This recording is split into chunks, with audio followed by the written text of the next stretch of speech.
Hey, good morning, everyone. We're going to go ahead and get started. I set the recording and the transcribe in. We're going to wait. I'll probably wait about another minute before everyone rolls in, so we can go ahead and get this started and get it knocked out. How y'all doing this morning?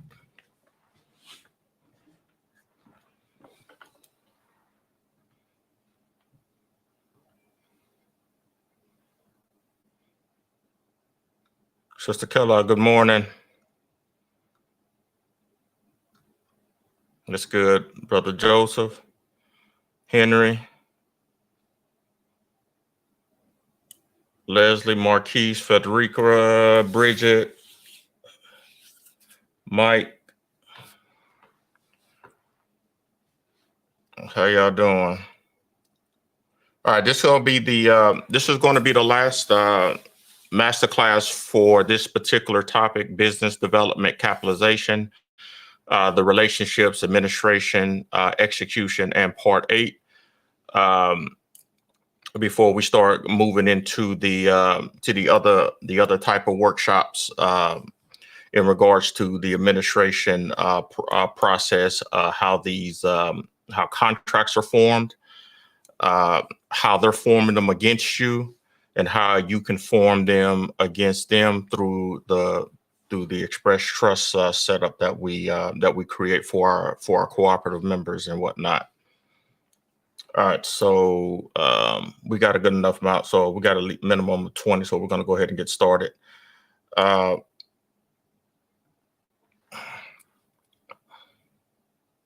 right, so what we're going to go over this week, we're going to be addressing the final two uh,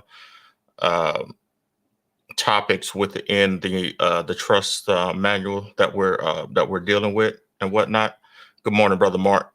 We're going to deal with prevailing in legal affairs and maintaining proper IRS relationships. Okay. All right. So we're going to get the disclaimers out the way. This is not legal advice. This is for educational purposes only. All right. So from now on out, this will be the non-lawyer maxim. After that initial disclosure, members of groups who are competent non-lawyers can assist other members of the group achieve the goals of the group in court without being charged with unauthorized practice of law. Very important. And now our legal maxim for this week, consent removes or obviates a mistake.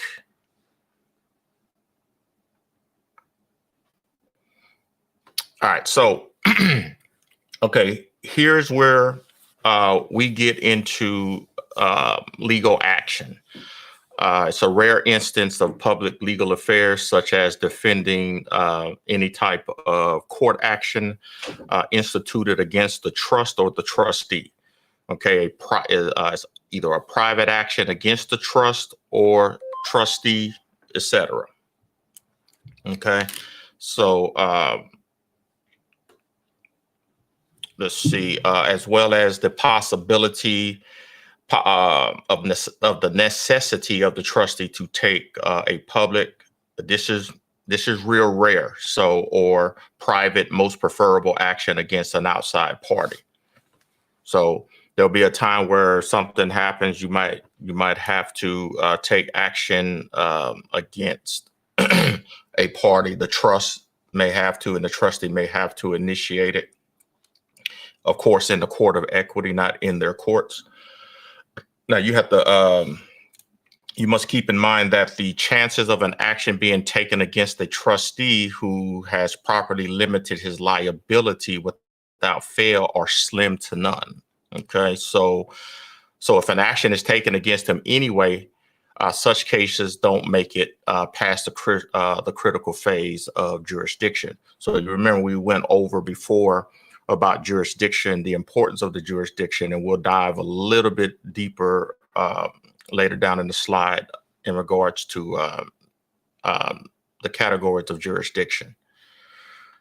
All right, so when one examines the definition of jurisdiction, the fog begins to clear. Let's go as defined. This is defined by Black's Law Dictionary, page 855 in the 7th edition, 1999. It said it's defined as a government's general power to exercise authority over all persons and things within its territory. A court's power to decide a case or issue or degree, a geographic area within which political or judicial authority may be exercised, or it's a political or judicial subdivision within such area. See, it's using that word territory again, and as we talked about habitat, all meaning the same thing. So if you go back to that video and address the habitats scenario that I put in with the whale, then you'll see why jurisdiction is so important. All right, there's two jurisdictions created by the Constitution. Okay, the first is the territory.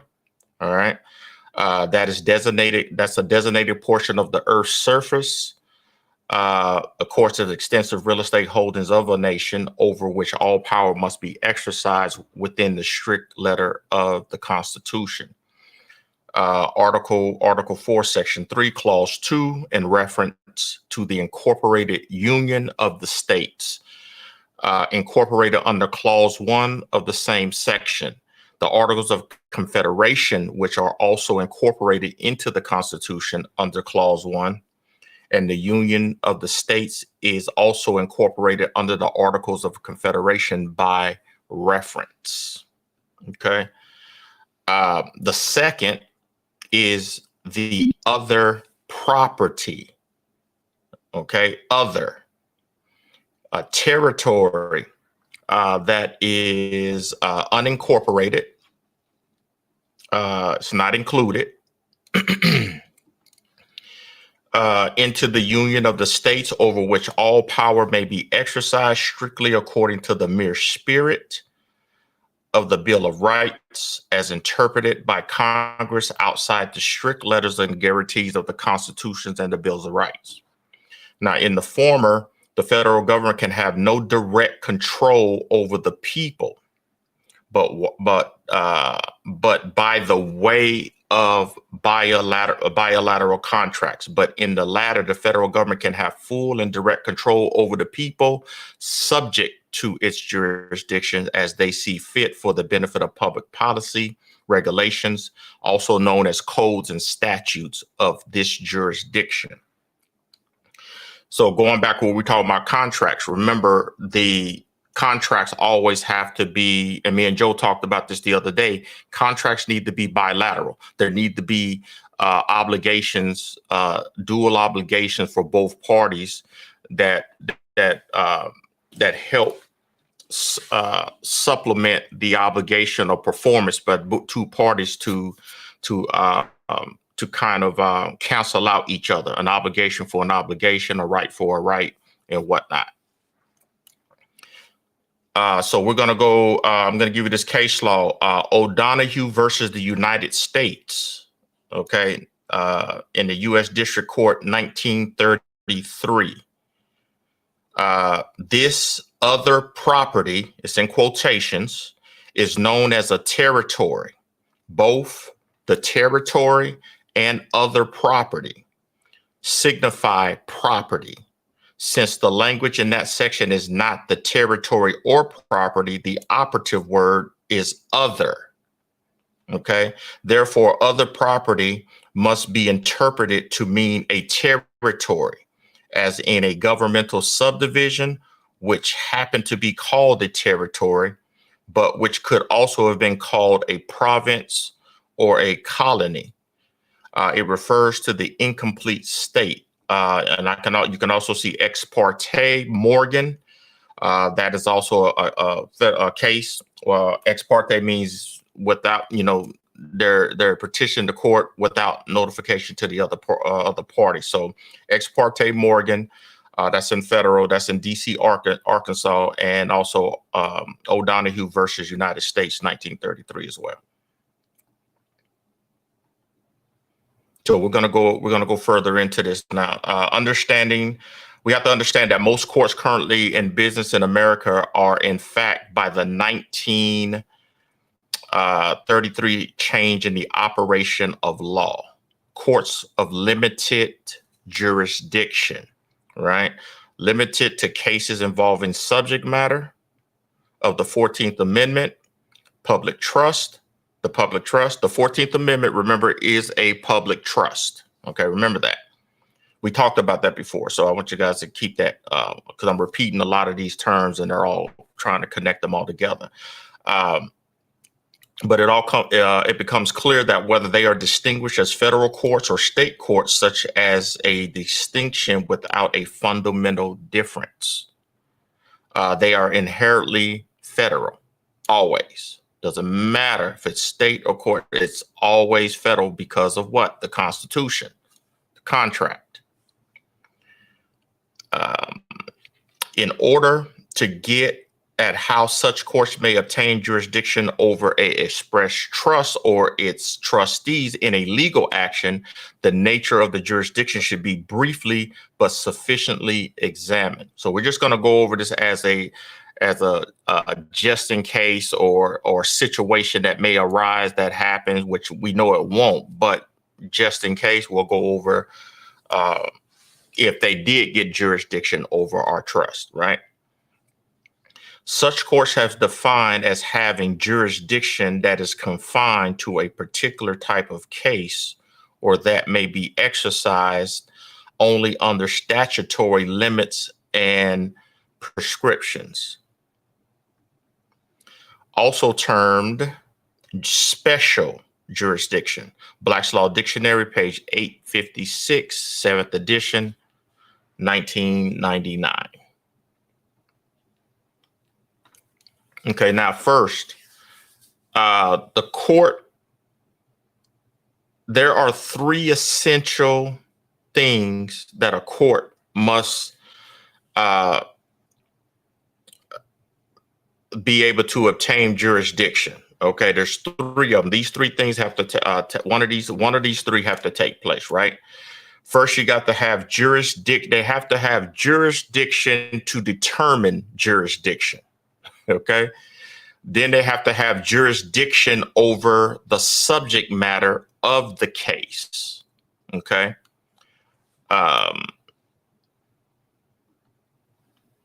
Then it must have the power, competence to decide the kind of controversy involved. And then the final point is they have to have jurisdiction over the parties to the case. All right. If either one is lacking in any way, the court is without power. You don't got to have all three.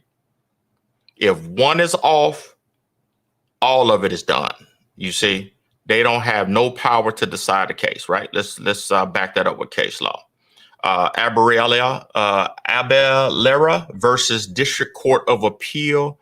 That is 1941. Now, any order, decree, or judgment other than a dismissal by such court is void ab initio.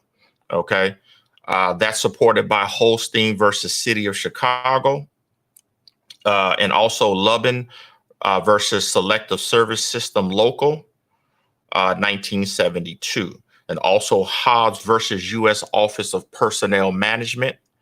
Okay, that's 1980, and in re Adoption L in the Illinois Appellate in 2000. Now, having only the semblance or appearance of validity, also supported by case law Mills versus Richardson, North Carolina, 1954. It may be attacked directly or collaterally and vacated at any time, supported by People versus Rowland, Illinois Appellate, 4th District, 1991. Okay, so if they don't have jurisdiction, right, and they decide they wanted to do the case anyway and rule, then you see, then their actions are void, ab initio, just void. And that's when they become personally liable, and we'll address that later on. So we're just trying to make sure that you're covered in the situation to where before you even get into the situation, so you do not let them capture any of this matter. You have to know jurisdiction to determine jurisdiction. You have to understand what that means, which we'll go over. Jurisdiction over the subject matter. We talked about what subject matter is. It is the trust indenture, right? And we talked about jurisdiction over the parties, trustee, right? So the party is a trust, so they're not going to have jurisdiction because we're going to create the separations through that trust by not participating in their receiving any of their entity charters, franchises, or the claim of being a U.S. citizen. Let's see. Okay, so go People versus Wade, Illinois 1987, and in Ray, Marriage of Willowweaver, Kansas 1994. It is settled. Okay, it is settled law. This is all. Remember, we talked about common law. Common law is based on case law, right? That means matters have already been disputed. They've already been adjudicated, and there's no need to re-argue those type of cases in the court because the law has already settled that matter. So when I say it is settled in law, that a tribunal in this manner, right? Let's see if we can get Brother Jesse in here. Hopefully he'll be able to get in here. Who's having trouble getting Brother Jesse in. But so when I say it's settled at law, that means that a tribunal has jurisdiction to determine its own jurisdiction. All right, which brings us to the remaining two elements. So jurisdiction, to determine jurisdiction, they already have the right to do that, right? So we can't even deal with that, right? Because that's a self thing. If I say that I'm not a U.S. citizen, I have that right to determine that. You see what I mean? Or whatever I determine myself to be. So the court and the fictions have that right. So we don't even deal with that. So we go to the next two, right? The next one is subject matter. Jurisdiction is like the hub which the wheel turns. Without the hub, the wheel cannot turn with any real credibility. Okay, it is comprised of two parts: statutory or common law authority of the court to hear the case, and the appearance and testimony of competent fact witnesses. Right. That's just meaning the sufficiency of the pleadings. Okay. It can never be waived. Subject matter can never be waived. Okay. And it cannot be obtained by lapse of time, consent of the parties, or at any event other than reasonable doubt that the court has jurisdiction. Wait a minute. An event the other party has officially pleaded by the party. Okay. I'm sorry. Redo my notes. It can never be waived, and it cannot be obtained by lapse of time, consent of the parties, or any event other than the sufficiency of the pleadings by the party that is bringing the lawsuit. Okay. The plaintiff must sufficiently show beyond a reasonable doubt that the court has jurisdiction to hear that cause. Okay. That's the reason why when we set our trust up, that we control the jurisdiction, the subject matter, and everything in there, you see. So, and then a plaintiff cannot prove the court has jurisdiction to hold the call if he's not a party to that trust agreement. Okay. So, although, let's see, somebody else brought me in. Okay. Hey, Taj, when those folks, can you see those folks when they come in? Could you pop them in for me? Okay, thanks. Let's see. Okay. Although it may have been established by the pleading, it can still be lost due to what they call inter alia. And I'll go over that in a second. All right. The subject matter jurisdiction. Oh, I'm sorry. Oh, wait a minute.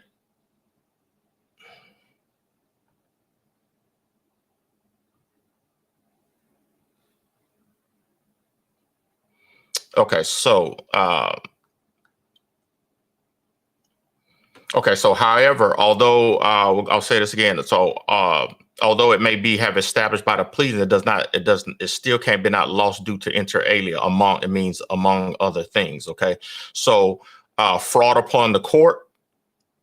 Okay, jurisdiction can be lost by fraud upon the court, and that's supported by N. Ray Village of Willowbrook, Illinois Appellate, 1962, and Rook versus Rook, Virginia, 1987. The next bullet point will be the judge's failure to follow proper procedure. That's Armstrong versus Abusino, Illinois, 1921. The unlawful activity or disclosed conflict of interest of the judge. That means involvement in a scheme of bribery. That was from Code of Judicial Conduct and the Elliman cases, Bracey versus Warden, U.S. Supreme Court, June 9th, 1997. You see these cases are fairly recent, right? The court exceeding its statutory authority. They can't get over into the common law. You see what I mean? They have to stay within their rules, within their jurisdiction. They can't go out and reach outside of that. That's exceeding the statutory authority. And that is supported by Rosenstyle versus Rogerstyle, DCNY 1967. Okay, so let's get in here. Violation of due process supported by Johnson versus Zerbst. That's US 1938. Then we have Pure Oil Company versus City of Northlake, and in 1956, and Halberg and Goldblatt Brothers, 1936. Okay, now then you have the improper representation of a party before the court, improper issuance of a summons or defective service of process supported by Jonevi versus Bacon, Illinois, second district, 1955. Now remember, improper representation of a party before the court. I'm gonna take a quick question on that, right? I'm gonna do a question on that, right? What would be considered an improper representation of a party in a court proceeding from the initial contact, that initial service? What would that be? Any ideas what that is? We talked about it, so I want to make sure, see everybody's head. So in the chat, whether you're on YouTube or you in the Teams meeting or whatnot, type in that answer. What would be considered a improper representation of the party? There's only one answer. There's only one answer. They use that to get jurisdiction. And if you don't say anything about it, then you give them personal jurisdiction over you. Anybody know? Nobody?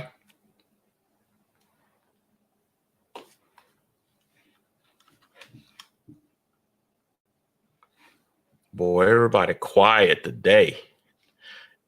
Yes, no, something specific. We got the passive is the actor in that. Yes, the consent to contract. No, what we're talking about. What do they do that represents you as a party to the suit, right? What are they using? What are they doing to grasp jurisdiction?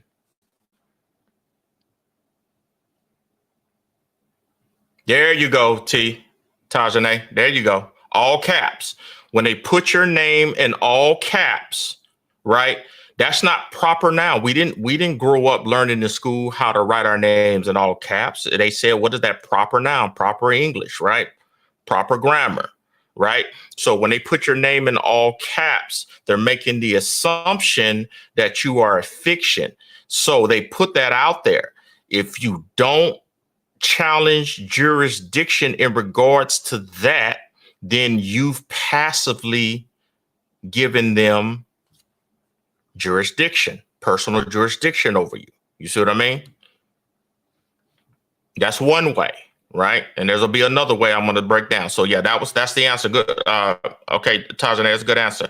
Okay, so the next one would be proper notice not being given to all parties by the movement supported by Wilson versus Moore, Illinois appellate, the first district, 1973. The court basing its order or judgment on a void order or judgment. That's Austin versus Smith, 1962, and English versus English, 1979, Illinois appellate. Now, and the final and the most important thing is the violation of public policy, supported by Martin Tregona versus Roderick, Illinois appellate, first district, 1975. So when subject matter jurisdiction is lacking or is lost, right, the court must discharge its ministerial duties, right? Who else has ministerial duties? Do anybody know what ministerial means?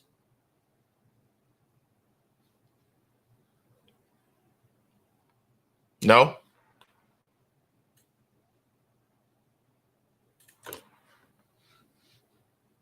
No? Nobody? Ministerial? Like the key word in there is minister.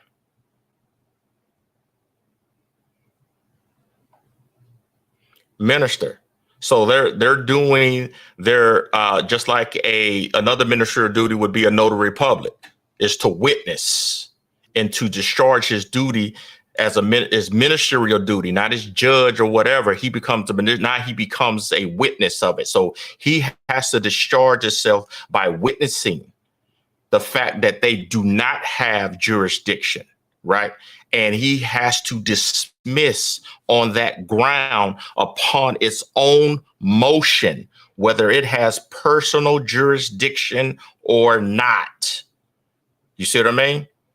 Because if it doesn't have jurisdiction over the subject matter, it can't have jurisdiction, or it can have jurisdiction over the personal jurisdiction, but it has to dismiss the case. That's supported by Morris versus Gilmer, 1889. Once the judge has knowledge that subject matter jurisdiction is lacking, he has no discretion but to dismiss the action, and failure to do so will subject the judge to personal liability. You've heard the term in their official capacity and in their personal capacity.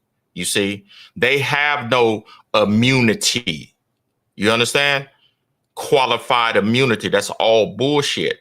As soon as if you are not in your proper status and you're not making these certain claims and reserving certain rights and stuff like that, and they deliberately violate their what we're talking about, their statutory authority, and they deliberately do something against that, they lose their they lose it. They lose their liability. They surrender it. Like someone said, passively. They passively are going to lose that protection because of them taking deliberately filing, not discharging something and acting upon something, knowing that they didn't have jurisdiction over.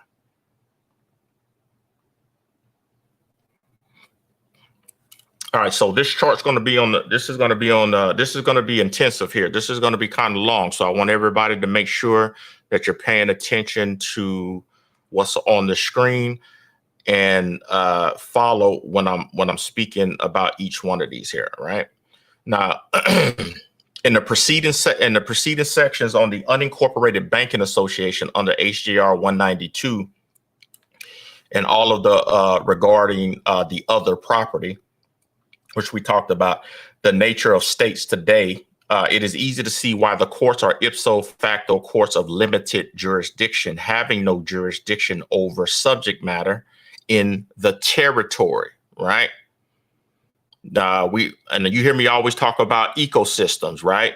Ecosystem is a territory that you will be creating for each one of you, right?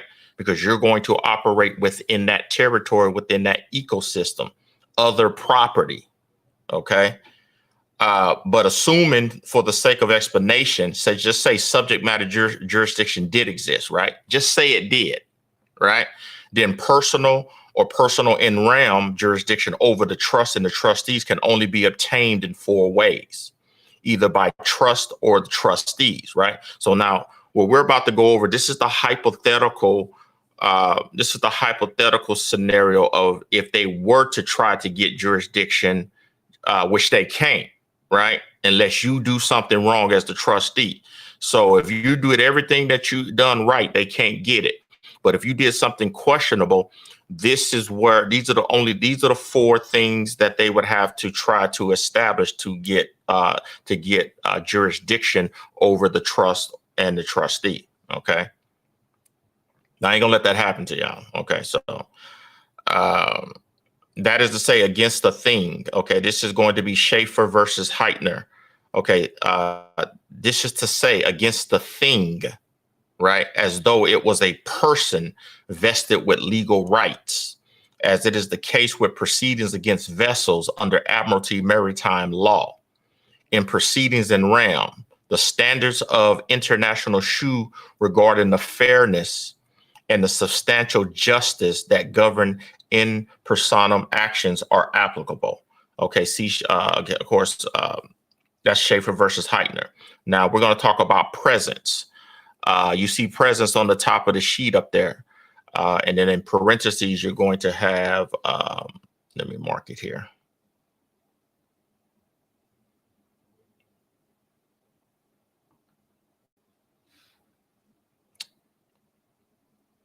This is what what it won't mark. Oh, there you go. All right, so we're on presence here.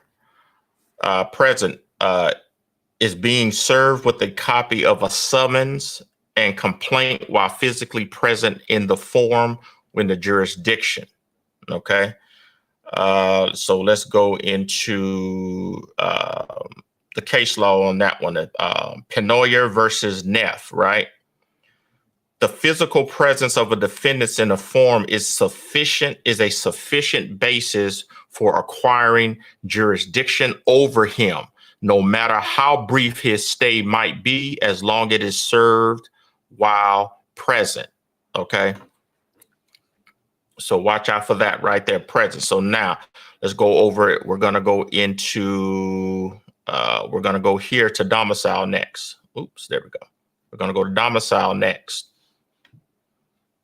Domicile, residence alone is a basis for exercising jurisdiction. In the case of corporations, domicile is the state in which they are incorporated. And in the case of an express trust, the place is their situs. You see how they don't get jurisdiction? Because why? Now, okay, I just said that I need for everybody to get just put their thinking caps on here. What I just explained there, domicile, right? It's the residence alone is a basis for exercising jurisdiction, right?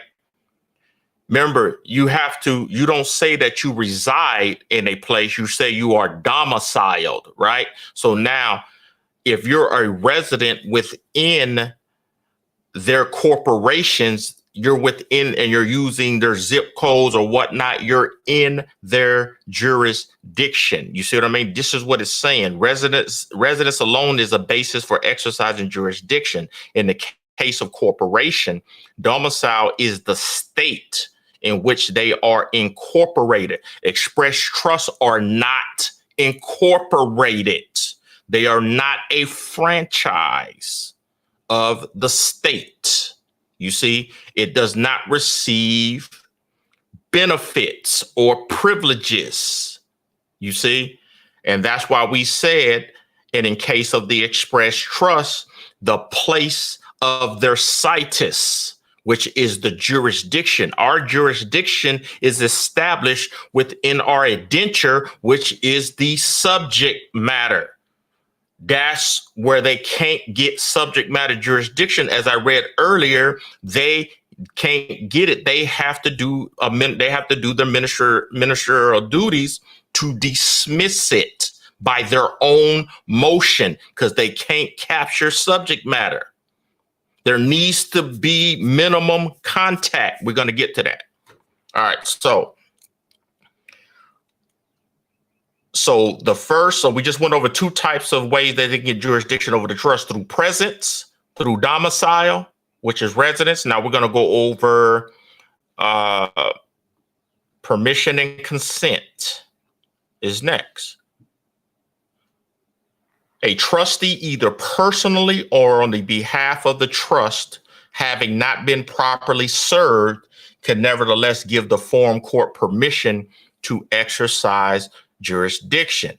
Again, you have to consent. You have to give permission, and you want to make sure that you're not doing it verbally or passively. We let our trust, our paperwork does the talking. Okay. So that's permission and consent. Okay. So let's support that with case law. I'm going to quote Hess versus Pulaski, right? 1920 US 1927. Under this doctrine, right, of permission and consent, a forum state can legislate that a non-resident motorist using its highways be deemed to have appointed a local official as his agent to receive service of process in any action growing out of the use of the vehicle within the state. But the state must have provided actual notice of this to the non-resident motorist beforehand. The obvious question is whether the trustee is a motorist or whether the automobile is a vehicle. There is a significant difference, right? Nevertheless, consent comes from the form of a general appearance. What we got? Right there. General appearance. And then we talked about the corporation and the registered agent, right?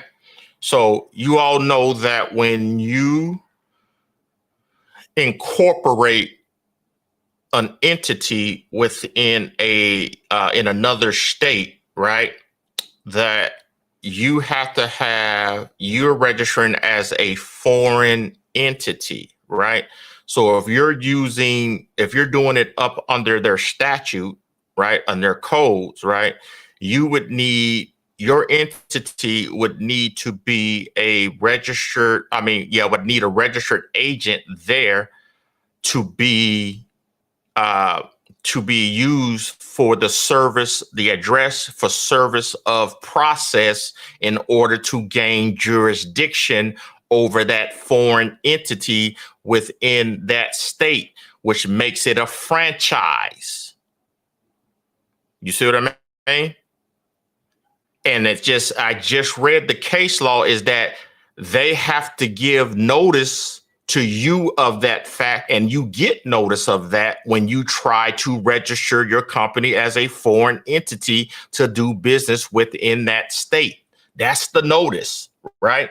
So if anybody's telling you that notices is bullshit, no.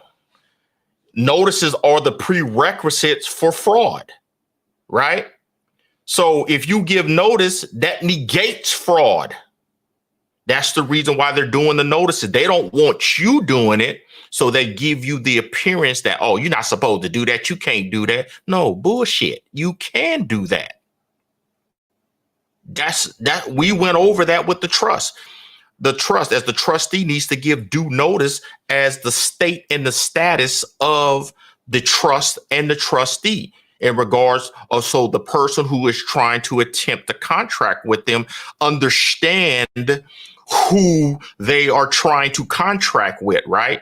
Knowing that they know that they're never going to have subject matter jurisdiction, even if they know that or not, it does not matter. The fact that notice was given to them prior and ignorance of the law is not an excuse, right? They should know what that means when they see that, right? So they have to figure it out. It's not our point to educate. So that's one thing.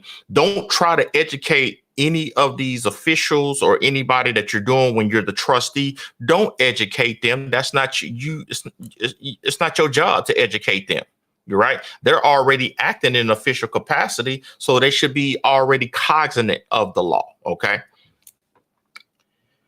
Let's see. So now, depending on the act, right, of the trustee, permission can be given well in advance of any lawsuit filed, and the consent can be also implied, right?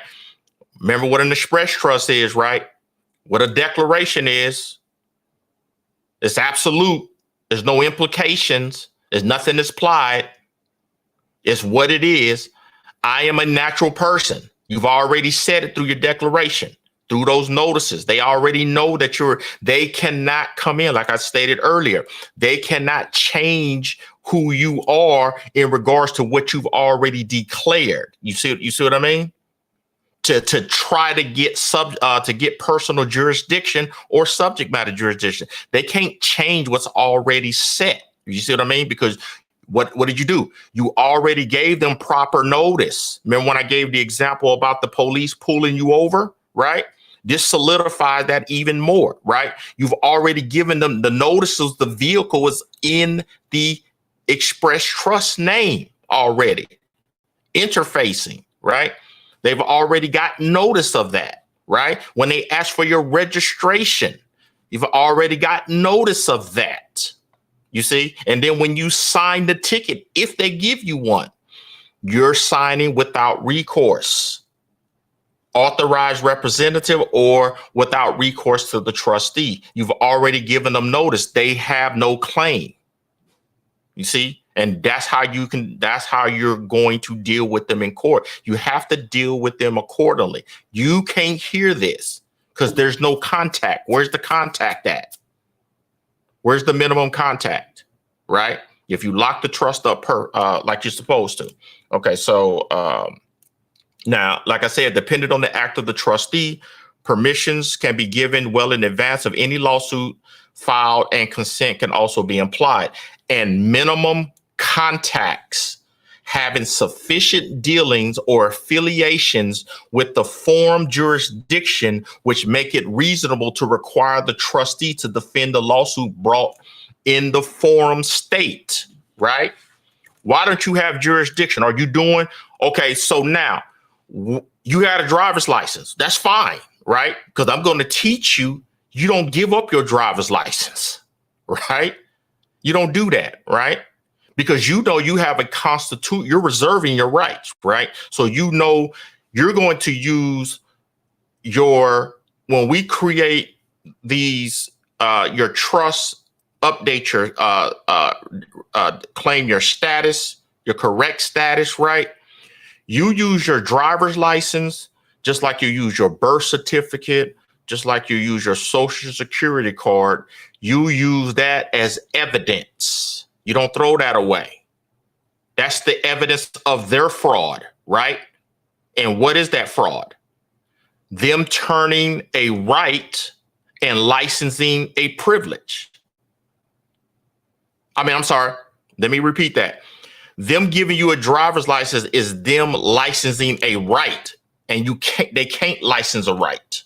You see what I mean? So you use the driver's license as the evidence of that fact when you're telling the court that they don't have jurisdiction. You see, because you don't have a contract, because you have a right to travel. You see what I'm saying? And you're traveling.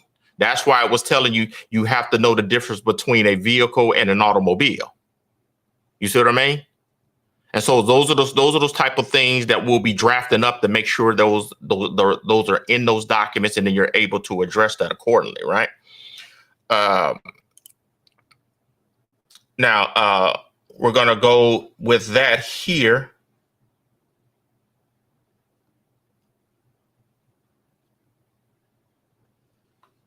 International Shoe Company versus Washington. Minimum contacts may establish jurisdiction if systematic and continuous, right? You're traveling. You have a right to travel. You're not doing anything commercial. You get it? If you're doing something commercial with that vehicle, then that's minimum contact. That's jurisdiction. But if you're just traveling, no jurisdiction. Understand for you to make sure it's important for you to understand that. Okay. So International Shoe Company versus Washington, U.S. 1945. Under this doctrine, the trust or the trustee who has never set foot in the forum may nevertheless be subject to the valid personal jurisdiction so as to be compelled to defend a lawsuit there, provided that it has minimum contacts with the forum, that such would not offend traditional notions of fair play and substantial justice. Okay, so if the state has no contacts, no ties or relations with the trust or the trustee, personal jurisdiction cannot be obtained in this manner. Okay? Cannot. Remember, we're talking about hypotheticals here, but I'm just saying this is what happens. We're going over what we just went over. We said that there, but then we also have here what we just talked about, minimum contacts, right? And then you got the two-step analysis that we just talked about, special, product liability, general, right? Systematic or continuous, and substantial, right? Let's see what we got.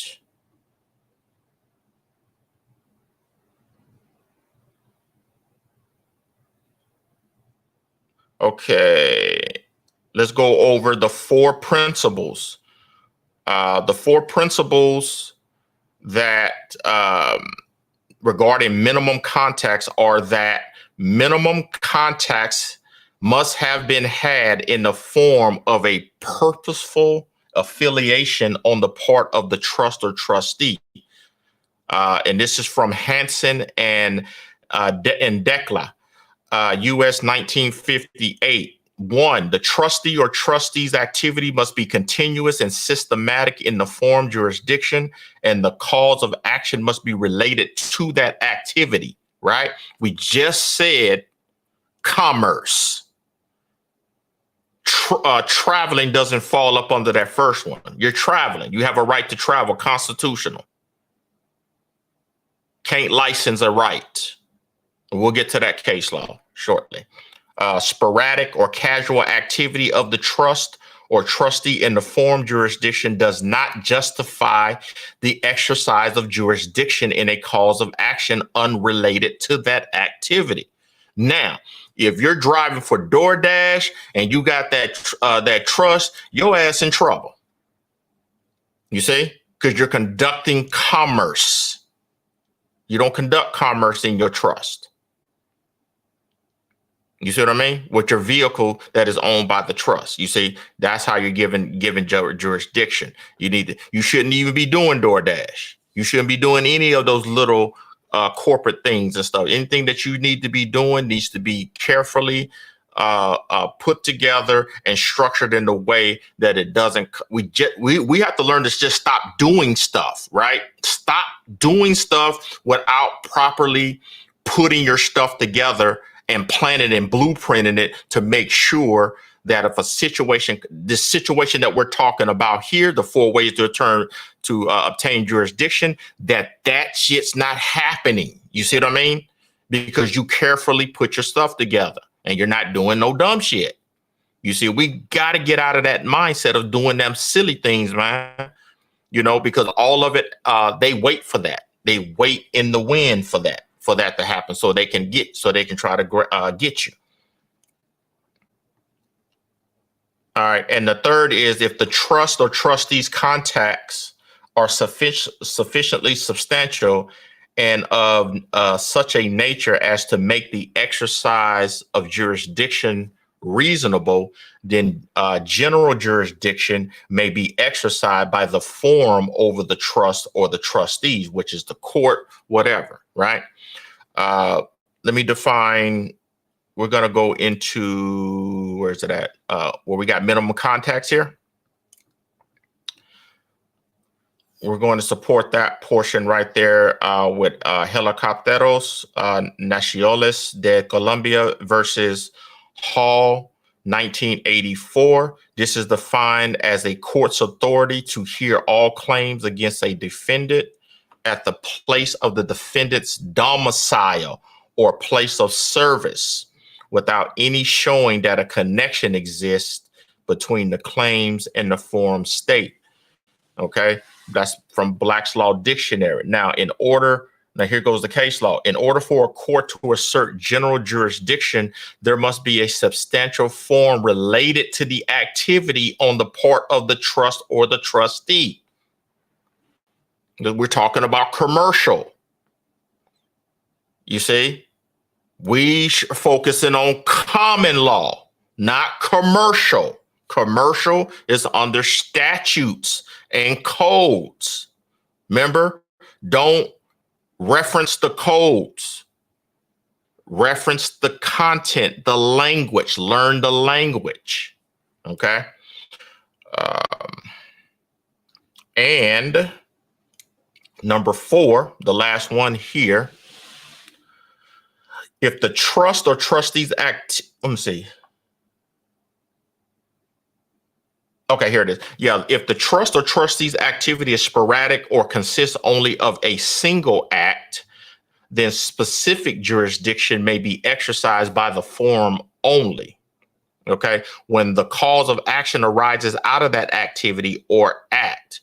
This is defined as jurisdiction that stems from the defendants having certain minimum contacts within the forum state so that the court may hear a case whose issues arise from those specific minimum contacts. I know y'all heard me talk about minimum contacts for weeks, for months, right?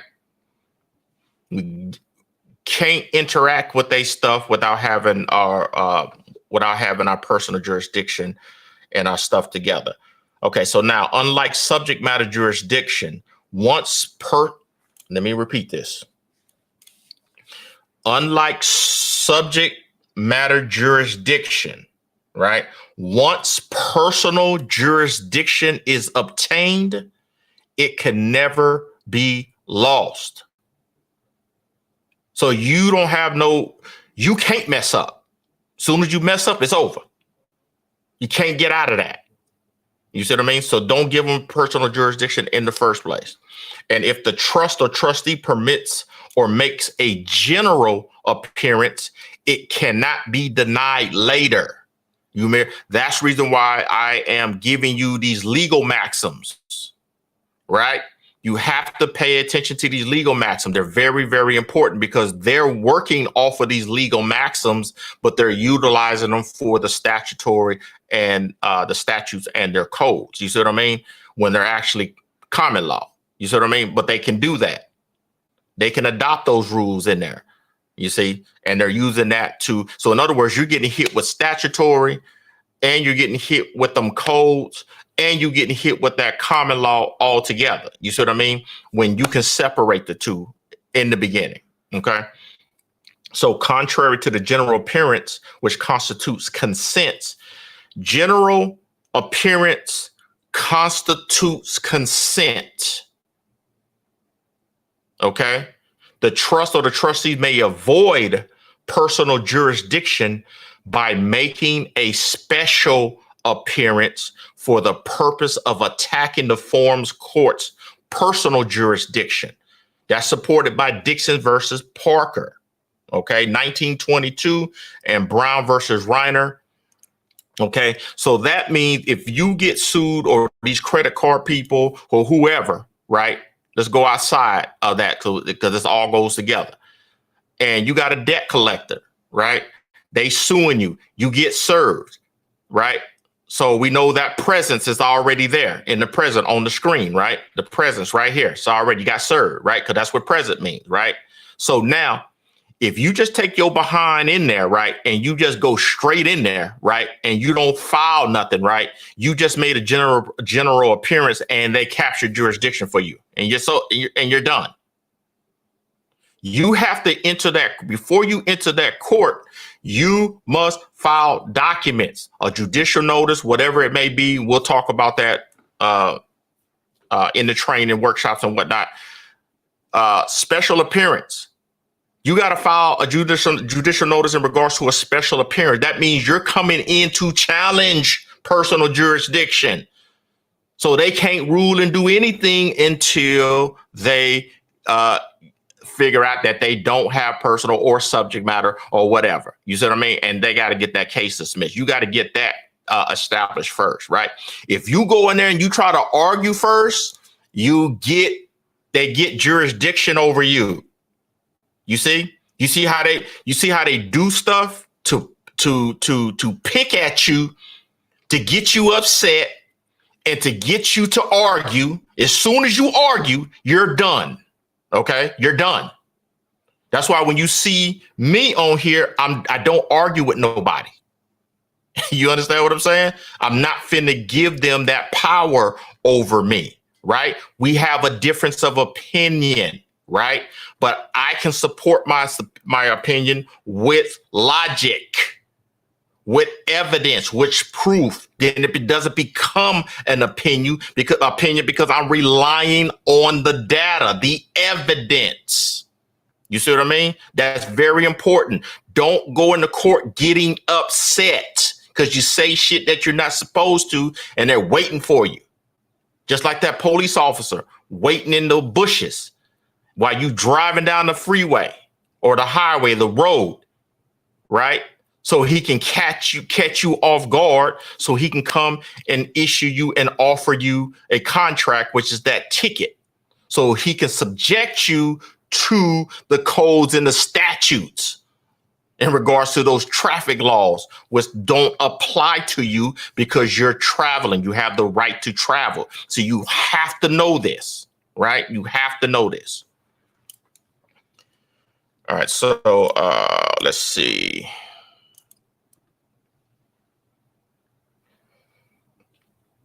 All right, so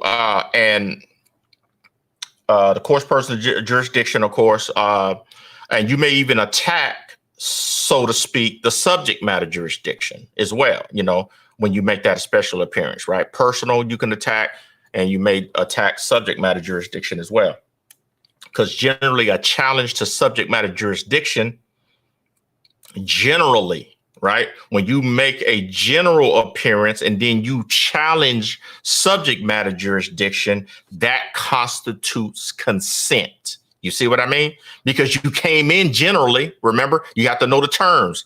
General appearance means they got jurisdiction, and then you turn around and challenge jurisdiction when you came in generally, gives them consent. You constitutes consent. You see? You got to pick the order, right? You don't put the cart before the horse. This is what we talk about in regards to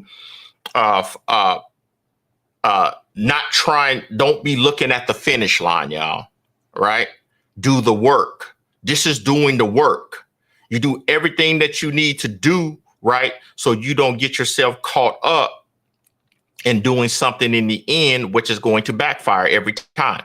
This is the mechanism that's going on in their jurisdiction within their courts. Okay. Generally, a challenge to subject matter constitutes consent, and it waives your personal jurisdiction for the purpose of arguing the merits. You see what I'm saying? You don't argue the merits because they don't have subject matter jurisdiction, because they don't have minimum contact with your trust or the trustee. Please tell me, please in the comments, tell me y'all understand that. You don't argue when you know they don't have subject matter jurisdiction or personal jurisdiction. You stand on your square. That's it. You don't talk about anything. You don't talk about anything. You don't argue anything. It's very important, y'all. Let's see. But this doctrine does not apply to cases. I said all that because, this is just in case, y'all. All right. This doctrine I just broke down does not apply to cases involving express trust, right? Over which the subject matter jurisdiction clearly does not exist. See, just said that. You don't argue when there's no, they don't. Anything that you got in your trust, you're good, right? As long as you operate like you're supposed to. All right, so this is case law from who is this here?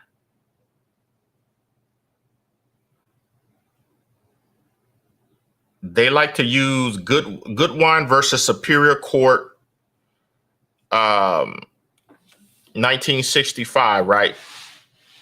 So this is what goes on.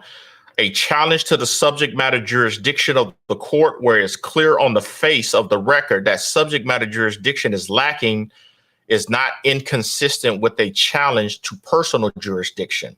Moreover, since the court must dismiss on its own motion, an appropriate challenge to subject matter jurisdiction aids the court in performing its duty.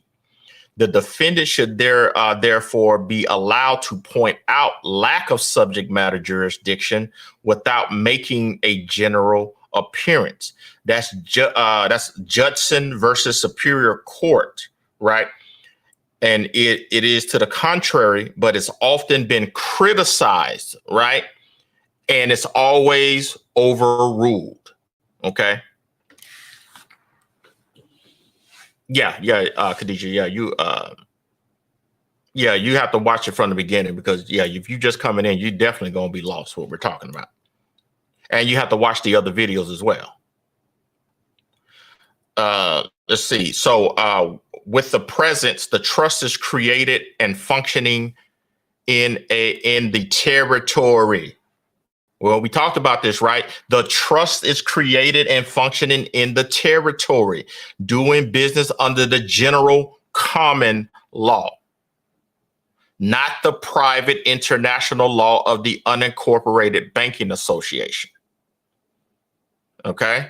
So the general law merchant is embraced under the general common law, i.e., the original and unique system of commercial law in the American states, in which there is no commerce regulation of express trust, except in connection with income derived from corporate stock, a physical franchises under art. Corporate stock or physical franchise under Article 1, Section 8, Clause 1 and 3 of the Constitution. Okay, William A. Fetcher, the General Common Law, and Sections 34 of the Judiciary Act of 1789. And also the example of marine insurance, 97 Harvard Law Review, 1513 and 1514 of 1984. So when you guys have access to this PowerPoint, right? So when you go through these PowerPoints, this information is in there in these case laws. So to get a better understanding, if you want to, you can look up these documents and get them. You see what I mean? To see what's going on. So there's a lot of stuff going on that we don't know what's going on, right? And we just dependent upon other people that they're going to do right by us, which they're not, right?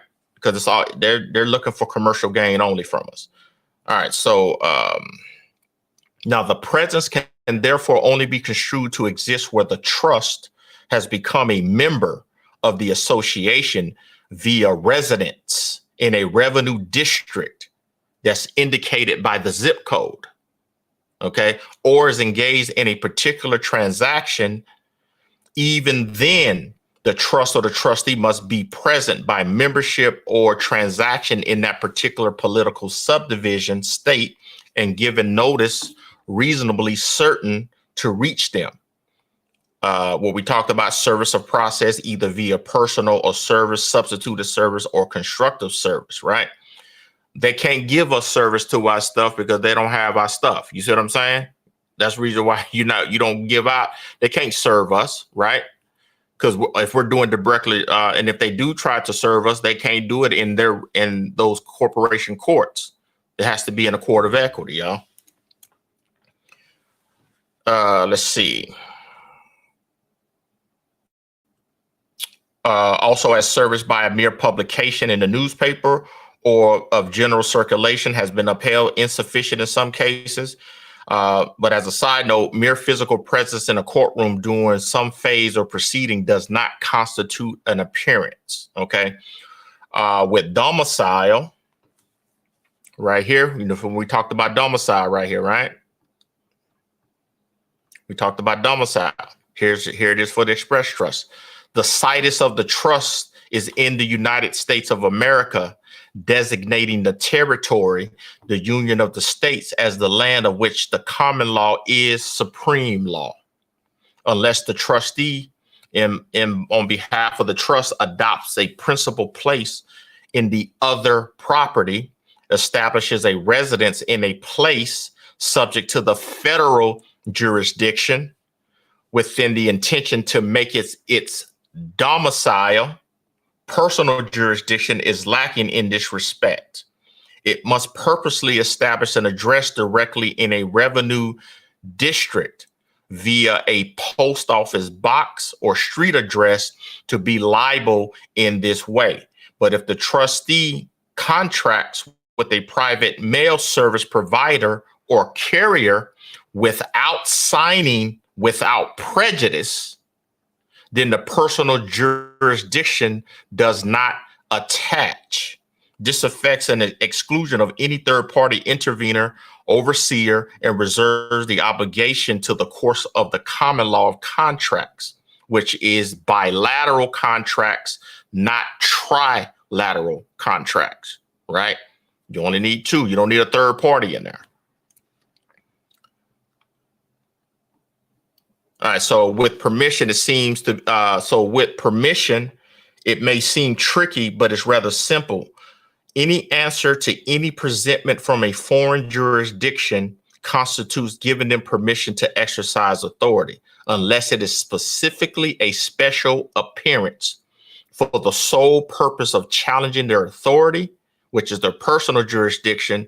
If the trustee does not answer in general or subordinates themselves, then consent has not been given. And if the trustees, presumably under proper limited liability, enter into a contract under a forum selected selection clause, then the forum selected will have personal jurisdiction. However, there are limitations to what constitute enforceable forum clauses. For if the clause is expressed in fine print, placed in the contract so as to avoid litigation, unreasonable or ambiguous, not fundamentally fair, or if that clause could not have been disputed without impunity as part of a freely negotiated contract, then it is invalid. Now, you understand what I just said, right, about the small print. Why do you think they put stuff in small print? They're violating the law of fairness. You see what I mean? Because they know you ain't go. Me and Todd just went over this, right? Not looking at that small print. If you're not looking at that small print, it's done on purpose because they're trying to deceive you, right? Because they know we don't read, right? So it just said right there, right? They put things in small print that creates an unreasonable or ambiguous, and it should be unambiguous, right? And it's not fundamentally fair, or you see what I mean? So the minimum contacts, right? The trust must purposely, avail itself of benefits and services of the state, operating the business via a license, owing property, therefore contracting with the government there, availing itself to the benefits or services of the legal system, their court actions, using state property, right? Utilizing police and fire services, etc., systematically and continuously or sporadically, but substantially enough so that as to warrant the trust or trustee being compelled to come into the forum. You see what you see what I mean? You're doing all of this stuff, what we just talked about up here. In general, you're doing this right here. You're doing everything in general, right? Because you're not challenging anything. Oh, I'm going to use these services. Oh, I'm going to do this. Or I'm going to do that. Blah blah blah. And we know that it's all that we have, right? But at the same time, you have to be aware of that so you know how to give notice of your position. So then that way you just don't sign stuff. You just don't pay stuff, right? How we talked about, I think it was last week when we talked about how to sign your, when you're paying bills and stuff like that, how you're paying them, right? Using a postal money order, using a third party check to pay it. Don't cross interstate. Don't let your personal, your company trust check cross interest rate lines. Keep everything intrastate. If it goes interstate, utilize a third party. The bank use their check to get, so that way you can pay them. You see what I mean? Because that bank is in their jurisdiction. You're not, so you're utilizing them as a third party contractor to do a service for you. So those are the type of things you have to learn. You have to learn how to move. You have to learn how to move differently, right? You got to learn how to navigate now. All right, so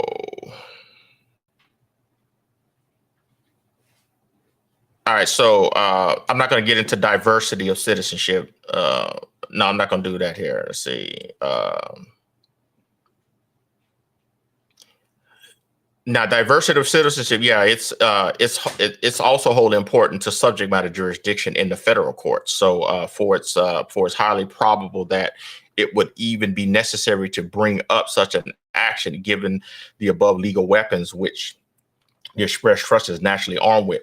Yeah, you don't even have to fool with that stuff because you got enough. Your express trust is already an arsenal by itself, where you're setting it up, and you know, in your manual, in your trustee manual, it has all the sample forms in there. Study those sample forms, y'all. Study them. That's why that stuff has been there. It's been there for months. Y'all should be just browsing through and doing a little bit at a time and stuff like that. Okay, let's see. As a final note, when the express trust is taking action against an outside party, the preferable method is via a commercial process, right? A private out-of-court legal action institution under the fundamental rules of commerce, trade, and business. Workshops next week. We are going to start learning the administrative process. That's what this is right here. You see? This is what that is. An administrative process is a commercial process that is private. You see, you they behind up on a commercial process, a private one outside of the court. You can get summary judgment that way without having to go to the court. And if you go to the court, right, and they're trying to backdoor you and whatever and stuff like that, you give a judicial notice of your administrative process that you've already taken place, and then you move for a motion of summary judgment. The judge has to sign it. He can't do anything. He doesn't have any jurisdiction over because the situation has already been handled judicially. That's the reason why, to support that, right? That's the reason why you can't never win in eviction court, right? Because here, like here in Texas, it's a non-judicial state, right? And non-judicial means they can get a judgment without going to court. That's what that means. That's what that means, non-judicial. So they're sending you notices and you're ignoring them and you're not doing whatever. You're not doing your stuff and whatever. And then they turn around, they get a judgment. They don't even have to go to court. They can go straight to the justice of the peace to evict you. Because that process is the law. You see? Let's see. Let's see. Okay, so lawsuits should be regarded as a last resort, right? Yeah, always a last resort. Don't just say, "Oh, I'm going to sue them." No. Do your stuff. Do your process. Get yourself together, right? Because you're already operating through your when your trust is set up. You're already operating on the positive side of law already. You see what I'm saying? So let's see. So lawsuits, this is what we just talked about. Lawsuits should be regarded as a last resort to secure judicial enforcement. See, your administrative process, when it's done, it secures judicial enforcement of private administrative judgment. For public suits, confer full personal jurisdiction upon the court taking a claim to a legislative court. Now, legislative courts, how many, let me see everybody, how many, we talked about this. So let me see if y'all remembering this. I hope y'all get this. How many branches of governments are there?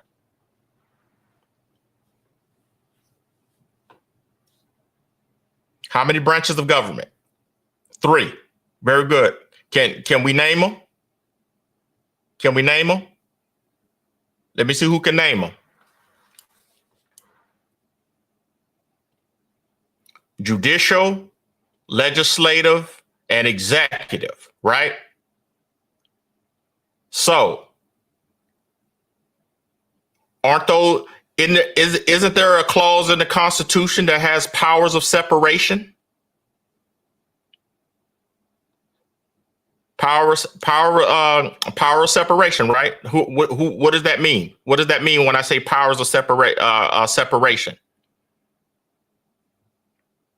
It means one can't act in the other's jurisdiction. They're all separate. Legislative can't come into executive, and executive can't come into judicial, and judicial can't go into the other one. Those are all different branches of government. You understand? So when I say, when they're trying to trick you, why they got you going into what was it? Let me go back to it. That's correct. You got to stay in your lane, right? So remember when I told you that judges are not, the judges that you think are judges, they're all administrative. They're all administrative. They're not judges, right? That's the reason why when you're going to court and then you're going to you go to the Supreme Court, you're staying within the judicial aspect of it. That's why equity courts, that's why I will tell you, when we do these trusts, we're in equity. We are put in a jurisdiction in equity courts, not their courts, because they got administrative. They're administrating stuff to you in their legislative courts. In their legislative courts. You're supposed to be in judicial courts, not legislative courts. You see what I mean? That's the difference. And you can tell by the way that they're acting. So that's the reason why you need to, that's all right. That's the reason why you need to do your private get your private administrative judgment for the public suits, confer upon the personal jurisdiction upon the court taking a claim to a legislative court, avails the trust of several benefits and services of that format, and therefore establishes a substantial minimum contact, right? Even still, any action for judicial enforcement of a private judgment can be done out of a court pursuant to commercial process. In private actions, the maxim of commerce, the foundation of all commercial law and Western legal system govern. A workman is worthy of his hire. That's Exodus 20:15, Leviticus 19:13, Matthew 10:10, Luke 10:7, and 2 Timothy 2:6. Legal maxim. It is against equity for a freeman not to have a free disposal of his own property. Okay, all are equal under the law of God, moral and natural law. Exodus 21:23 through 25, Leviticus 24:17 through 21, Deuteronomy 1:17, 19:21, Matthew 22:36 through 40, Luke 10:17, and Colossians 3:25. The legal maxim on that: no one is above the law. What is the law, y'all? What is the law? Give it to me. In the chat, what is the law? There you go, Mark. Thanks, Mark. The contract is the law. Who do you want to control the contract? You or the other corporation? No, the law is not the legislative branch. Contract. We do. That's right, Leslie. We do. We control the contract, not them. You see, if we're obligated to follow their stuff, that means they're controlling the contract. You see? So now they have the power of enforcement on their side. Look at what they're doing. Look at what they're doing, right? You get a loan that is not a loan. See, this all falls back to the original videos coming back. They don't give you a loan. You give them an instrument that you sign. They turn around and give you money. They deposit it into that non-interest bearing checking account, right? Now they're controlling the contract because you endorse that instrument in the blank. Now they can do whatever they want. You didn't reserve nothing. You're stuck under that contract. You don't pay, right? Now they're going to follow a private administrative process to get a private judgment on you, right? Then they're going to come back and still take the property out of your control, the equity, your right, to hold the property, to use the property. They're going to take it away. Why? Because you originally, when you signed that contract in the blank, you also transferred legal title into a trust that they control, which is called the deed of trust. You see, that's what gives them the power to administer that private when you don't do what you're supposed to do, right? But what you fail to realize is that they had an obligation and you never challenged that, and you gave consent for them to do what they did to you, what they're doing to you. You see what I mean? And you can't get you see what I mean? You can't get out of that. You have to understand what they're doing. So when you know, you do right, right? When you know it, you do right. You're going to do right once you know. And if you can continue to keep doing the same stuff over and over and again, after it's too late, I done already gave you the knowledge. You already listening. If you keep doing it the way that you want to do it and you know it's wrong, you can't complain, right? You can't complain if you're not making any changes. So that's something to think about. No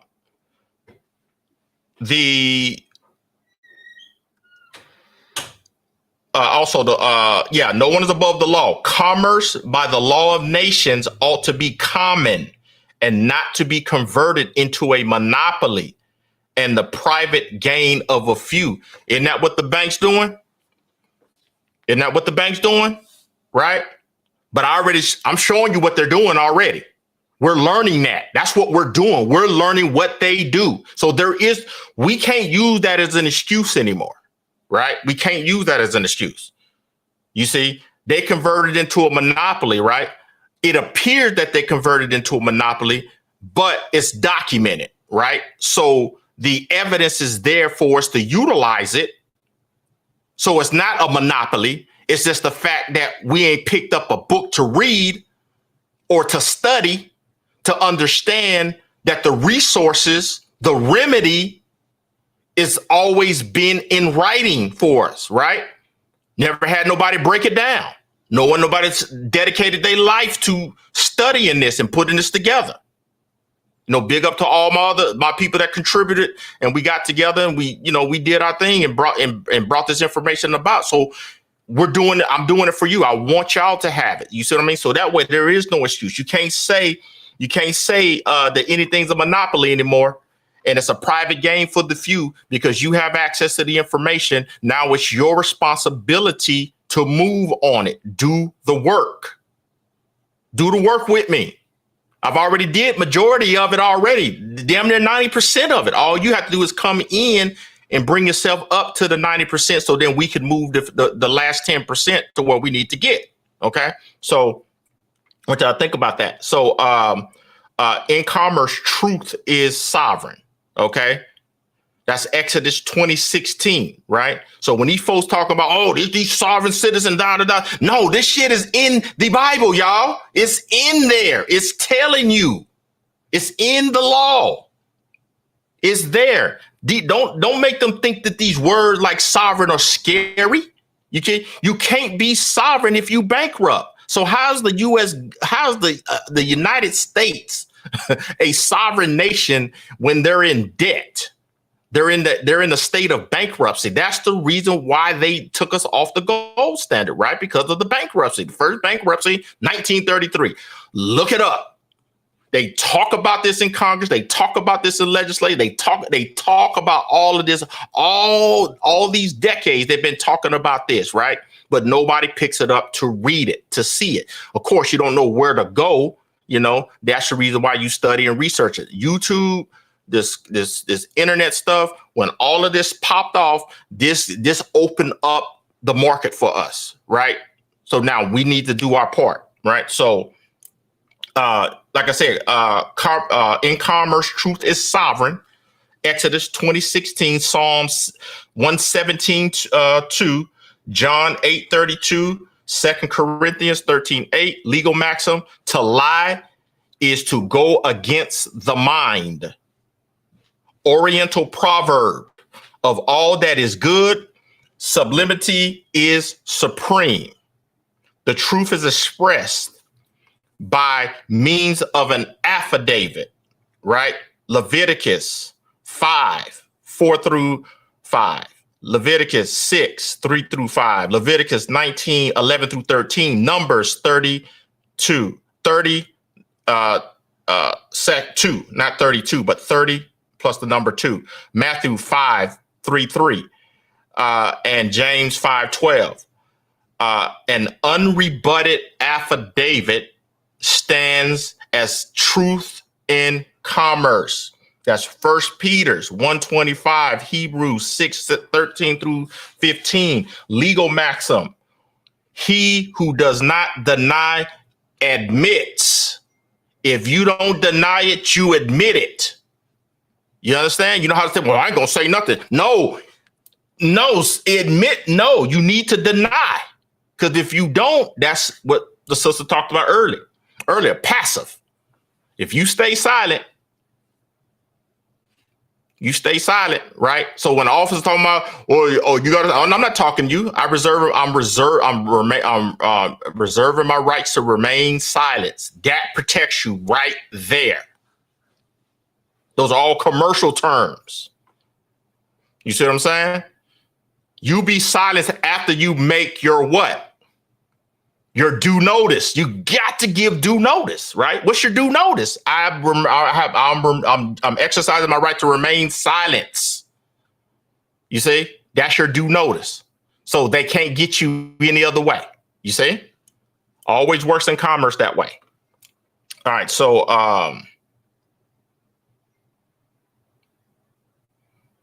an unrebutted affidavit. And remember, fictions can't give affidavits because they're not real. They're fiction. That's why if you ever pay attention, see, I studied warrants. I studied, and it's all public information.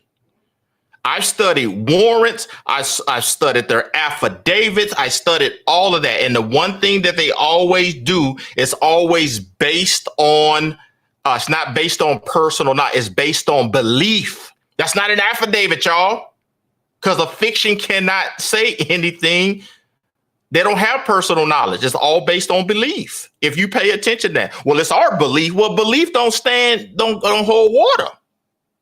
Don't hold water. You believe.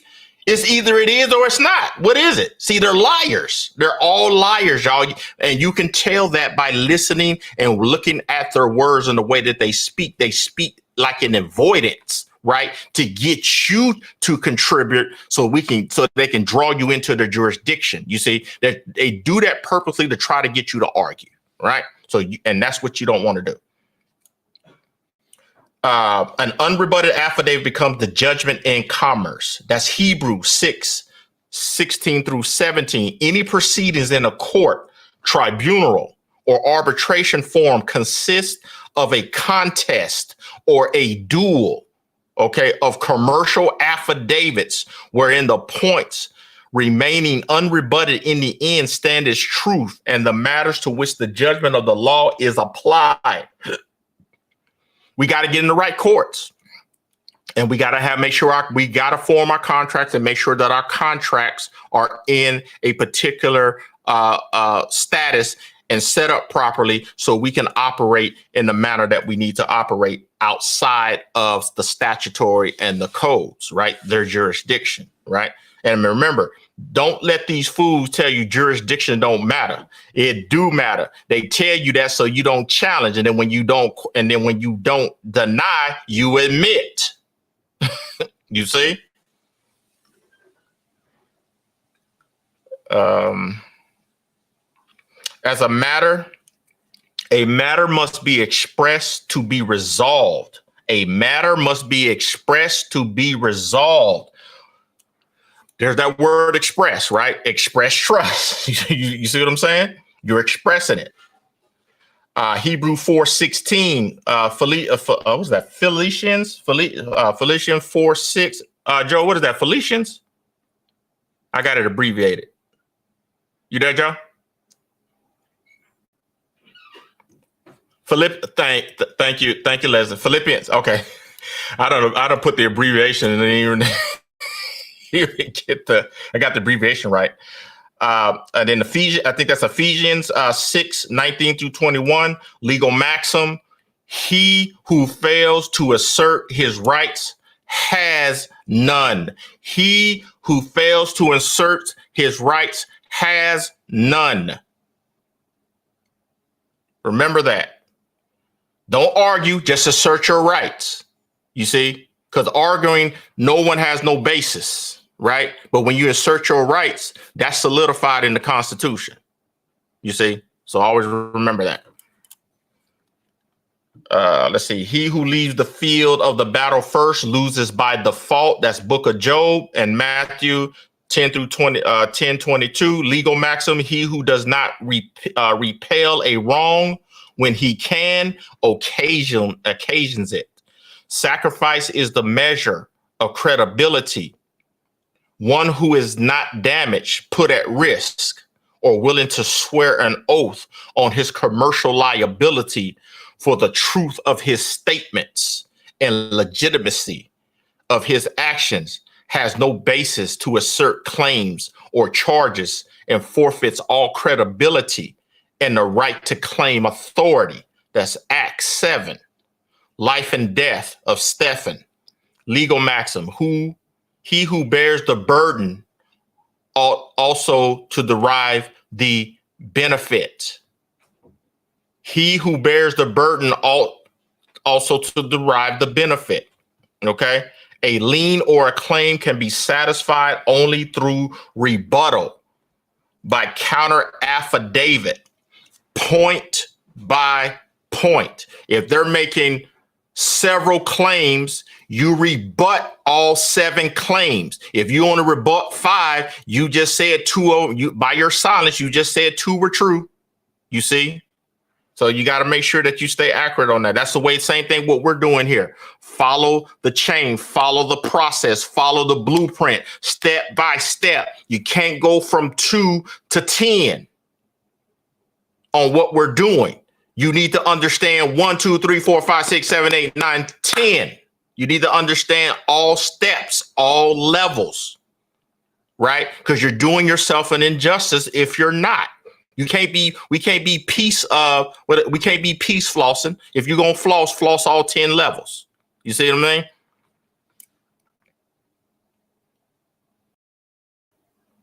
Affidavit point by point, resolution by jury or payment, right? That's how a lien or a claim can be satisfied. It can be rebutted through affidavit point by point, resolution by a jury, or by payment. That's Genesis 2 through 3, Matthew 4, and Revelations, legal maxim. If the plaintiff does not prove his case, the defendant is absolved.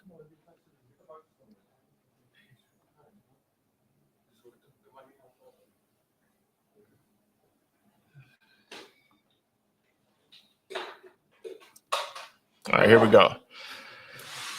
All right, so attention must be, hold on a second.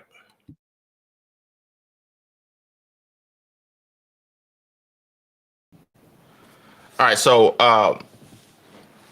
let's get into, maintaining the proper IRS relations, right? Attention must be paid to the IRS Internal Revenue Service, for they are the lawful legal entity duly authorized to collect association dues, which are income taxes, really, from 14th Amendment citizens and other persons volunteering and availing themselves of the non-payment of, debt, privileges, immunities under the HJR Resolution 192, 12 U.S. Code by validation, 12 U.S.C. Section 95A and 15 U.S.C. Chapter 41, Section 1602 C, D, and E by reference only.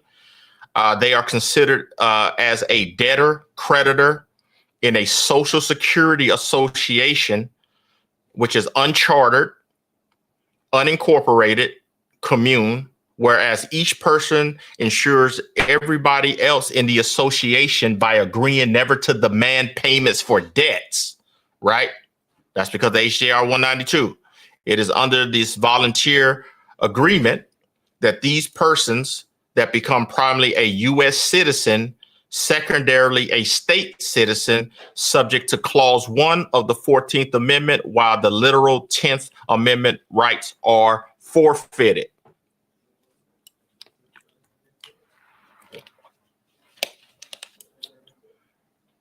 Let's see. Now, persons under this system have only relative rights to life, liberty, and property, as they are converted into privileges and immunities and civil rights. Y'all, we don't have civil rights, never had civil rights. As debtors, they have no absolute literal property ownership, for it has been converted into a mere privilege of possession. Again, when you give that promissory note, when you think you're buying a house, you are not buying a house. You buy that house for that 1 second. You own it for that 1 second, and then you transfer that legal title and equitable title over to the deed of trust. Right? You don't own the property. You never will own the property. Never. Unless the trust, we set the trust up and we bind it, and the trust buys it. And there's the way that we do to set that up. We're not going to talk about it on tape, but like I said, debtors don't own property. It's all debt. So when people say that they own property, no, they own debt. You don't own the real estate. You don't own your car. You don't own anything that requires a certificate of title, right? That's not a certificate of title, is not ownership. It's appearance of ownership, because whoever issued the certificate is the owner. You see what I'm saying? Well, those taxes, remember I told you those taxes are association dues. Those are association dues. You see what I mean? Because you're part of their in their jurisdiction.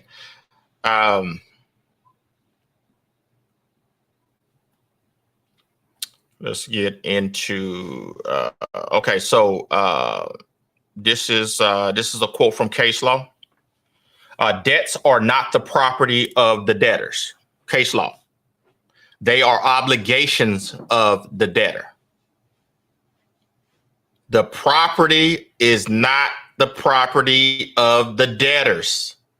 Debts are not the property of the debtors. They are the obligation of the debtors. We're not the debtors, y'all, but they got us. We converted ourselves into the debtor, right? By not challenging or not properly having our status together or our paperwork together, reading what the hell that they're doing, right? That all changes. That all changes with the co-op. Okay. And only possess the value. Now, remember, let me read it all in full. I'm sorry, I didn't mean to cut that off. Debts are not the property of the debtors. They are obligations of the debtors, and they only possess value in the hands of the creditor. So you just gave your promissory note and you transferred by possession with a blank endorsement over to the bank, and he converted it by depositing it in the non-interest bearing checking account. So it's in the hands of the creditor. You see? And you don't know that you got a credit there, right? But that's all changing now in the co-op, right? So think about that. So with the creditor, they are property, absolute. With the creditor, they are property. So your note is the property of the creditor, absolute. You see, until you start asking for that accounting. All right. Because remember the appearance. Remember, it's void ab initio if it's done by fraud, right? And what is fraud? When you don't get notice of something and then they do something and there's no notice on it, right? They didn't tell you they were depositing the promissory note. They didn't tell you that they was converting it in there. They didn't tell you that they was loaning back their liability and then selling the value of your note or your account or your reserves and packaging them up and selling them to investors on Wall Street. They didn't disclose all that. Does that sound like a bilateral contract? And you the one that's paying for everything? That's not a bilateral contract, y'all. That's a unilateral contract, you see? Let's see. And that case law, what I just read, debts are not the property with the creditor. They are absolute. That's Jones versus New Pittsburgh Courier Publications. And also quoting in Ray, and in that case law, they quoted in Ray, state tax on foreign held bonds, United States, 1872. To put it plainly, IRS taxes serve the function of dues for the privileges and the immunities associated with participating in the federated, unincorporated interstate banking associations for the non-payment of debts. What's more, the collection of income taxes is crucial to maintaining order within the association, more so than any proposed funding of the association. Here it is, right here, case law, right here. No state shall convert a liberty into a privilege, license it, and attach a fee to it. Murdoch versus Penn, 319 U.S. 105. I can't make this shit up, y'all. That's case law. They're licensing you to drive, right? Violation. Can't license you if you're only traveling, right? If you have a right to free speech, they can't make that a privilege. You see what I mean? Anything that's a right and they turn it into a privilege, right? Violation. You see? And then they attach a fee to it. When you get a driver's license, you got to pay a fee, right? Violation. You see why it just happens? Because nobody didn't know this. Nobody knows about these cases, y'all. Nobody knows that they're going on, right? Well, they do, and people are getting in their ass about it, but you don't never hear about it, right? So we're in our co-op.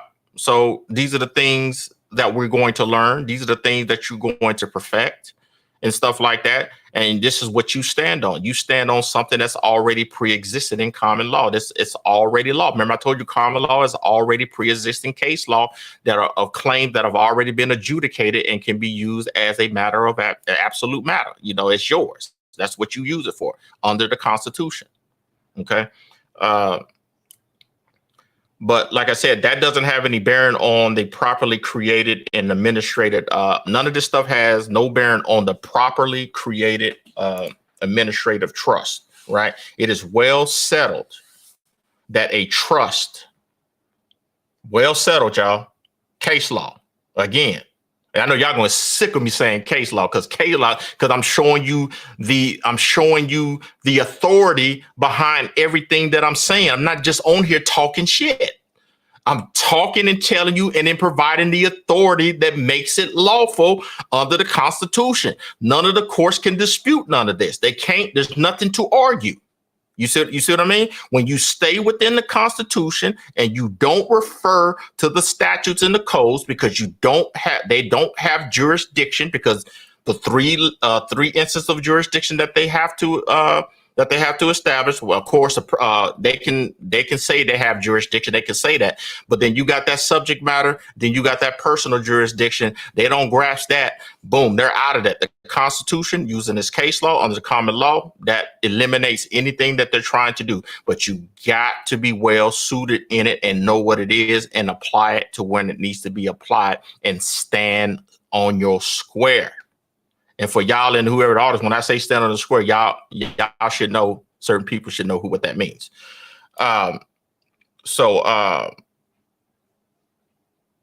It is well settled that a trust created by parties not availing themselves of such privileges and immunity is not illegal, even if formed for the purpose of limiting or avoiding taxes altogether.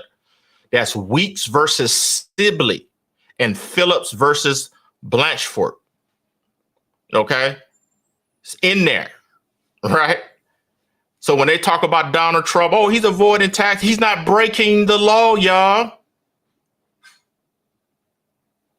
See, he was fortunate to have folks teach him that, right?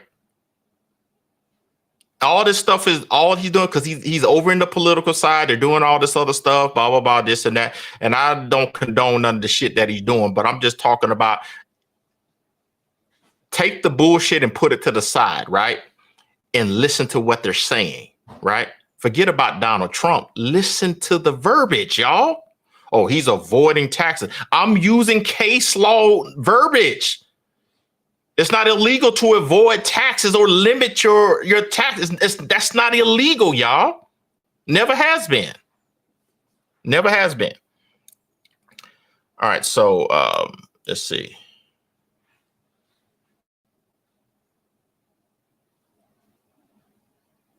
Mostly all contracts are unilateral, one party. That's correct. Seems like the other party has promises as well as opposed plus conditions, the conditions being promised.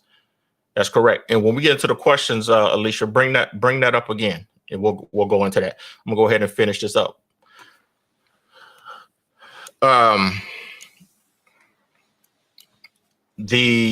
Nor is an express trust.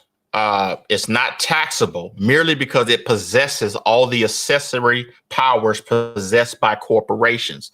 An express trust is the best of all worlds. Is the best. It is a corporation. It's just like the corporate. It got all the powers of the corporations. The only difference is that it doesn't have its charter from the state, and it's not getting any benefits or privileges from the state, which allows it to have a charter for its very existence, right? Because this is the battle of natural and fiction, y'all. You see what I'm saying? A fiction cannot sue a real person. You see what I mean? That's why they make the presumption. Remember I read the case law earlier, where I talk about they cannot make the presumption of what you are. They can't misrepresent who you are before the court. That's the first thing they're doing when they give you a summons. They got your name in all caps. They're already misrepresenting you. You don't point it out. You don't point it out. Your silence is agreement.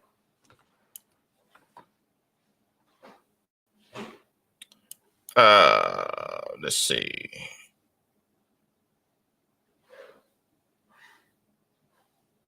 Okay, express trust is not the express trust is not subject to federal excise taxes imposed on corporations. Case law, Elliott versus Freeman and Maine Baptist Missionary Convention, Supra. Express trust is not taxable merely because it possesses all the accessory parts possessed by corporations. Okay. Case law, Phillip versus Blanchford, Gleason versus McKay, 1883. O versus Somerville, 1906. The opinion of the justices, okay, 1908. And also you want to see, you can copy and paste this, the personality of corporations and the state. That's 21 L Quarterly Revision 365, 370, October of 1905. Remember, they got personalities, y'all. These corporations have personality. That's the first thing I was teaching you, purpose and identity. The straw businesses, the straw men, you got to give it a purpose and you have to give it an identity so it can operate, right? So now you're going to take it and use that same methodology that I showed you to do that, to create your express trust. Nor can the dignity of its trust instrument be set aside simply because a tax benefit results, whether by design or by accident. That's Edwards versus Commissioners, 1969. See, these are recent. There's no new case law that overturns any of this stuff. So unless it incurs a tax liability in the United States via a valid form clause in a contract, membership in the unincorporated banking association, becoming an employer, an employee, a worker, or a corporate entity deriving income from corporate stocks or physical franchises, accepting other privileges and immunities under the 14th Amendment, or availing itself or other services or benefits of public policy, invoking the doctrine of reciprocity. And it has nothing to do with the IRS. However, it might stand as a beacon of organizational liberty. The IRS has a reasonable interest in making sure the express trust example does not upset compliance on the part of the participants in the system. And the IRS thus takes every precaution to shoot down trust of any kind, okay, which even hint at having origins lying outside of its jurisdiction, i.e. the other property. The IRS also takes every opportunity to construe every instance, however, this is rare, in which such trust is dismantled in court as being attributable to some purported inherent unlawful nature of non-statutory trust, going so far as to classify all as abusive trust. It doesn't matter. They'll put special trust up under all other trusts as abusive, right? Which is bullshit. You know what I mean? There's nothing, no basis in law of that, right? Though any trust, statutory or common law, expressed, implied, resulted in a constructive type of trust, which abuses the fundamental principles upon which equity rests in, technically abusive, right? Yet they never speak of them. The reader should be, and anybody reading this is keen to know how to discern good information from misinformation, right? Now, in the event that the IRS takes action against a purported common law trust, let's say, right, or a pure trust, aka poor trust, it is generally a lawful action, actually in response to some unlawful activity on the part of the parties or a defect in their relation. Okay, I've never seen an action taken against a properly drawn up express trust, i.e., drafted from the perfected language and the form of best legal talent. Okay, to which the power and the superiority of the express trust is attributed. Even in those cases, a thorough analysis of jurisdiction, such as the one treated in the previous section, sheds light on the blatant limitations of the IRS's jurisdiction. All right, the fact that they managed to establish a subject matter jurisdiction and a personal in-rem jurisdiction, the fact that they managed to establish subject matter jurisdiction and personal personal and in-rem jurisdiction attests to the ignorance of the defendants, and indeed personal jurisdiction usually would never have been obtained without the defendant's unwillingly consent, right?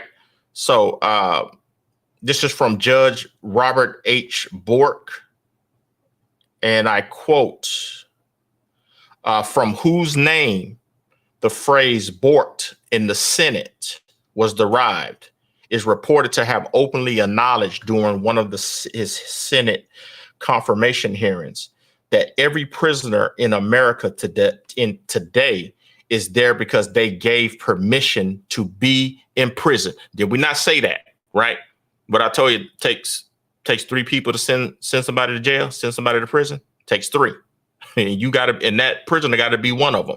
They consent to be in jail in one way or the other. Supposedly, this is the reason why the senators borked them so badly, right? So it's no secret that all actions of the IRS are commenced as proceedings in admiralty. We talked about admiralty law.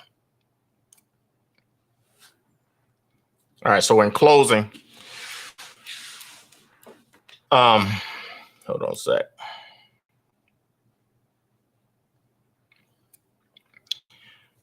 So in closing, the only way to thrive in America today, especially for our brothers and sisters and everything, is to really own nothing and control everything. We talked about that on a consistent basis, and though as a trustee, we know, and what I've broken down before, the trustee is the legal owner of the property in the trust. The trustee of the express trust do not experience the incidents of personal ownership due to properly limited liability via the trust instrument, i.e. the trust indenture, and the utter shrewdness of the trustees. It is this limited liability that makes the express trust equal to a corporation, but it is the flexibility of choice where to function in the common law venue with absolute rights in commerce under the general law merchant, or in the Roman civil law venue where only relative rights in commerce under private international law, that makes the express trust inter alia far superior and unique. Okay, so under the shield of the express trust, the trustee is clothed in a veil of impenetrable, but from within his suit of armor is the trust instrument, which molds to the trustee in all of his faith dealings on behalf of the trust. Okay, fully compensating him for his services, privileges, his use of the trust property, and enabling his exercise of creativity and business endeavors, all without the excessive weight of inquisitorial legislation. Now, when one is trustee, he is in his fiduciary position, looked upon with respect for the integrity inherent in his or her position. This has always been the case, except where the power has been abused. But even so, history is clear that there are far more abuses via corporation than there are express trust. So given the stats or the statistics, that the fact that all governments in the 21st century of America are corporations themselves. Showed you that proof. Showed the Dun and Bradstreet. Broke it all down. It's all there. It becomes clear that the extensive recognition given to corporation by the state is simply because of the special interest relationship between the two. Okay. In a way, it is the same relationship between John and the prostitute. I'm going biblical, y'all, again, right? This is the same relationship between John and the prostitute. And it is therefore in the best interest of the prostitute to take measures to keep the John in business in order to indirectly protect her own job security. This is the cause for the general settlement towards express trust operating in the statutory world.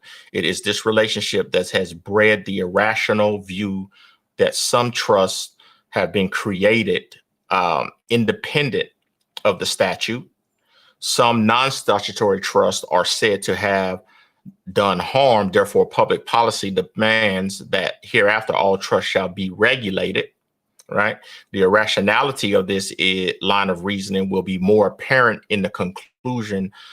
If the conclusion is paraphrased, some lawyers have been presidents of the United States. Some presidents are said to have done harm. Right. Therefore, public policy demands that therefore all lawyers shall be prohibited. Right. You see how that doesn't make any sense? The bottom line is that express trust relation is the most flexible means of owning nothing and controlling everything. And when utilized shrewdly, affords its participants with all the ingredients to live well, naturally. It is also true that no matter how many arguments are made against the express trust, you will always see through the propaganda and the spin, knowing from your own knowledge and your own independent studies that an express trust in reality can only fail due to some misgiven or impropriety on the part of the trustee. The trustee must also trust himself.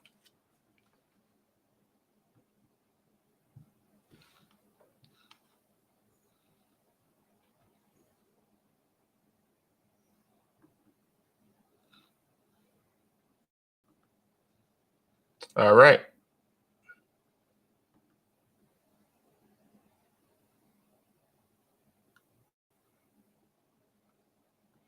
Okay, we're gonna go into Q&A, y'all.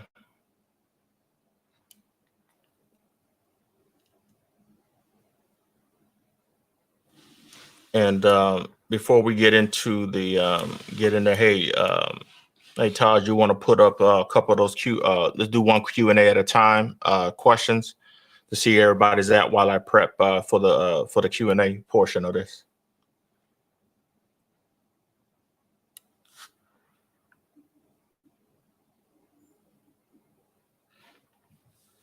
Well, go ahead. You can go ahead and launch it. Go ahead and launch it.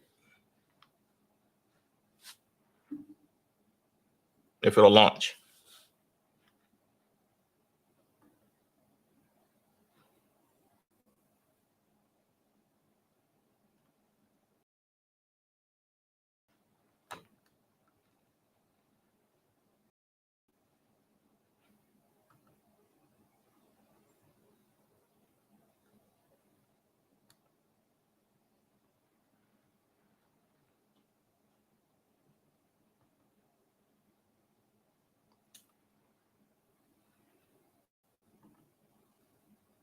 Yeah, no.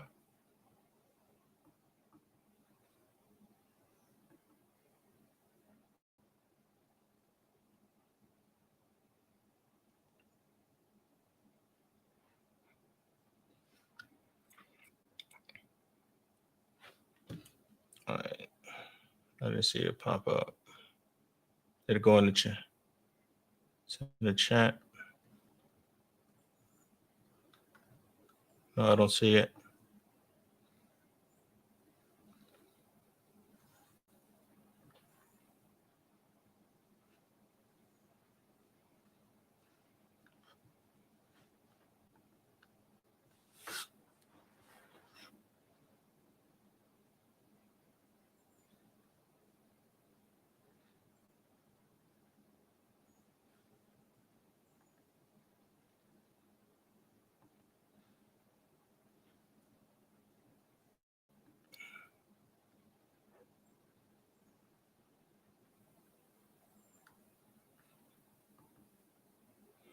Mm-mm. No, I don't see it. No. Well, we'll go in, we'll work on it. We'll work on it and get it, make sure we get it ready for study next week.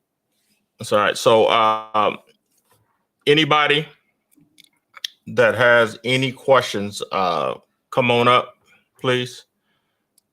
Raise your hand, please. And we'll bring you up. And Taj, if you want to ask those questions manually and not use that and just type them in, you know what I mean? Just put them into the chat and see, and then we can address them like that. So let me get on. We'll do that. Let me get Miss Kellogg in.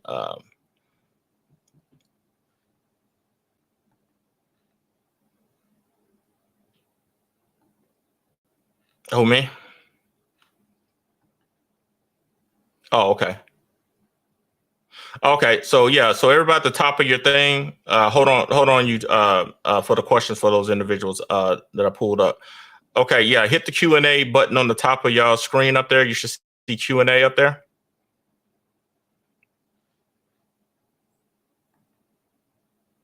And you should see the question there.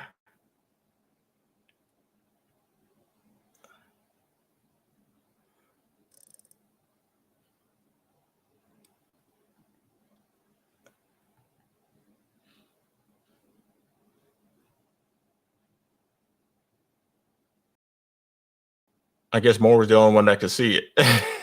That's all right. All right. So I'm gonna go ahead and ask the questions, and then I want everybody to think about this, and then put everything in the and just do your answer inside the chat. Okay. So or do you want to go ahead? You go and do it. Go ahead and do it. You gotta speak up. You gotta speak up.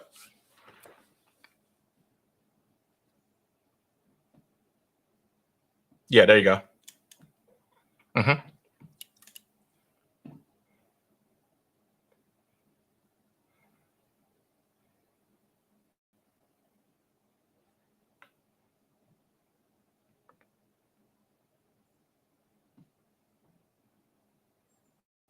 Where y'all at on that? Anybody got the answer to that? I'll repeat it out for you. The property interest is held by whom? I'm not gonna give you the the multiple choice. I'll go hard with them. I want to make sure they know. The property interest is held by whom? The interest is held by whom? Legal title, equitable title is held by this individual or entity. That's correct. The trustee. The trustee takes legal title to all property. That's the reason why it can issue certificates. Now let's flip that. When you get a car, right, you should be buying directly from the manufacturer, right? You have to establish a relationship with the manufacturer. Why? Because it's just like when you go to Walmart and you buy a TV. Walmart gives you the receipt. When you go to the manufacturer, they give you the MCO, which is the certificate of manufacturer's origin, right? So you don't get that, right? So who the hell giving you a certificate of title? The person who has legal ownership of that car, which is the state. That's why they're able to issue you a certificate. You see? We got to stop that. We got to go and get our MCO. You understand what I mean? So that means establishing a relationship. And the only way that we can establish a relationship is through cooperative economics. Co-opinomics. Why? Because now when we go and we acquire from The manufacturer, you see, we're going to buy direct. We're not going to go to no dealership, right? And then the way we contract with the state to get the plates, you see what I mean? We're in a full control and position of that contract, right? To get, because we don't need their title. You understand what I mean? But at the same time, there's another way what you can get to get your vehicle identified. You see what I mean? Where you can get your plates, right? So you have to think about that without having to give it up. But if you do give it up, there's a way to do it. You see what I mean? Reserving your rights. And you want to make sure that you have a copy of the MCO, so then that can go into the trust. And then you can do a certified copy of that to keep with the trust. So then when you do give it to the state to get it, right, you have a certified copy of the original. Because you can say, well, I lost it.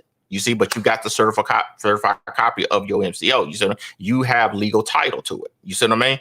So there's ways. We just have to know how to contract, right? And how to structure our stuff to get the exact same thing. Because remember, we are getting the license plates for the property, so we can use it as evidence of their of the fraud, right? You see what I'm saying? The place represents the fraud. I'm just traveling, but they made me get these plates and stuff, but I reserve my rights. You get what I mean? And you can still, and then the ownership of that title, right, is in the trust name, right, with the notice, the due notices and all of that, and the person who's signing it and whatnot, authorized representative without recourse. You see what I mean? You want to be able to put your documents on that stuff directly. You can't do it when you're using a third party, right? So that's one thing to think about. That was a good question, Todd. You want to go to you want to hit that next one?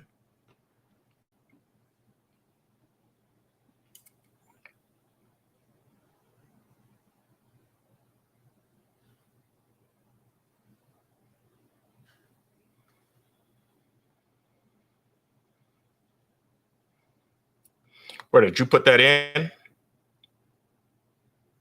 Oh, okay. Oh, because I wanted to read. Something you sent that to me. I ain't got time to look for it right now. Now say that again. Say it again. Go ahead and put it in the question thing. Don't put the thing in it. Just put the question in the Q&A portion.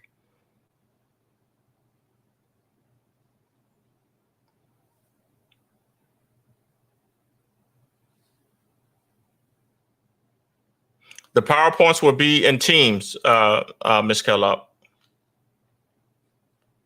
They're in your folders in in Co-op Wall Street or Masterclasses. Remember, I told you all the files and all these stuff are inside of Teams. So that's why I was saying it's very important that y'all get into the Teams area so you can have these documents.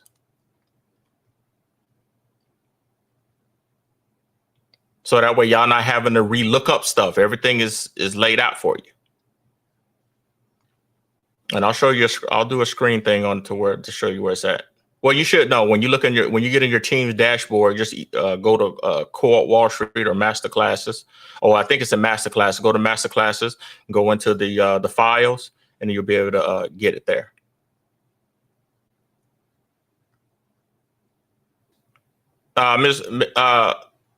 Make sure you put your. Someone says she put in her. Make sure you don't put in the question. Never mind. That's fine. You got it up, RT?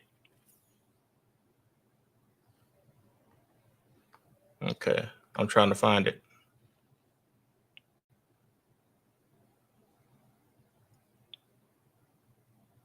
Okay, a property's interest is requested by whom?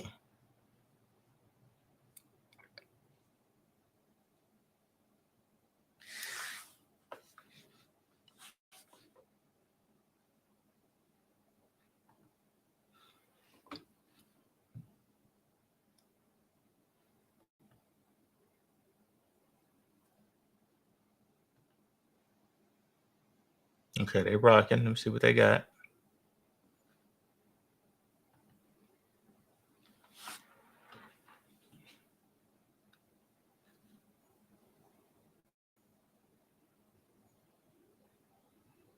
A property interest is requested by whom? You want me to elaborate on that a little bit? So if someone has a interest, no. I think that's not put out. Which portion did you get that from? The property interest is requested by whom? A property interest is requested. No, a trustor can't get a property. A trustor can't get a property interest. It's not requested. No, the trustee doesn't request. No. The trustor is the one that puts the property into the trust, transfers the legal and equitable title to the trustee. So no one has a property interest in the property other than the trustee. Anybody else on the outside would have a beneficial interest in the trust. You see what I'm saying? Which hold the assets.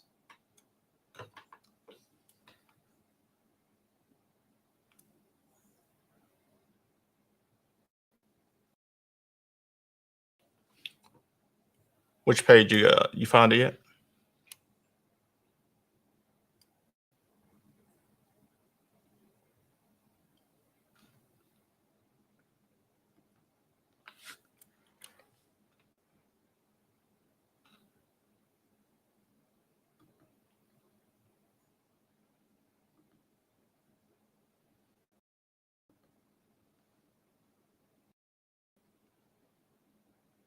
Hold on a second, John. I'm trying to figure out this one here.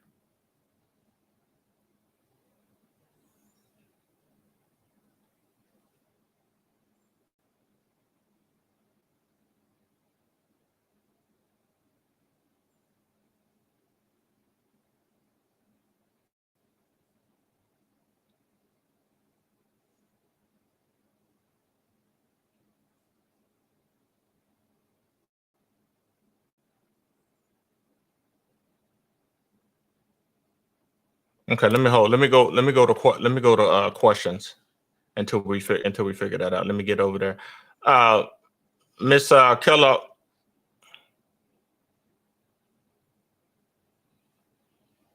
Okay.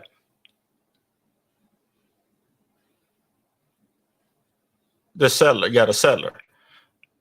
Yeah. Okay. So yeah. So let me see. Somebody asked who got that right.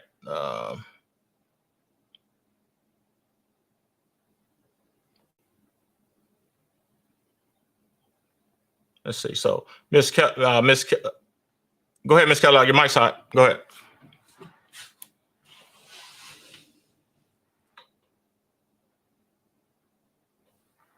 Hey, what's going on?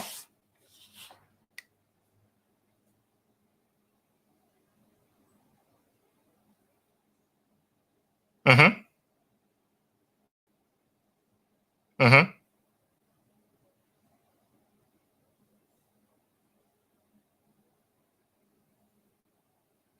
Yeah, you got the PowerPoints they're in PDF and they're also in PowerPoint as well. So you can open up the PowerPoint only in Teams. So unless you got PowerPoint on your thing, so all the information is there for you to read. Mm-hmm. Go ahead, so Flora, your mic's hot.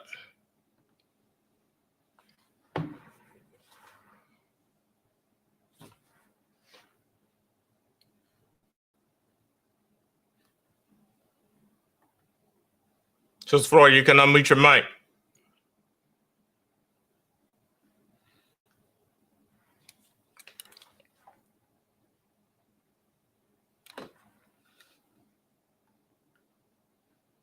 Yeah, I can hear you.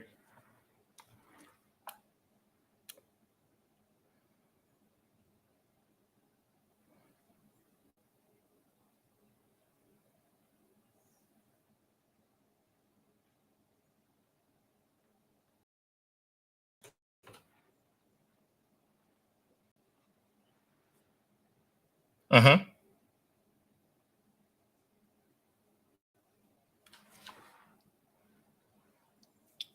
Okay.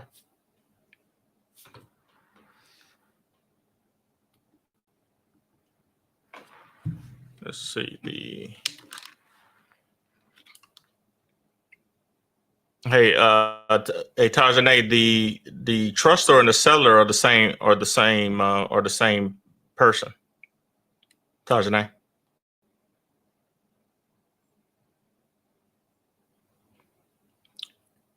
No, I have to see what it is in context because that question, it doesn't sound right to me the way that it's presented.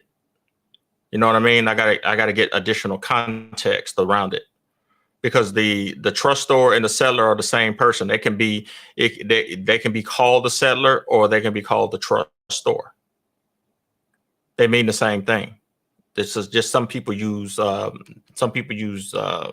word or the other.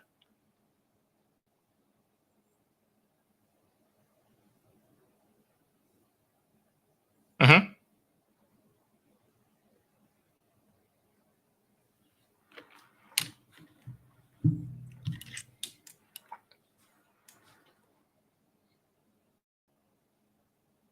Mm-hmm.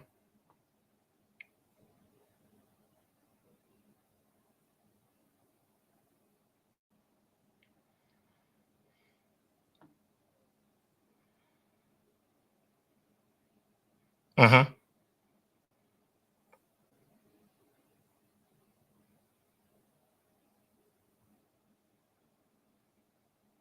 Uh, they're getting paid into an account now, right?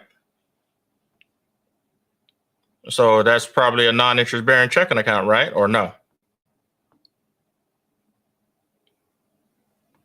Well,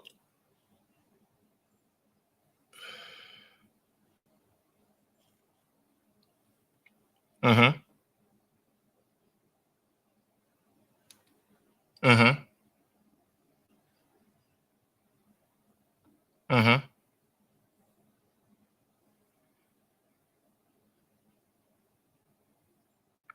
No, no, you have to do an assignment. Anything that you're receiving, you have to do an assignment to the trust.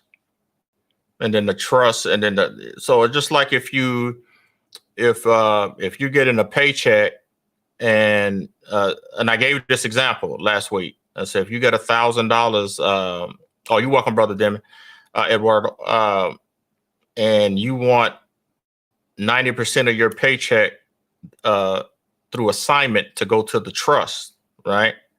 So when your employer or whoever is doing the payments and stuff like that, they're going to look at that assignment, and then when your paycheck comes out, your check is going to be 90% less, and the other 90% is going to be directed to whatever account that you give for it to go to. You see what I mean? Wherever your trust is doing its banking at, so that's where it'll go.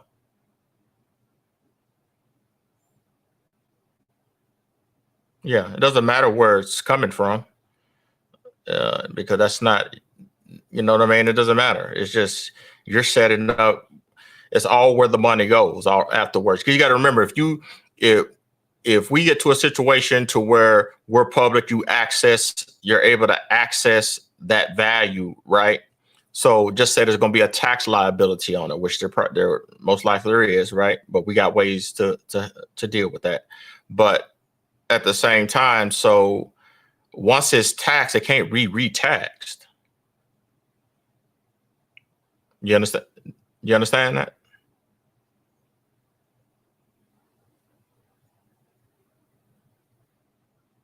Yeah. What once you get taxed, they can't keep taxing it because you're pulling it out of the system. You get what I'm saying? If you so just say for instance, we follow say we do traditional stuff with the crap that we do now, right? So you figure uh you pull $1 million, right? So whatever your tax bracket is with the IRS on that, whatever it is, just say that's 40%, right? So you're gonna send a check to the IRS for 400,000, right? Or I'm just talking traditional way because that's not how we're doing it, right? So you send 400,000 to the IRS, right? $600,000 that's transferred into your ecosystem, right? Okay, it can't be taxed again. You done already pulled it out. So that's what's going to be being rotated within your ecosystem. You see, because there's nothing commercial attached to it anymore. Does that make sense? Because you're paying in your ecosystem, you're paying your other entities within your system that are other trusts, not chartered franchise corporations, all trust, and you're doing your stuff on the ecosystem, within the ecosystem. But on top of that, whatever that money comes in, it comes in from a loan. You see what I mean? So it's not even taxed anyway. So that's how we're going to be doing it with the whole thing. We'll take it and put it all into a policy and then borrow from the policy. It's already a loan. There's no taxes on it. You see what I'm saying? That's how we do it. So now everything that's rotating in your ecosystem is based off of a loan. You're doing loans here, loans there, loans there. There's no IRS involved in that.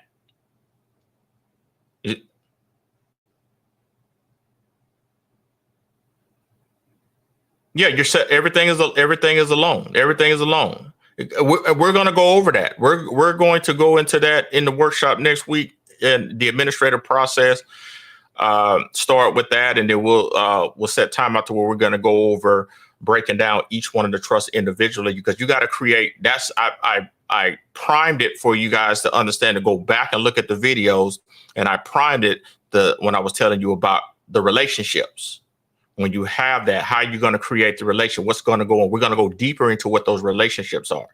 Everybody that you have to have a relationship with in there, and then you're going to create the relationships between each one of those inside your ecosystem. So if you got you can either use the administrative trust, or you can use the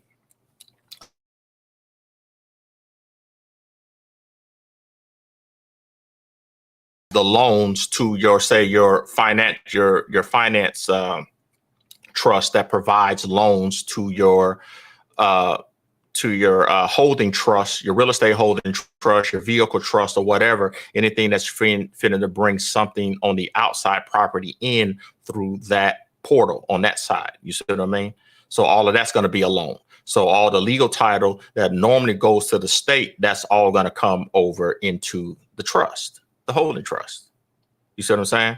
So we haven't even talked about security interests and stuff like that, how we tie up who has a lien on what, blah, blah, blah. We haven't even talked about the security interest after that to protect it from any outside. Remember, anything on the outside of your trust is interfaced with the public, right? So major protections got to be put into place in the trust. So where any liability that may happen, say you get into a wreck or something like that, in that vehicle, all the liability stops with that trust. It doesn't come in and bleed into the rest of the trust, the rest of your trust.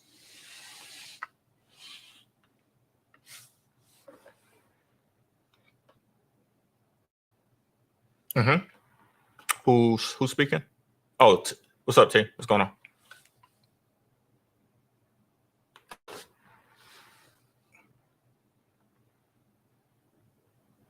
Okay, cool. Let's see.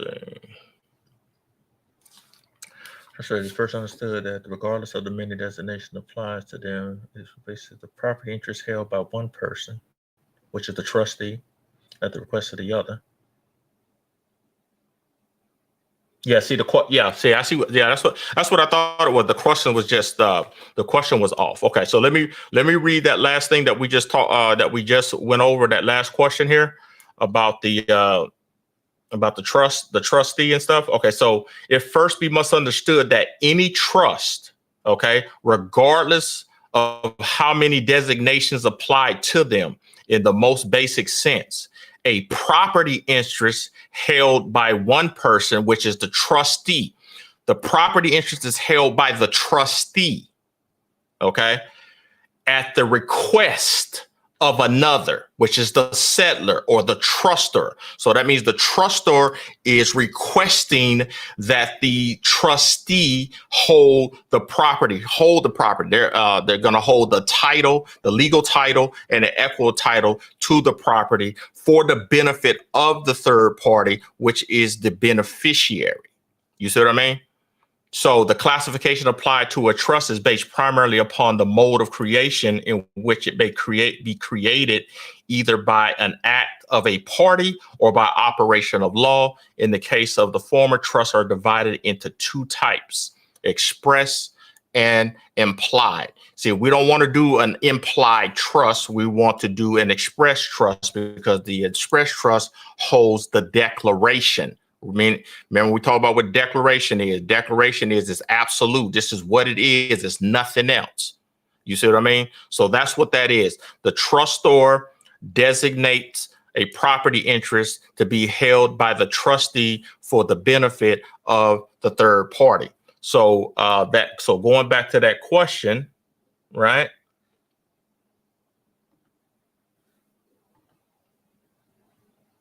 Where you at? The third party who benefits, is that which one? Is that? The property interest is requested by whom? So the property interest is not requested by anybody. The property interest is not requested because the trustee wouldn't request the property interest. You see what I mean? The trustor would designate that. If you go back to that question, is that the property interest is held. So that means it's requested. The settlor is requesting. So the question should read, where are we at?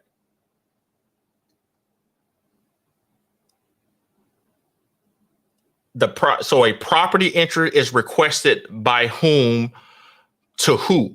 It's requested by whom? You see what I mean? It's it's just the way that it's worded. That's what kind of throws me off on the way it's worded. So it would say so it would say, we would do it as a CT. Let's do it this way. Say a property interest is held by one person at the request of another. You see, now that's a full sentence. You see what I mean? Because you'll take the trustee out of parentheses. So you'll ask that question again. You would say property interest held by one person at the request of another. Who is that? So it should be a three-part question. You see what I mean? With three answers in there. So then that way you cover all three of them and stuff. Because that's kind of, just that one portion kind of like, okay, what does that mean? You know what I mean? Okay, so let's see. What's the next? You want to go with the next question? All of them in already? Okay. Let's see. Who do we got? Anybody got their hand up? Make sure.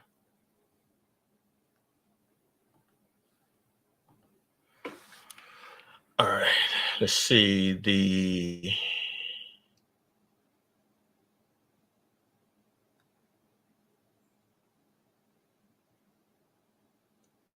third. Okay. Go ahead. You can go ahead and read that one. I'm looking at the third party. The one above the other one. The third party who benefits from the property interest being held is whom? That correct? T?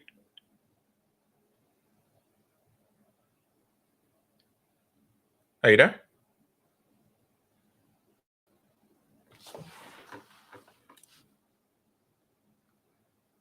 Oh. Okay. The third party who benefits from the property interest being held is whom? The third party benefits. The answer is in the question. The third party who benefits from the property interest being held is whom? That's correct. They get that beneficiary? That's correct. Beneficiary. Remember, the trustee is not getting the benefit because he's in a fiduciary capacity. He's holding legal and equitable title in the trust for the benefit of the beneficiaries, right? Or any certificate holders, right? Because the trustor can or the settler who have already passed the property over to the trust, right? And say the trustor or the settler who initiated the trust. The transfer over to the trustee has additional property that they want, right? So they can come in on the back end, right? And in exchange for certificates of a beneficial interest certificate, right? And bring that property in unencumbered, no third party liens or anything on top of it's free and clear can come in, and then they can benefit from being a beneficial certificate holder for that additional property that comes as being held by the trustee on the back end, right? So,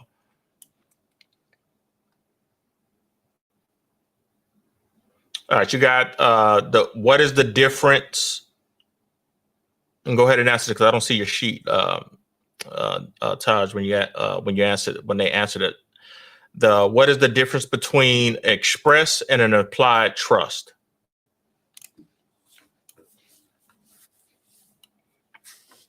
We talked about implied, right?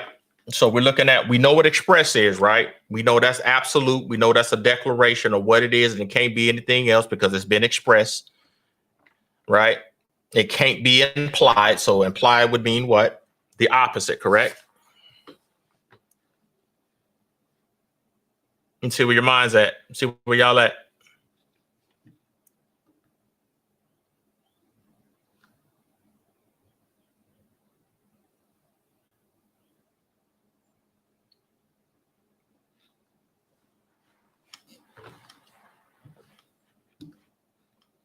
Anybody know what the implied is?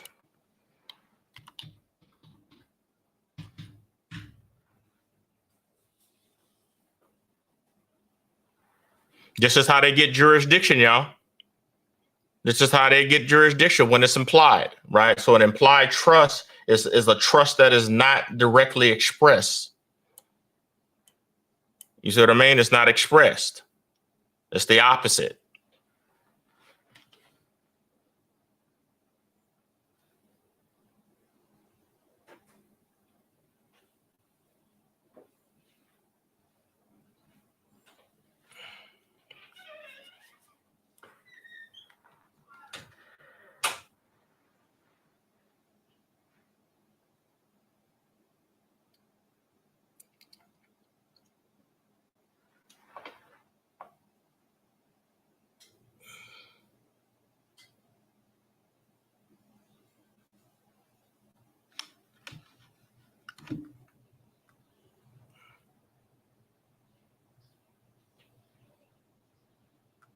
So that's what the courts would do. They will imply, they will make the assumption that you're something that you're not. You see what I'm saying? And you either or you don't, but it's not incorrect. It's incorrect. In other words, it's just not expressed. It's not expressed. You see, it's implied. An implication. The words implication, implied, all of that. You have to make sure everything that you do is expressed.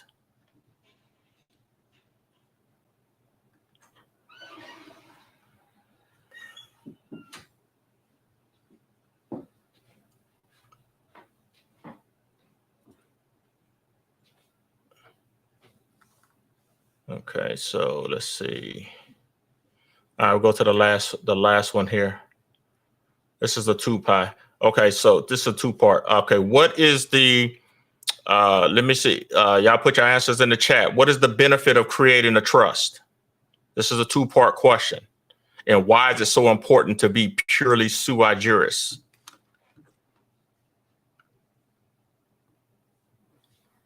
So answer the first part first, and then answer the second one.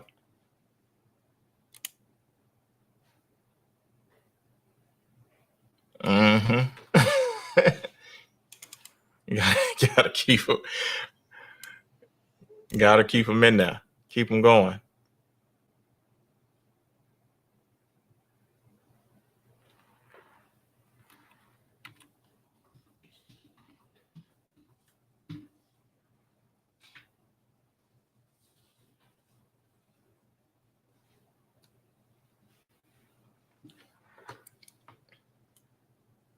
I said we got see, we got Tyra. Let's see what Tyra got. Let's see. Brother Al, trust equals nothing in your name. Bypass probate process. Yep. Separation. Yep. Take obligations off of you. Correct. All of it. There's no wrong answer, because you got to go off of your basics to how to put it together. The trust keeps me out of the jurisdictions and gives me control. That's correct. Control of the property. That is, all of those answers are correct, right? Because what you're doing is you're separating your estate. You're establishing your estate separate from you. In other words, you're separating what is fiction and what is reality. You see what I mean? You're the real person. But remember, this is where we come, the second part where we said to maintain, make sure that you in sui juris. Sui juris is means of your own right? Your own right, the power and control to handle your own legal affairs, right? And as a trust, when you create that trust, that's what you're doing. You're giving life to that express trust for you to be able to do the things that trust is you. It's off of your declaration. It's the only entity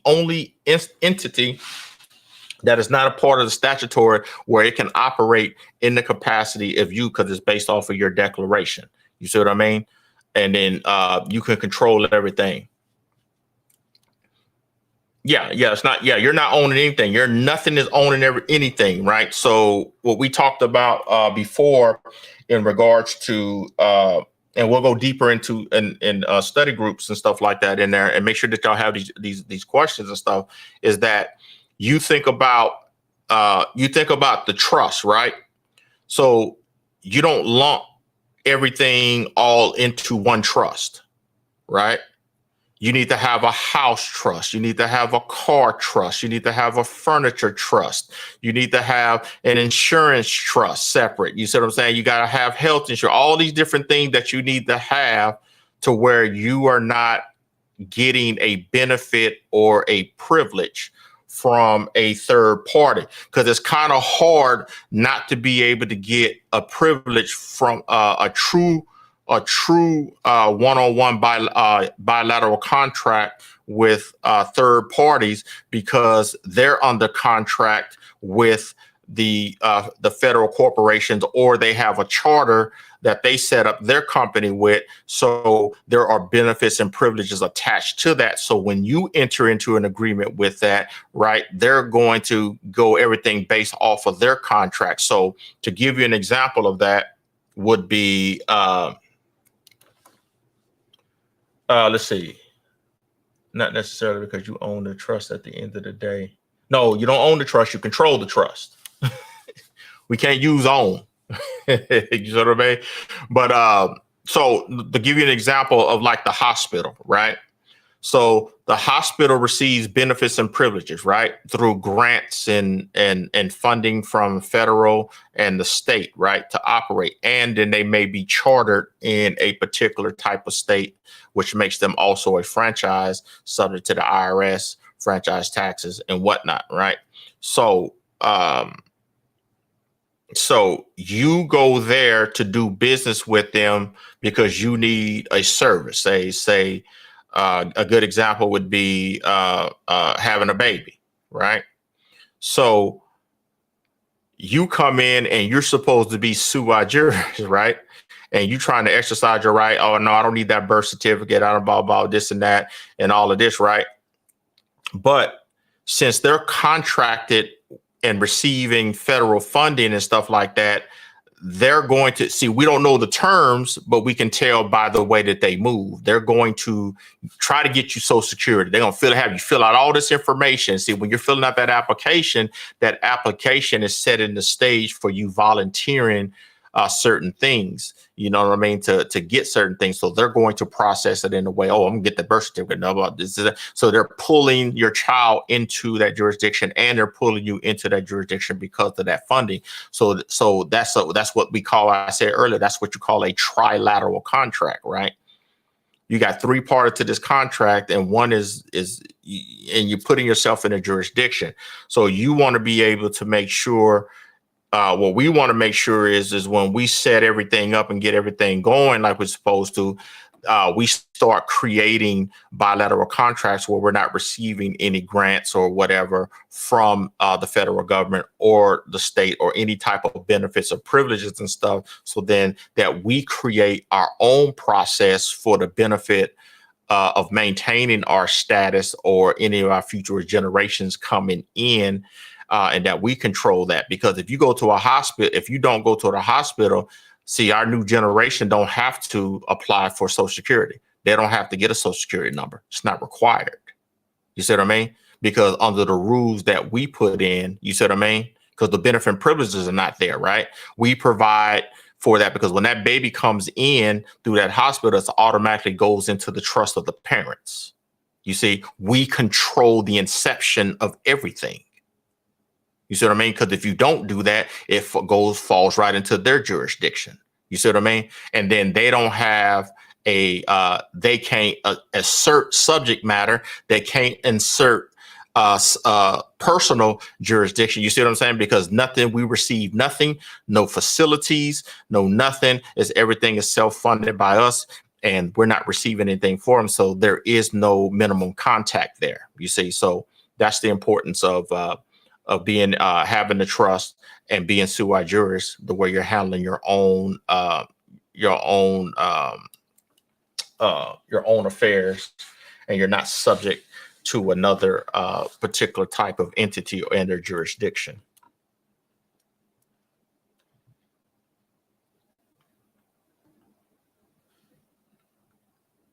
So we good?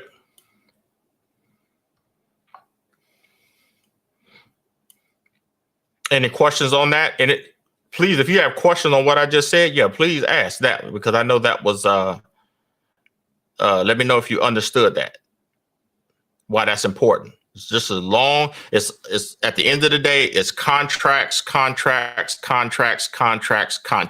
the end of the day, that's what it is. It's nothing else but contracts. Who am I in contract with? What am I obligated myself to do? Why are they trying to get me to do this? You know, so if you're obligating yourself to do something, there's a contract in place. And you need to know the terms of that contract, right?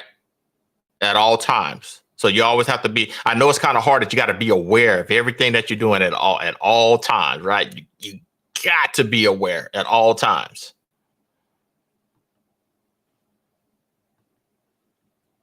At all times. Okay, so if I don't have, oh, wait a minute. We got in the chat here.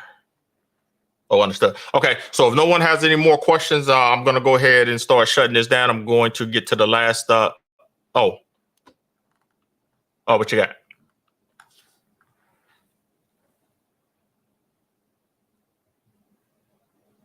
Yep. You know why it does? No, they don't classify it. You classified it when you fill out the application.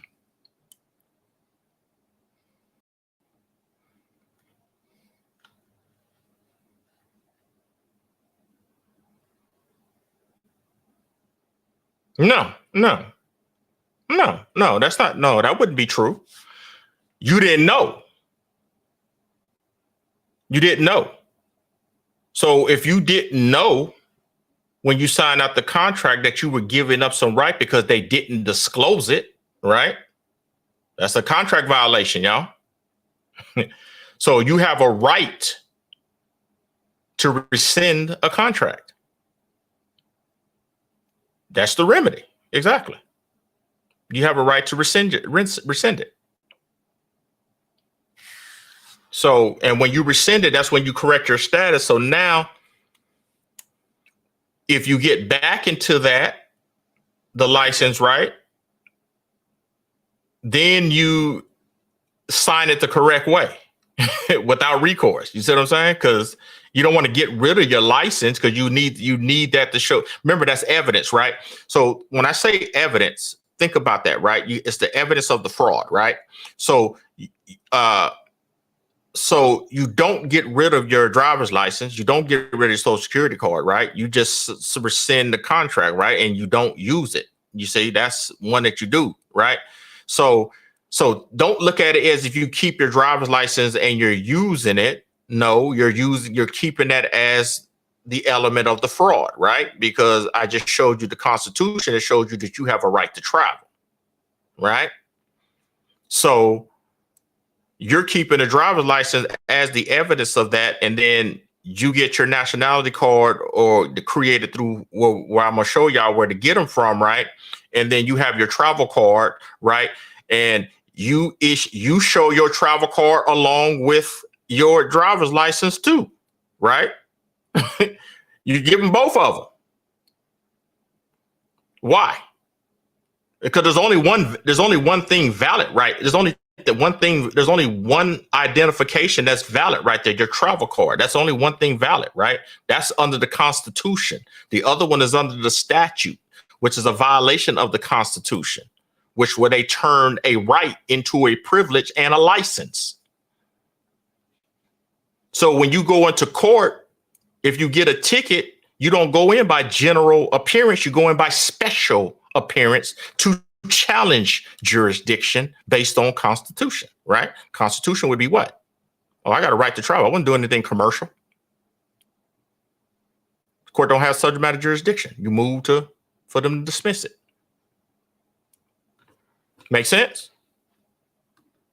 Because you don't throw away your birth certificate, right? See, driver's license is not ID. Birth certificate is not ID. Birth certificate doesn't provide you nationality. Your driver's license doesn't provide your nationality. Your nationality card is going to tell you that what your national is. You see what I mean? That's what keeps you out of the jurisdiction. You see what I'm saying? You don't bring the documents. These documents don't bring power to you. You bring power to the document. You understand? The driver's license, you make it powerful because you keep using it and you don't challenge it. You get what I mean? Because you don't know about the Constitution. I just read you case law. It's all this stuff has been established for decades, y'all.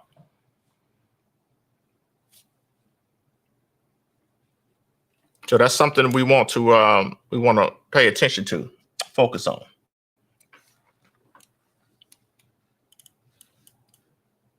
All right, so what we got?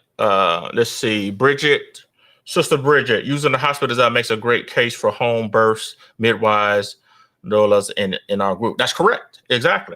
Yeah. Because there's no law. You show me the law, right? Because I haven't seen it. You show me the law where it says that you have to have a birth in the hospital. There's no law. There's no law that says that. There's no law. Because what were they doing beforehand? I always remember, what were they doing before there was hospitals? They were having births at homes, right? Yeah, I know. Yeah, I saw that too. Yeah, you see what I'm saying? All based on lies. You see what I mean? That's why we have to get out of their jurisdiction. See, these agencies, which are subsidiaries of the or contracts. Remember, the government has their own subsidiaries, and then they contract with third-party contractors. You know, the government contractors and stuff like that. So a lot of them abuse their power and their authority and stuff like that. See, but like I said, when we talked about earlier, when I talked about domicile, jurisdiction, using that zip code and everything like that, that's the reason why we have to get out of their jurisdiction. You see, I cannot stress that any more than I've already stressed that, y'all. We got to come together, do our thing, get this capital raise up so we can get to where we need to get, y'all, so we can start establishing our jurisdiction and to start establishing our rules. You see what I'm saying? Our laws based on the Constitution. You see what I mean? So then that way we can slowly stop this crap that's going on, right? This is a lot of abuse of power going on, and it's all assumed power because people don't have the know-how or the ability to challenge what these folks is doing, right? Because a lot of this stuff that they're doing, because the first thing that they do, this is where they're messing up, though, right? Did they hire Sister Tyra? Did they? I didn't read. Did they hire an attorney? Your mic's hot. Your mic's hot, Tyra. Go ahead.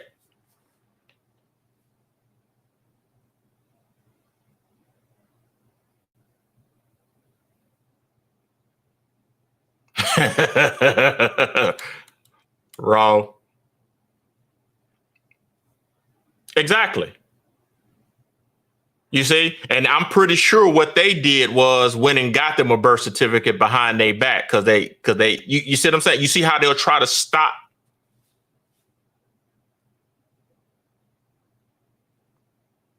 She's not required to. That's the whole thing. You see what I mean? So something else is going on that we don't know. For the reason, because you see, the question is, what was the cause?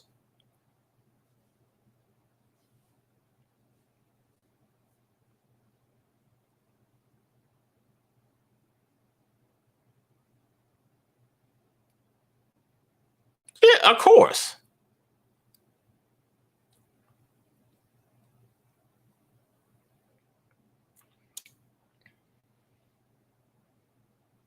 Yeah, see?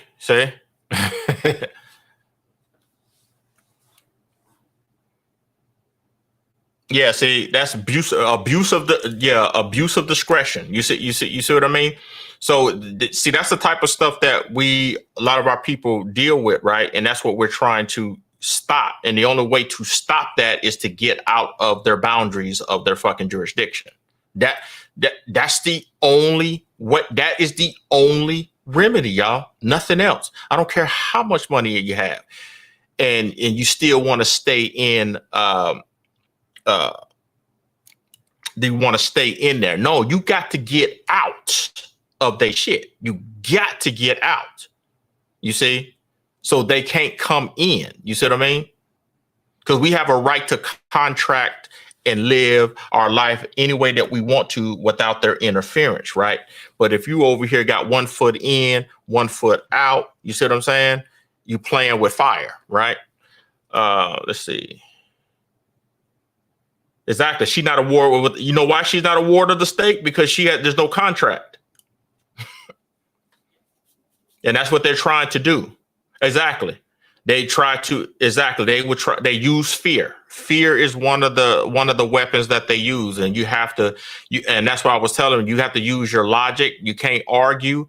Don't argue with them. You got to stand in your stuff and prep your stuff from the get-go. Because see, if she would have, what I wish they would have done, right?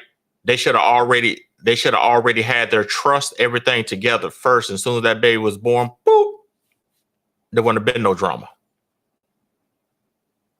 You see what I mean? Because you can create your own records.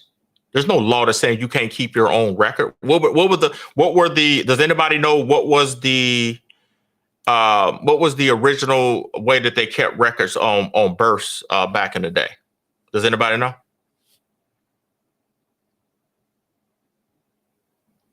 Yep. That's correct. The Bible. Remember the Bibles had the little family tree in the back of it? Remember that? I think I'm showing my age, but yeah, they had the and there's nothing saying that you can't create your own. Yeah, you create your own record system of everything with that and keep them out of the system. You see what I'm saying? And that's what they're trying to do. They're trying to get folks in the. That's the reason why they make you look like they are fighting for the migration of immigrants coming into the country, right? They're making you look like that's an issue, right? So that's the distraction, right? Why would it benefit the US, United States, right? Based on what we're talking, right? What we're talking about. What do you think? Why would that benefit the US to let the immigrants come in from everywhere around the world? Why would that benefit the United States? The corporation.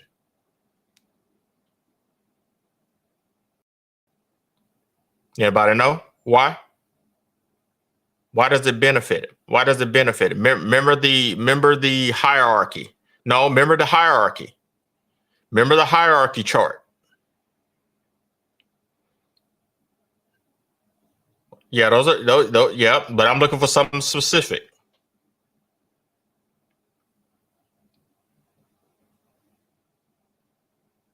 Yeah, I'm looking for something specific. What are they? I'm looking for their classification, their status when they come, right? Who's the lowest on the totem pole? A 14th Amendment citizen, a U.S. citizen. That's correct. They're on the lowest end. They can never be a citizen. They can never be a national of the United States, a U.S. national. They never can. You see what I'm saying? So the citizen goes up under the lowest. The U.S. citizen is the lowest on the highest on the hierarchy, right? The natural person is the highest on there, along with the state citizen. That the powers are derived from. That's where the state gets, and then the federal government gets its powers from the state, which they get from the citizen, the natural person, you see. And the United States can't give any more authority than what they were given. So the states give the United States federal corporation limitations, limited subject jurisdiction, right? And it can't give the U.S. citizens anything more than that, right? Other than the privileges and the protections of the Constitution, right? Whatever they create, they still get the benefits of the Constitution, right? But we're all 13 citizens under the 13th Amendment. I'm sorry, 13th Amendment and above. U.S. citizens are 14th Amendments under that. So the rights are limited. Well, they're not immigrants if they were born in the United States. Under their rules, they become U.S. citizens because they were born on this land. But see, all this shit is bullshit anyway, right? So, because this is the Mexum, right? North Central, South Africa, America, what they call, this is a Mexum anyway. So we're all America, right? So who to them to tell that the folks in Mexico are not American? That's Central America. Who to South America?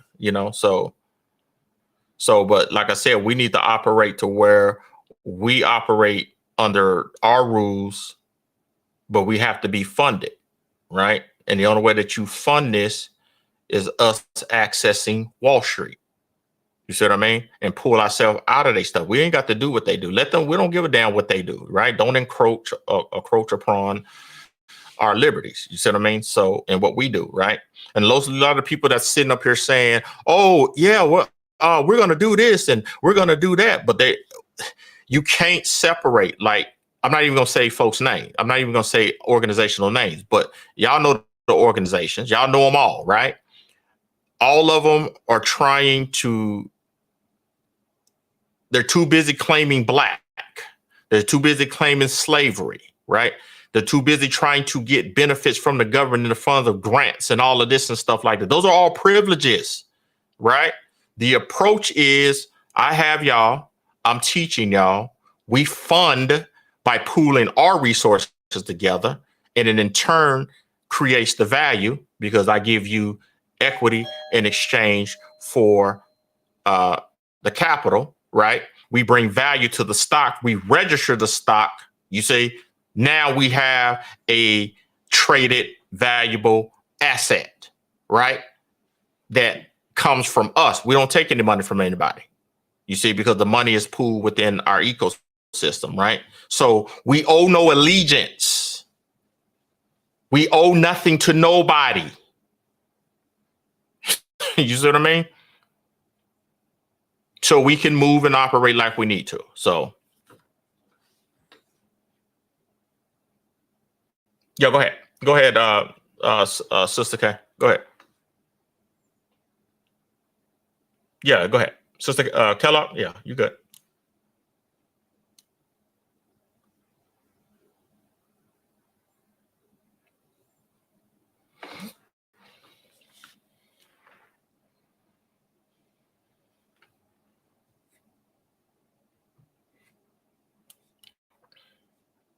Well, no, they can say, yeah, they said somebody sent a request from you. I sent them the link.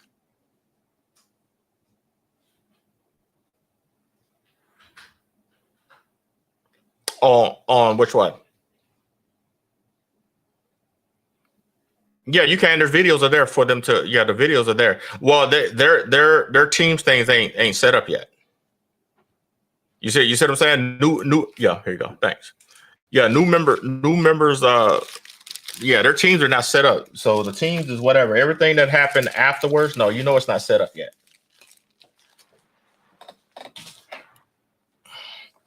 Yeah, yeah, I'll contact them.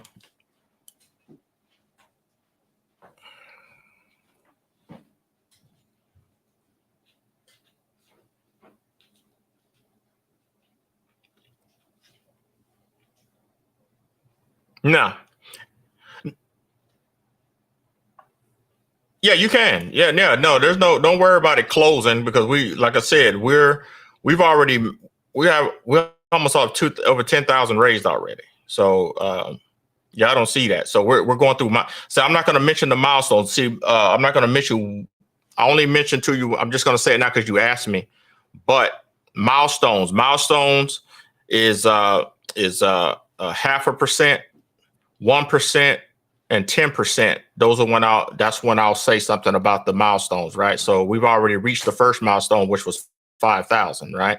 So the next milestone is 50,000. And you'll know when we get to the 50,000. And the next milestone after that, the 50,000, which is 1%. And then when we reach 500,000, that'll be 10%. And then I'll announce that we've reached that milestone. You see what I mean? So as we're moving, I'm going to be moving as the money comes in and it gets faster. I'm going to be moving towards what we need to get, but we have to get this out to our people ASAP. Everybody can just keep investing. Go and invest. I prefer, which is best, that people need to lock down their membership and lock down their investment. Is there in addition to, you see what I mean? Because the offering doesn't include membership anymore. You see, like the last one, right? So you just split your investment up, do your investment up over here, and then get your membership over there, however you want. I don't care how you do it. So that way you have access to what we got now and what's coming, right? And you can, what was I going to say? Now the investments is easier now. The ACH has been activated on the thing. So everybody can just put their bank information in there, boom, boom, whatever, and be done. You don't have to wire transfer. And the reason why the ACH is the best, because it don't cost me a quarter.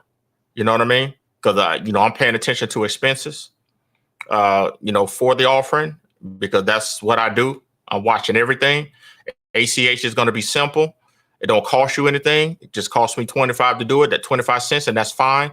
Wire transfers were costing people $30 and stuff like that. So you don't have to worry about that. Go into ACH, do your thing, and it should go real fast. So yeah, don't worry about when it's going to close. Just get folks in, because I'm not finna do that sense of urgency stuff, right? When it's going to close, it's going to close. You know what I mean? We meet a certain threshold, and I don't see people moving fast like they're supposed to do, then I'm gonna make my move, my counter moves with the people that I got. You know what I mean? And then everybody else is just gonna be shit out of luck. That's just what it is. You know what I mean? So I'm watching, I'm making sure that I focus, and I'm not focusing on that. I'm focusing on these videos. I'm focused on this education. I'm focused on getting everything, the system situated and stuff like that. That's my main focus. The offering, it's already launched, is there. Go to it, do it. It's on autopilot right now. I don't have to sit up there and keep worrying about it. I check it probably maybe once or twice a week. You know what I mean?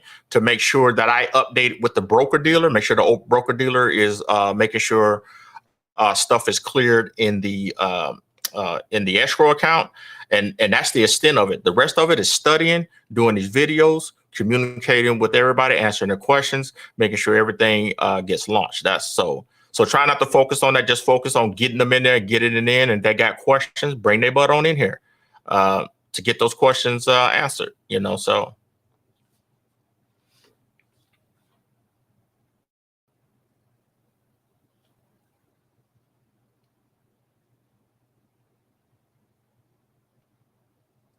Uh, did you do did oh you already wired? You already wired?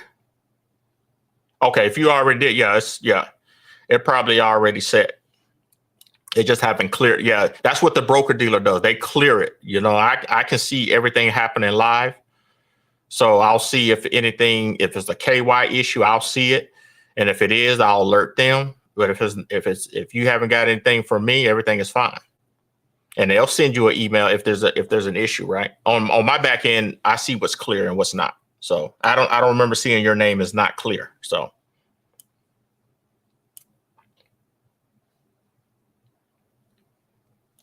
no, you're fine.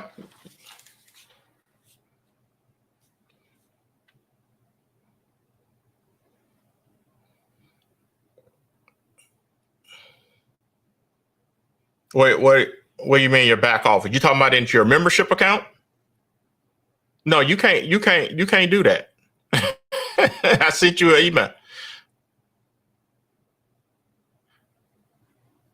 No, that's a separate system. That's a separate system. No, that's a separate system. You have to notify me that you want to do your e-commerce account, and then I will set it up. It's on a totally different server. That's where you put your domain name on your e-commerce site. Yeah, you have to send a request. Yeah, say I'm ready for my e-commerce site, and then we'll walk through that. We'll walk through that, and then I'll set it up over on that channel. Then you set up and do what you need to do over there. Follow those directions over there.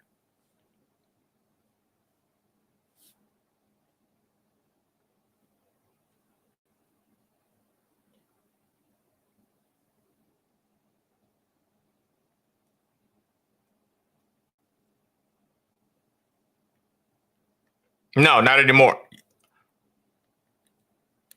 Yeah. Hmm.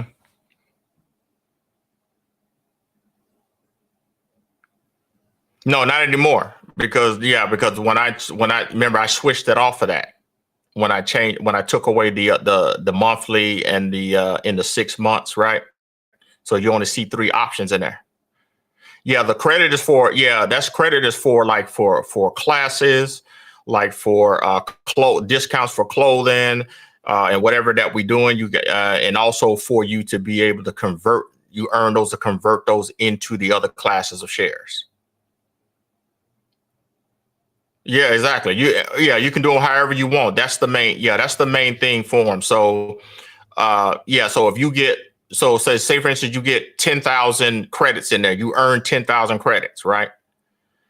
Because you'll get credits from the classes, the courses and stuff that we're when the institute, the university starts and whatnot, and you start taking classes, taking quizzes and passing those, you'll get credits, like 5, 6, 10,000 credits if you pass the whole course and stuff like that. That's the reason why I'm asking questions now. I want to see where everybody's is, because these are the type of things that's going to go on when you're taking those courses.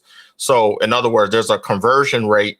So if you got 100,000 shares, so let's do it like that because that's the number. If you got 100,000 shares, it's a 10-to-1 conversion ratio to from Class M to Class A. So that means if you have 100,000 shares, that means you can convert those 100,000 of Class M's into 10,000 Class A. You see what I mean? That makes sense?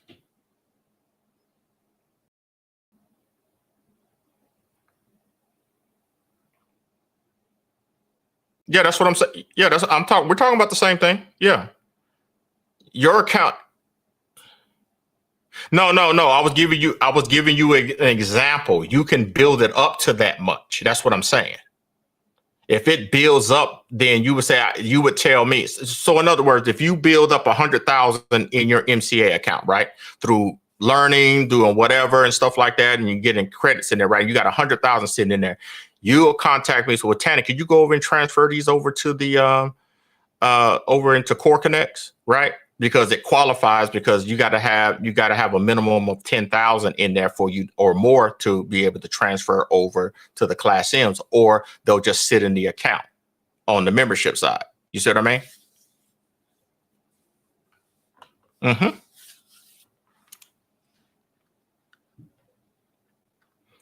Anybody else got questions on that?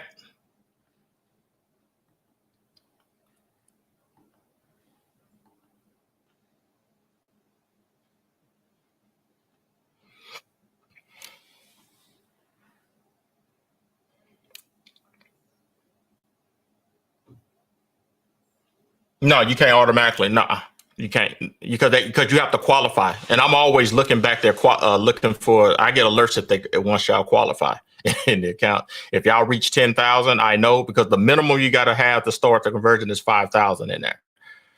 So if you reach 10, I'll see it, and then I'll wait for you to see if you're going to if you want to reach out or not. You know what I mean? Because you're paying attention, because you guys have to be monitoring your stuff too. So if you do that, you only can convert when it reaches, say if it's 10,000 at the dot, right? You only can convert 5,000, because you always have to keep a minimum of 5,000 in balance in there, right? You see? But if you got 20,000 in there, right, you can convert 15,000. You see what I mean? 10,000 or more you can convert at one time.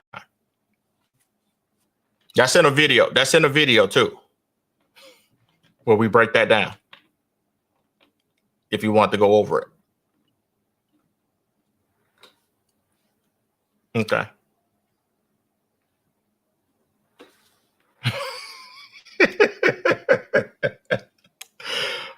You Alicia, just you funny girl. All right, Sister Flora, go ahead.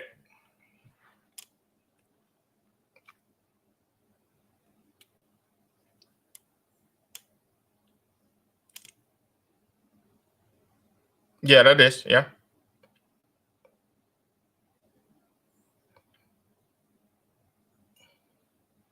No, because no, yeah, you don't have to worry about it, because they remember, everything was already issued to y'all in advance. So you're not going to see anything in your MCA account unless you do something new. Did you forget? When I gave you, okay, let me check this out. Did everybody not already get 100,000 Class M's on their Core Connects? Huh? Please answer. Okay. So y'all didn't earn that, right? I gave it to y'all in advance in November, right?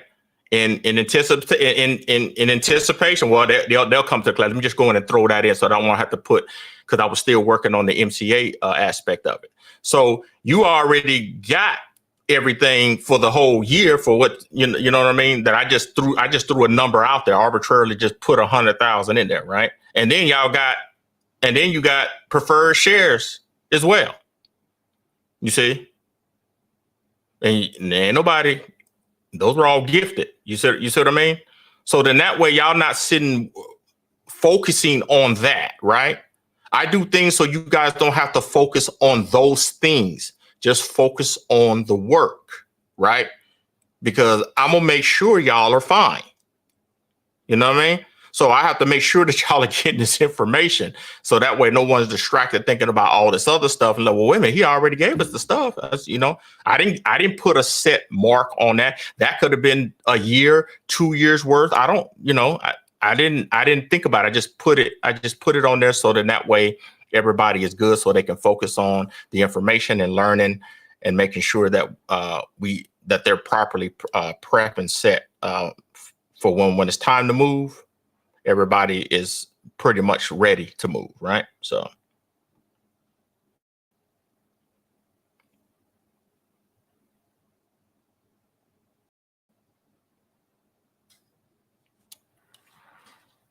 Hmm.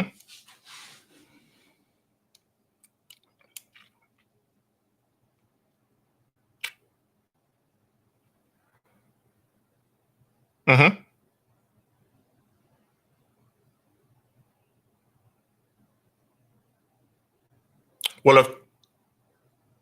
Well, yeah, if they don't understand, I would. Yeah, you put that was for you. Yeah, you put that stuff for you. You don't for you to control. It's all. See, the whole thing is not going to make it simple, because keep everything in your name. Because if them folks is not the kids or whatever, they're not doing what they're supposed to do. You don't want them to have control of something, because you already know what I'm going to do. I'm going to be watching that. You see what I mean? And I know they're not coming to the meetings, and they're not doing anything. You see what I'm saying? So they're not going to, and I'm real strict on that in regards. If you're not coming to the meetings, you're not showing your face on, every now and then and whatnot and stuff like that, then that's a potential problem for everybody. You see what I mean? Because if we're moving and we're doing stuff right, and then somebody that's just pops their head in every now and then, and they're gonna come in and be real disruptive, right? Like we're getting ready to do something, right? And we're getting ready to move, and I know who my strong people are. I know, trust me, I know y'all. I know who y'all are. Y'all always here. You see what I mean? So you want to make them a beneficiary, because them being, what I mean by being disruptive, meaning is that if we get to a certain stage where we're doing something, and then and they see the benefit finna happen, they'll just rush up in here. Oh, what's this? And da da da. This is that. I'm like, shut the hell up and get up out of here with that. You see what I mean? That's what I mean by being disrupted. They're trying to pay. They're trying to hurry up and do catch up and stuff like that. And when they didn't take the time and put the work in like everybody else was doing and stuff like that, that's not going to happen. I'm not having that. You see what I mean? So yeah, I will eject them out the meeting, and I will let them know, hey, I get with you at another time. This is for the people who've put the work in, right? That's what I mean by being disruptive, because they're asking the same questions. We can't have people asking those same questions from a year ago, or whenever you came in, whenever you came into the co-op, right? And you started learning, right? You shouldn't be asking the same questions a year later. You shouldn't. Is that correct? That, in all fairness, you see what I mean? So, and that's just for everybody, because I don't want everybody to be in a situation to where, damn, we got to sit here and listen to this. And I'm like, no, I'm not finna put y'all through that. Y'all remember what we went through a couple of weeks ago, right? With the Microsoft Teams, right? Y'all don't want that when we're getting ready to get where we need to get, right?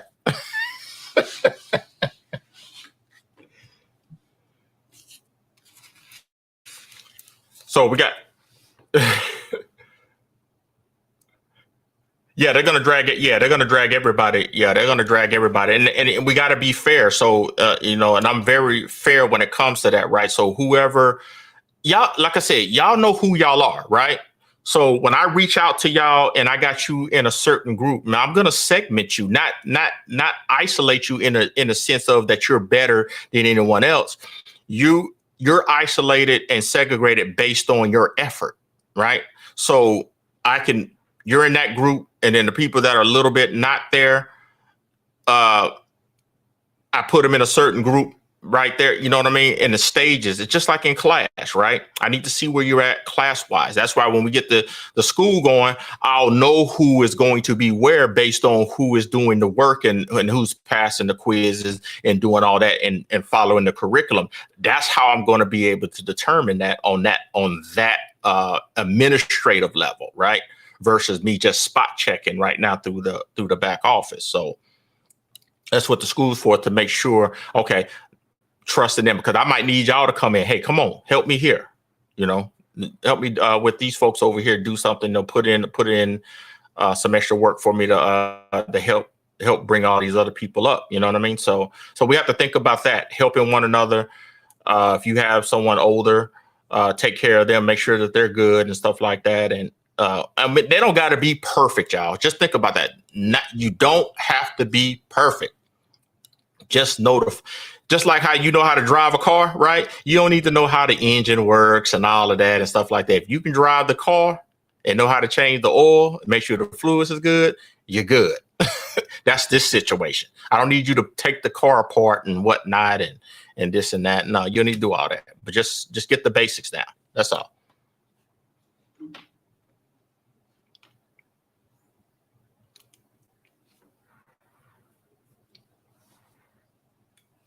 Mm-hmm.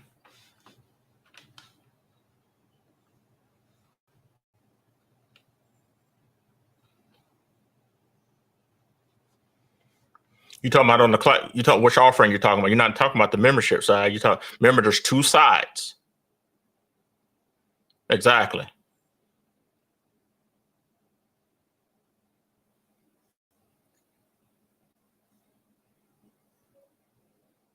No, based on the investment amount. If it was 100, you only got a year. You see what I mean? Yeah.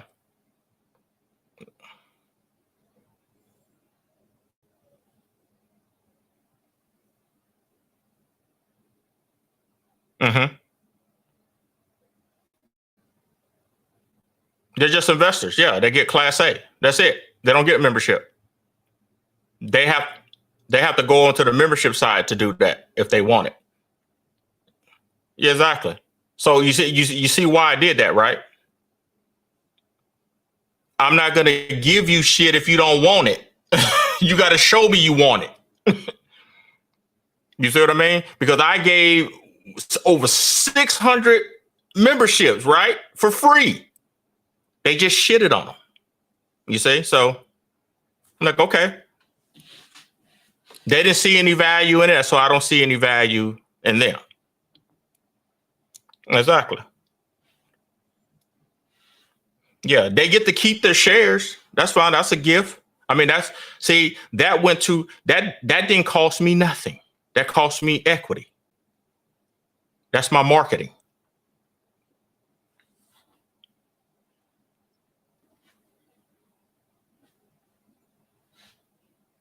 Mm-hmm. And they had enough time. They had enough time, Florida. They had 6 months. They got the 600 shares, right? Then they got the 6 months memberships, right, for free. So that should give them enough time to just browse, see what's going on. They ain't gotta listen to everything. They can listen to a couple things and say, okay, oh yeah, I see where this is going. But they just heard free and they just did that. So I said, I figured the best way to do that and not dilute uh, uh, my current shareholders and members and stuff, right? Not to dilute that would be not to offer it anymore. You see, so that's the reason why I did the split. I split up the shares got split up into different classes, right?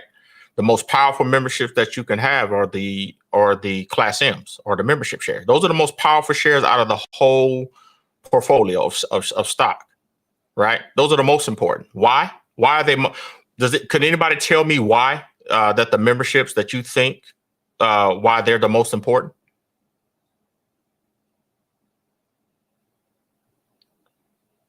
Yeah, but there's one specific. Who's talking? Hey, Todd. Okay, yeah. So what? Yeah, go ahead. That too, but no, there's only one main reason why. Because the membership side is private. That's why. They have the voting rights, right? They have the voting rights of those shares.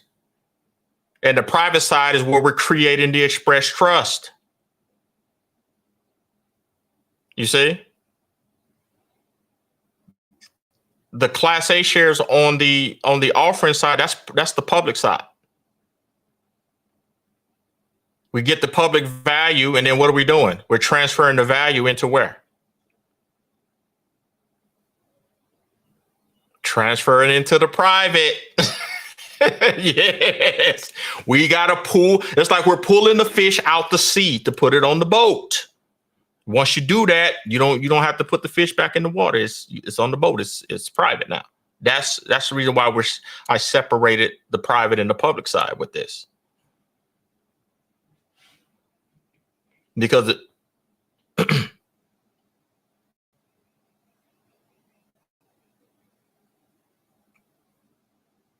yeah, they can, but they're going to want to invest. So how they're going to fund their private side? That's why I say you got to do both sides.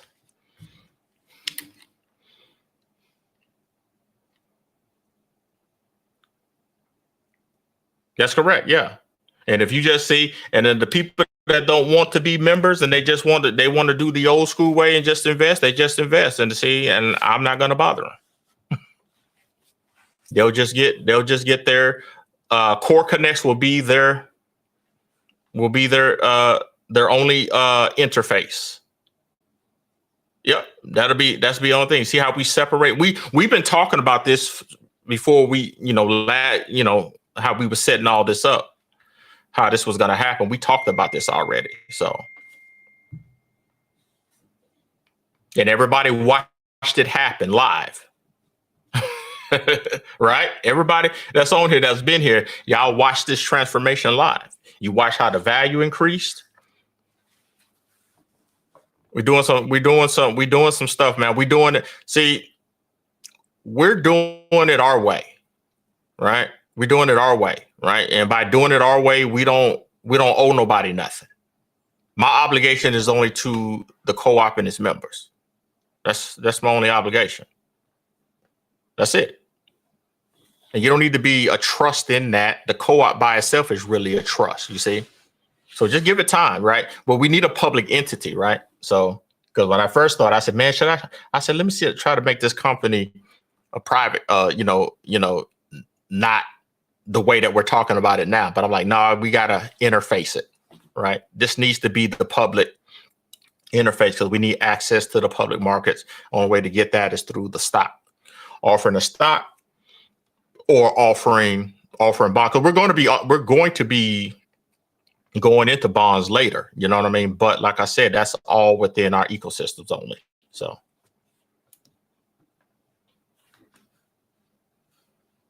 Oh, you're welcome. Let's see. Yeah, Alicia, go ahead with you.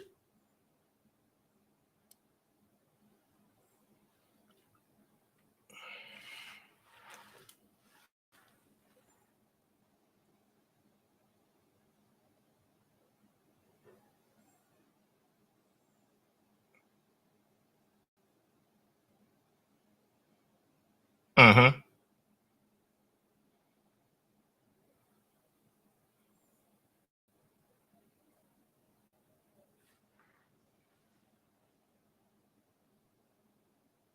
That's correct.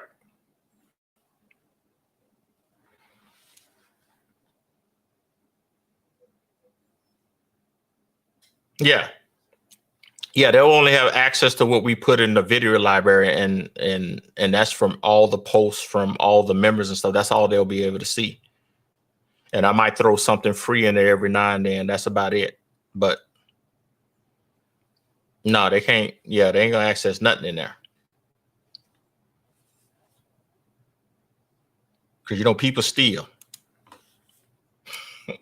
But they still this. They're gonna have to actually work to be able to explain it, though. You know what I'm saying? No, you steal a car and you don't know how to drive it, right? So I ain't worried about it.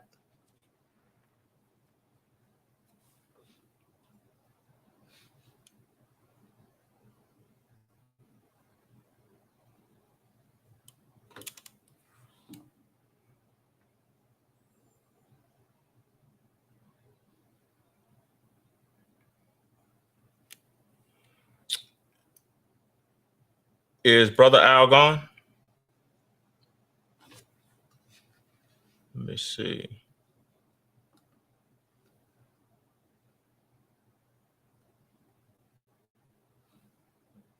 Well, I told him to make sure he bring that back up. Brother Al, if you there, speak. If you there.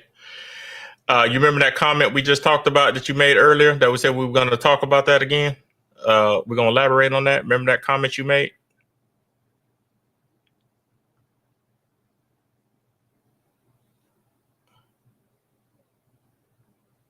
The unilateral. Uh-huh.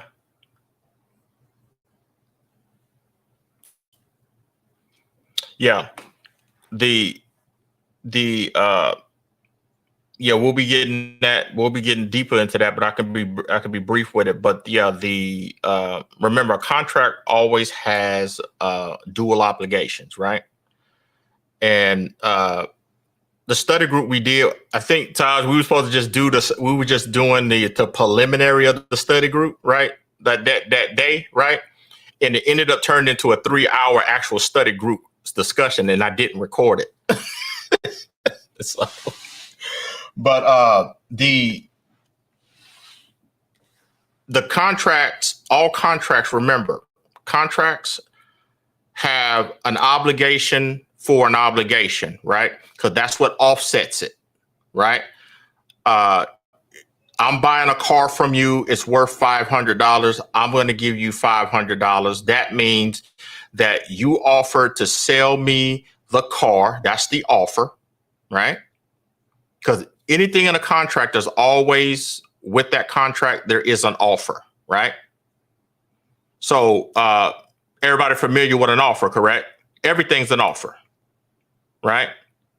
You get something in the mail, trying to sell you something, trying to get you to come to their restaurant, whatnot. That's an offer, right? That offer needs an acceptance. Okay. So they offer to sell the car. I agree to buy it. That's the acceptance. The value, the value and consideration will be the $500, right? The car is worth, say, $500. I give you $500. That's the obligation. I'm obligated to pay you the $500.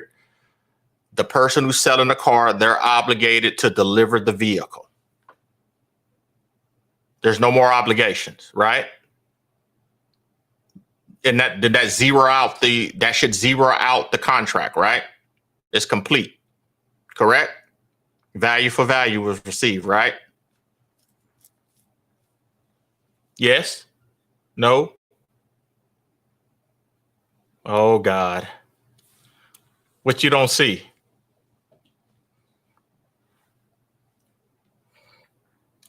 Okay.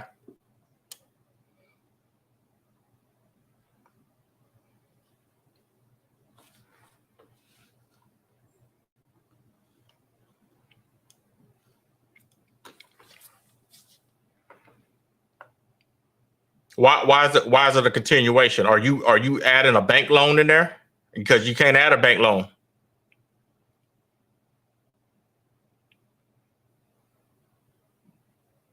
Mm-hmm. Mm-hmm. No, we're not doing it. No. I was giving you the simple. We didn't get difficult yet. I was going to go to that next. No, now you see how it's complete. I gave you $500. You gave me a car. There's no more obligations to one another. Correct? All right. So now that's one scenario. That's how we broke it down in the study group, right? I mean, in that semi-study group that we did, right? That's one situation. Remember, contracting has multiple situations. So you have to be able to identify which one. So now when you come into the loan aspect of it, right? There's multiple contracts going on here. Right? Multiple contracts going on, right? There's a contract. So the same car situation with the same 500. Let's stay with that, right? Instead of you having the cash, you're going to go get a loan from the bank. That's a contract.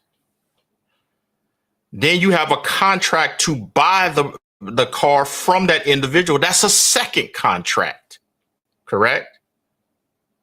What type of contract, what type of situation is that? What type of contract is in there, right? It's no longer bilateral now, right? What is it now?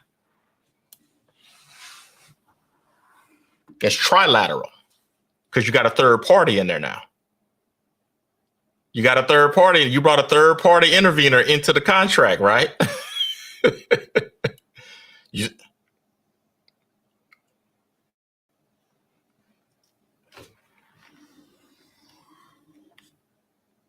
Oh, yeah. Yeah.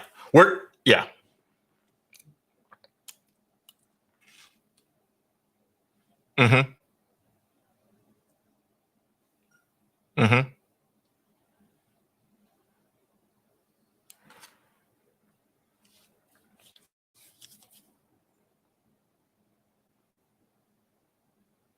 Mm-hmm. That's correct. Mm-hmm.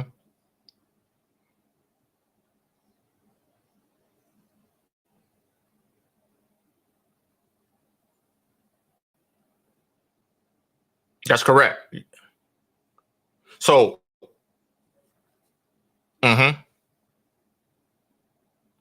Yeah. That's what I'm talking about. Yeah, we're looking at we're looking at the totality of the transaction. So if the bank wasn't in there in totality, it would be a bilateral contract.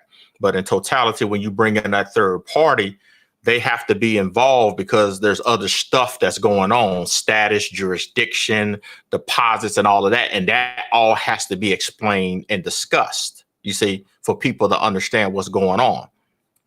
So let's go to the bank. We've already talked about this, right? The bank is supposed to loan you the money so you can buy this car. So we're just going to move the car over here and focus on the bank and me going in. I'm applying for a loan for a benefit and a privilege to receive a loan from the bank that everybody thinks that they loan other people's money, right?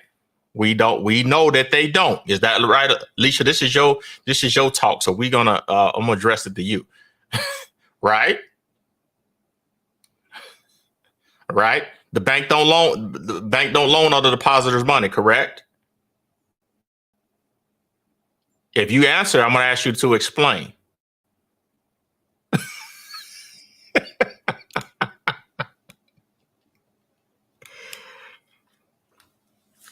No, they can't. Remember?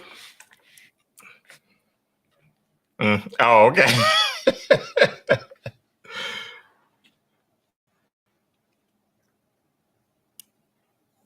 Mm-hmm.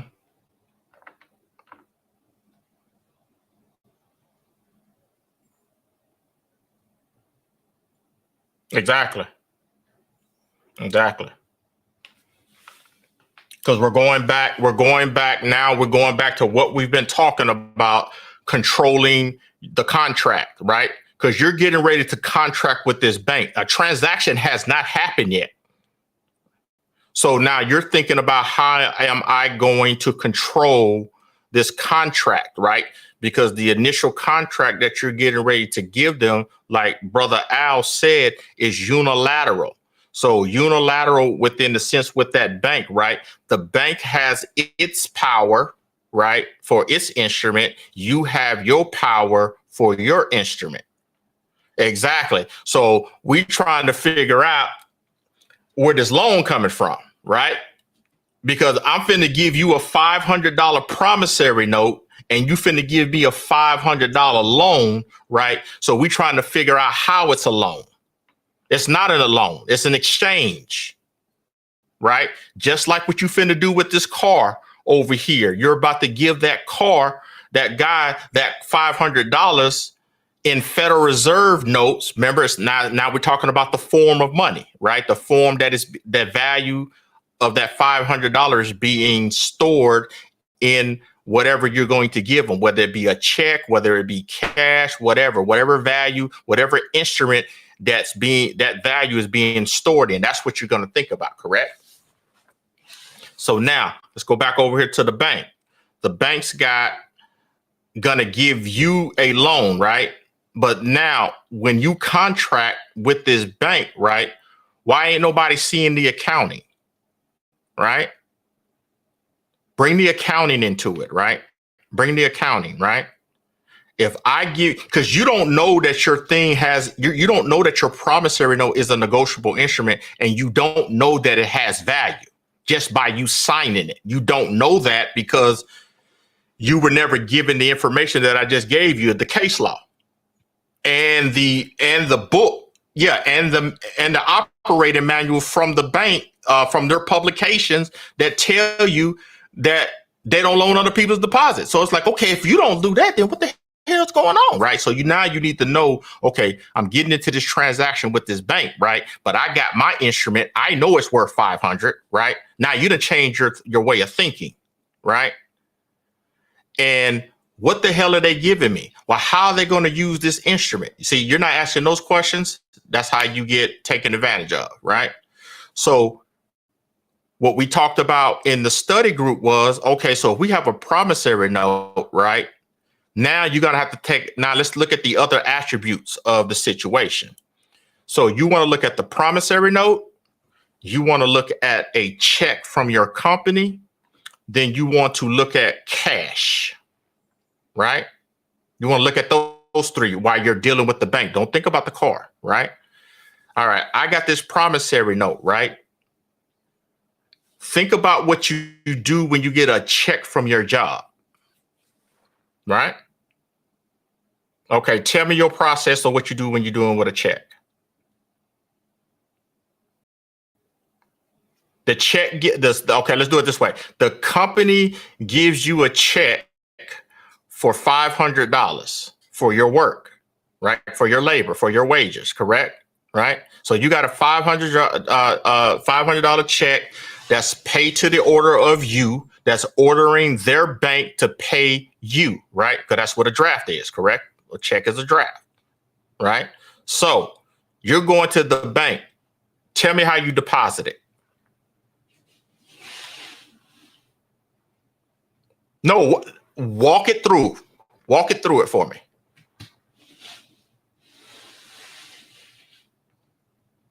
Okay, what else do you do after you sign it? Nothing. Nothing.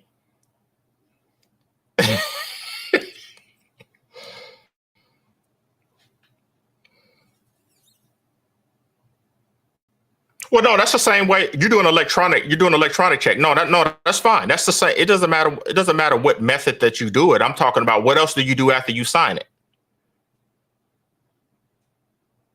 You don't give no instructions or nothing, right? So, nope. So what I mean by instruction, so that means you didn't give it any instruction. So what I'm trying to explain to you is when you sign that by itself, right? And there's no restrictive endorsement on there. You just signed it in the blank. You just created a blank endorsement. Yep, that's a blank endorsement. So you know that's a bad thing, right? Okay. Yes. So because normally when you do a electronic check like you just did like that to take photos of the back and front, you're supposed to put for deposit only. That's a restrictive endorsement. You see?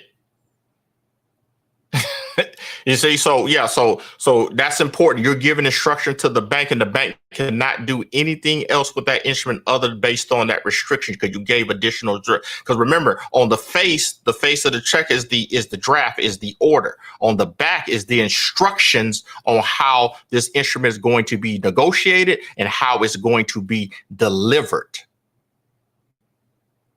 You see? All right. So now, when you do that, when you deposit that, right? What happens at the bank? Tell me what happens. Tell me, give me the accounting flow of that.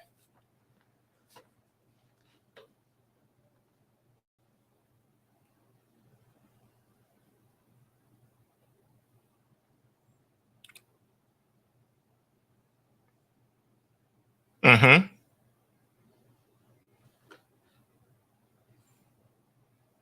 No, just say it's immediate. Just give me the accounting aspect of it.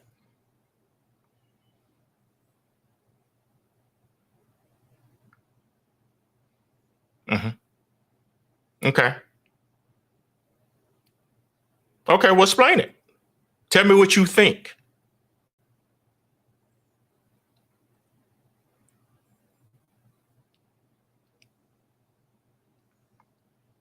Okay, how are they placed in the books? I love the challenge. So I love this. Go ahead. How do they put it in the book? You know how important this is. Do you know how powerful and important this is? That people, they do something but they can't explain it.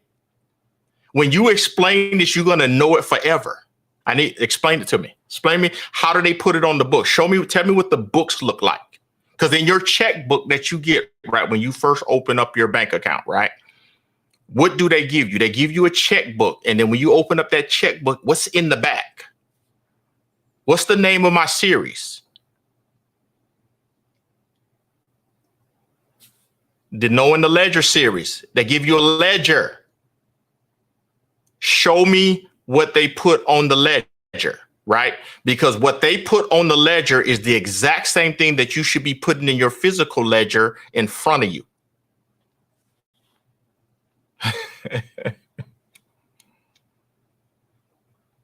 That's right, Marquise. That's right. There you go. Hold on. Yeah, we walking it straight through. We walking it straight and through, right? Marquise say debits and credits. Leslie says debits and credits. You have to think about what I'm trying to get you to answer, how I want you trying to get you to see is that they are using a digital ledger. You should be doing a digital ledger. If you put $500 in there, they're going to credit your account. And then they're going to record it as an asset. Then they're also going to record it as a liability into your checking account when it gets deposited. Correct? That's what I mean by the accounting. You have to tell me. That's what I'm talking about. Explain that to me. Oh, when they put it in, they're going to credit my account, and then they're going to give me a receipt, which is proof that they got the liability that is recorded. So now 500 deposit asset, $500 liability. Now we're right there. Now well, yeah, that's all in there. Yeah, we're not getting into that. That's another discussion. Boom, you got your ledger, right? 500 and 500, right? That's a balanced ledger, correct? Okay. Now, the credit in that account is from your non-interest bearing checking account. You owe that, right? That's what you own, correct? The debit side, which the liability side, is owned by who? The bank, correct? What does that mean? What does the liability side mean? Because they gave you a receipt, right? That's a hint for you. What does the liability side mean? Exactly. So what is the liability side? What does that mean? Nope, you're not responsible for it. Oh, for who?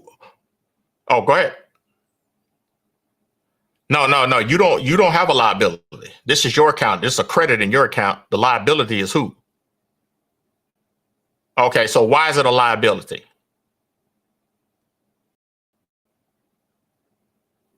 Oh, you're going to know this like no other.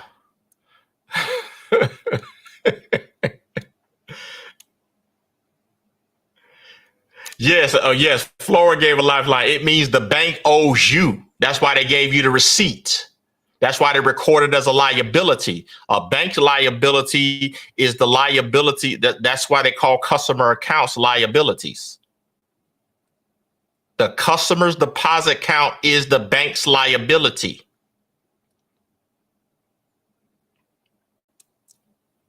Mm.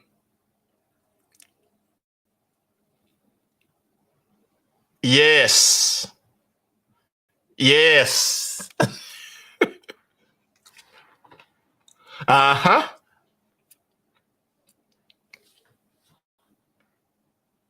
Exactly. And that's what I mean. Yeah.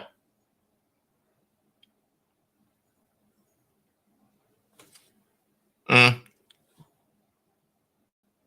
Exactly, because because it's the way that it's the way that you're contracting. You're not understanding that you're contracting. You don't know what you're doing. They know that, and they play to that advantage, right? Because you want something, you want that privilege and that benefit, so you don't question the process, the mechanics. You're only focused on the need and the want. You see what I mean? Getting the money, right? You got to know the mechanism. So now the bank owes you the money. That makes you who? The creditor, right? It makes the bank the debtor. And under the law, which I'll show you, I mean, under their statutes and codes of banking, that's how a creditor debtor relationship is established.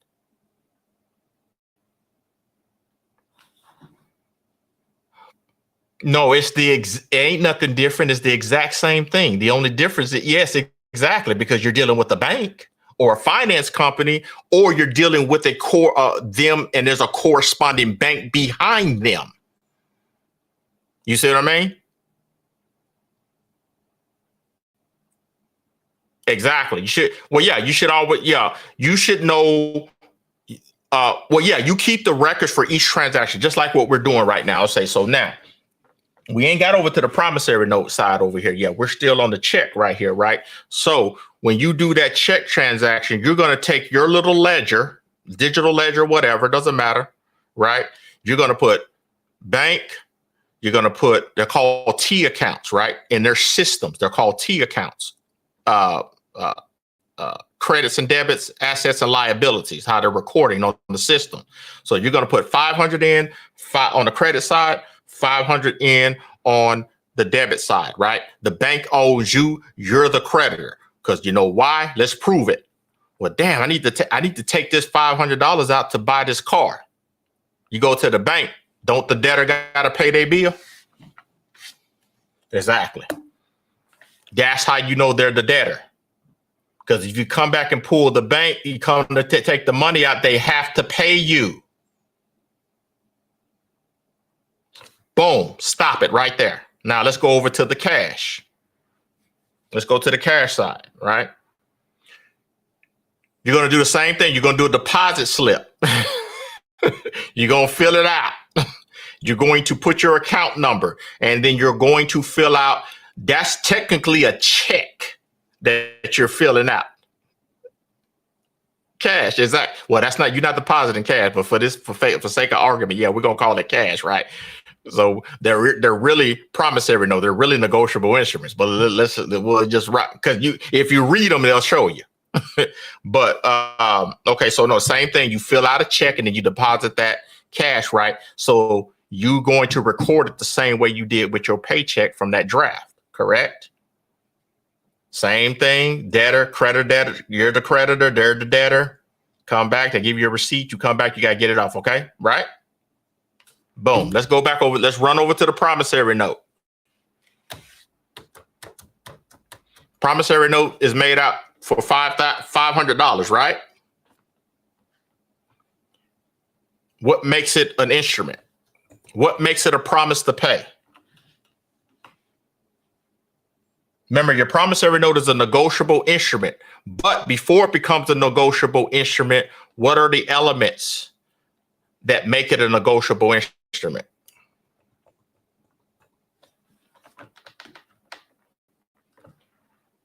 Yeah, the signature is what authorizes it. The signature is what activates it. It's what's inside of it. What makes the negotiable instrument negotiable? It's the indenture. What's inside of it? Just like a indenture can be used for all types of contracts. It's in the contract? It's the wording. What words have to be said for it to be qualified as an instrument before you after you sign it, before and after you sign it?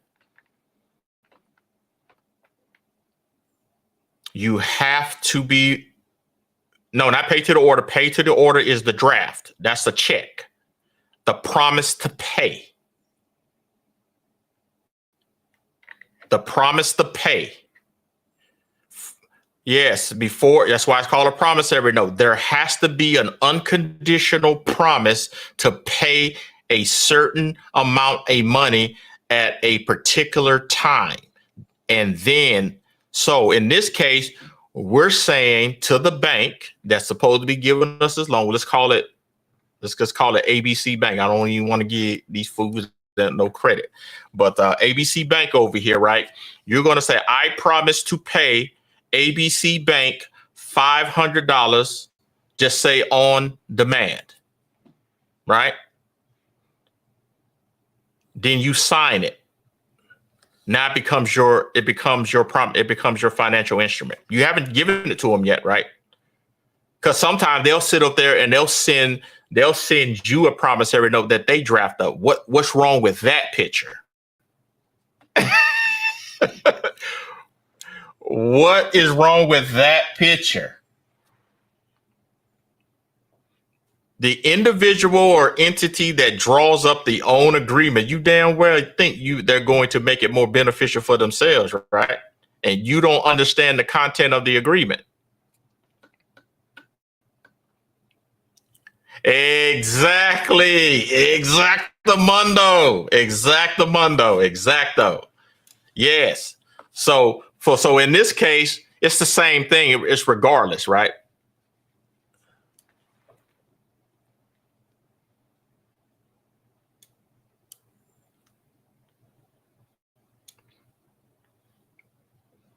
No, you don't know it's going to be deposited. We still on the promissory note. We haven't negotiated, because you can negotiate it by transfer. So we haven't even transferred to them yet, right? Because we over here trying to figure out what this agreement is and how we going to sign it.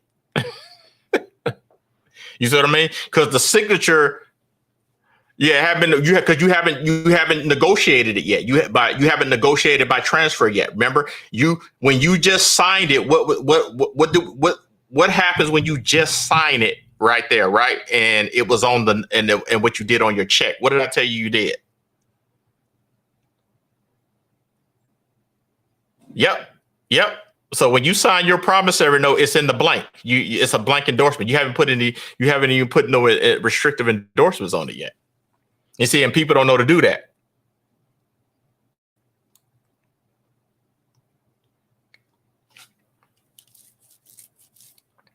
Exactly. So whatever's on the front, because just like on the check, right?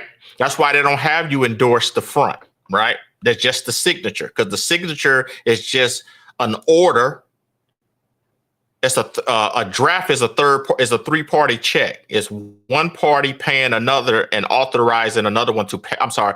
It is one person authorizing another to pay another person. That's a three-party check. Your promissory note is just a two-party check, right? It's actually a one-party check, right? Why is it? I mean, the promissory note is only one party. It's not a contract. Why? Why is it not a contract? Why is it a single part? Why is it a single party instrument? Why is it your instrument?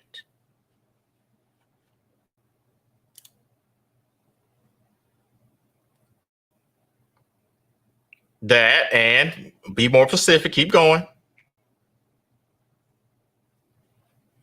You're the only one that signs it.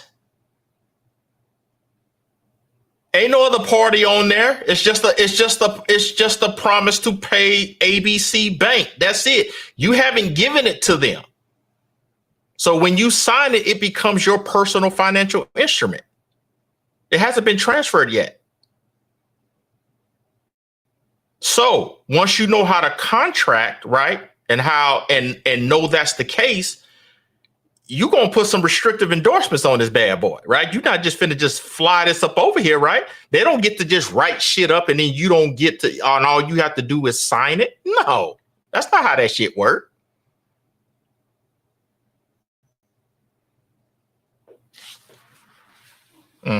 Offers. There you go.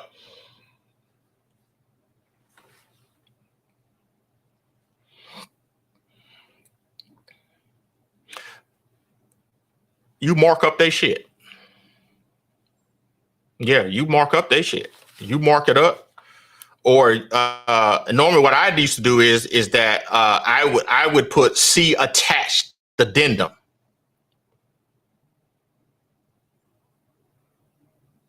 You see what I'm saying? So that way, when somebody, so as they trying to enforce something and stuff like that, I'm gonna be asking, where's the attached addendum? This is the incomplete contract. You can't say that you didn't accept you. You see what I mean? So that's fraud. Now they're converting the instrument. See, anytime that you deface or leave out stuff or do anything that acts as a conversion, or altering the instrument after its negotiation. You see what I mean?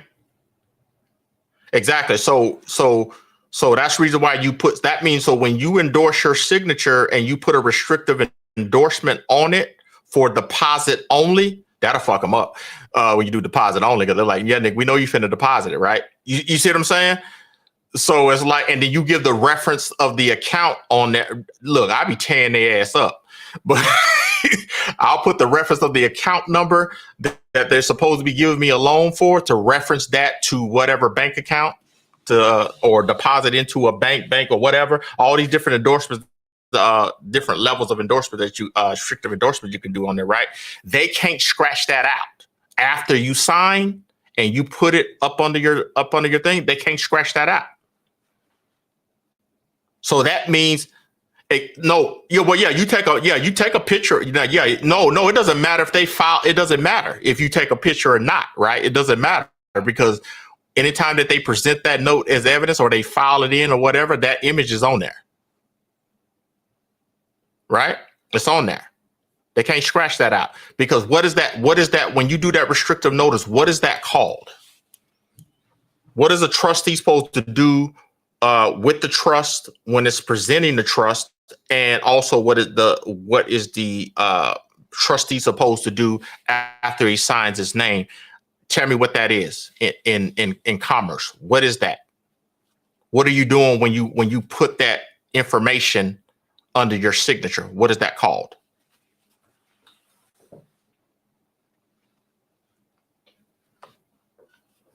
Notice. Do notice.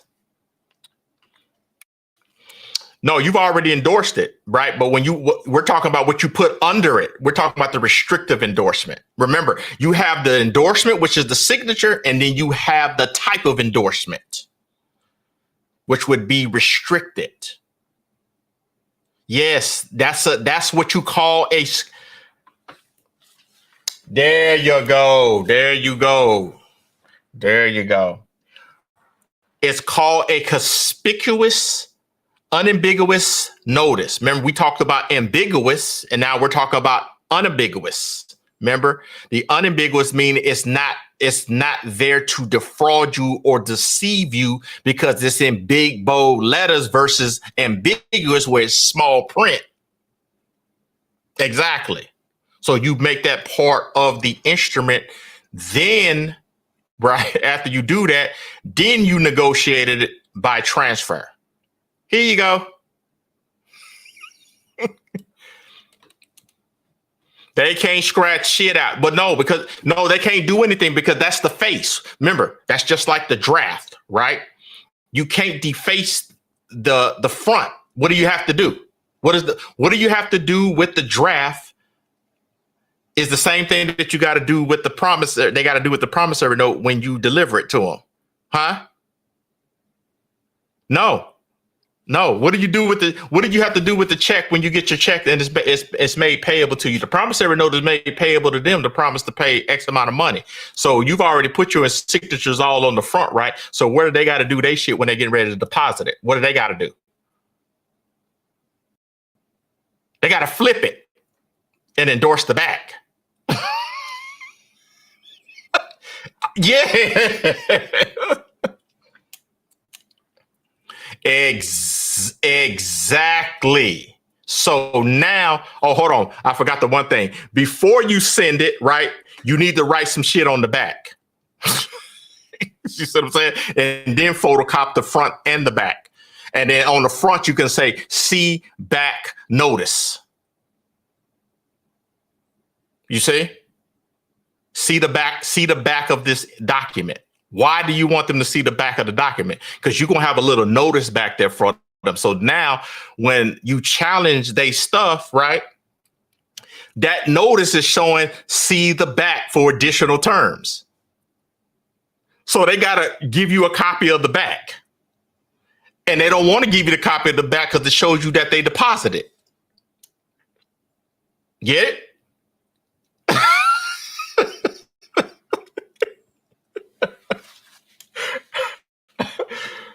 You see?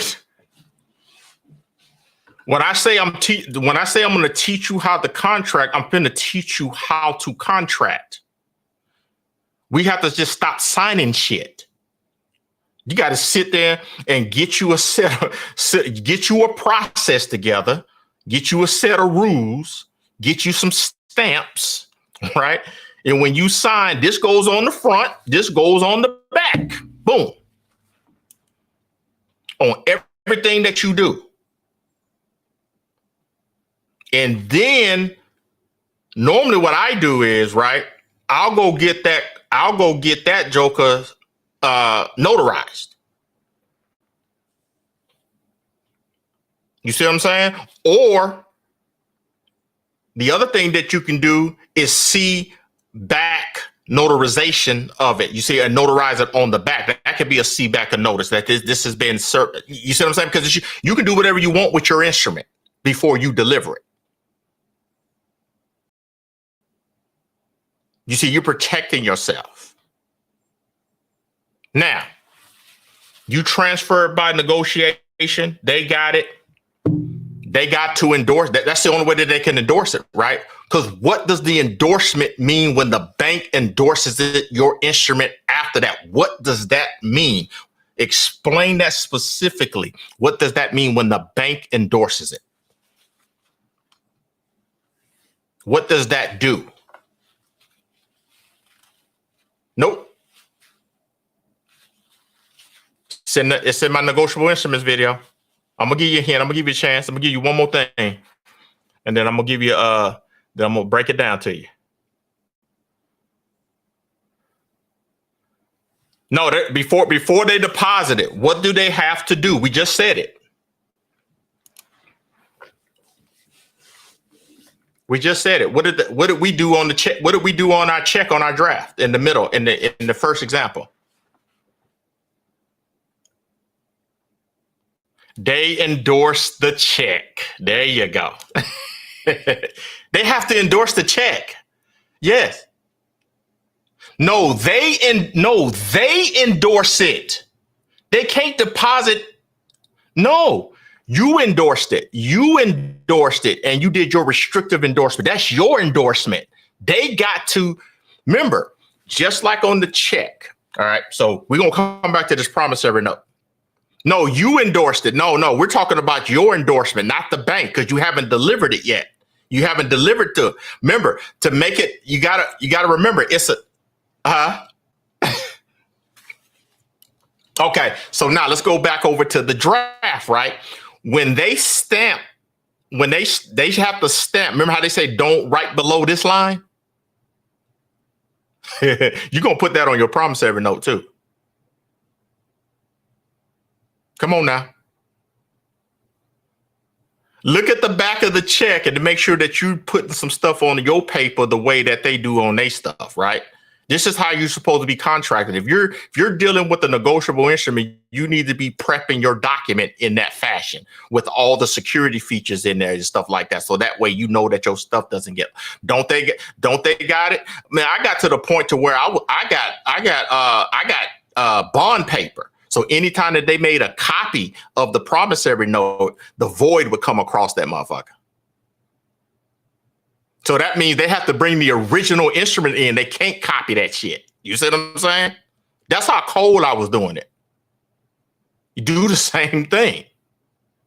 So now when they stamp and endorse it, what does that mean? That means they underwrote it. That means they took on the liability. Now they said they took the responsibility to pay the instrument as soon as they endorse it after you. That means they're liable on the instrument. That's law. Now, if they're liable to pay the instrument, now they get to deposit it, right? So as soon as they pay you, there is no loan.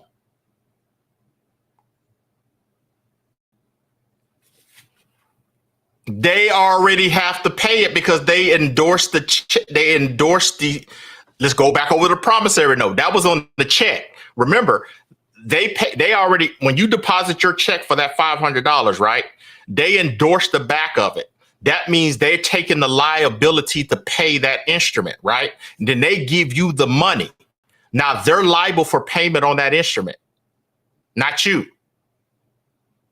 That's why they don't ever show you the front and that's why they don't show you the front and the back of the instruments after you give them to them. Now let's go over to the promissory note.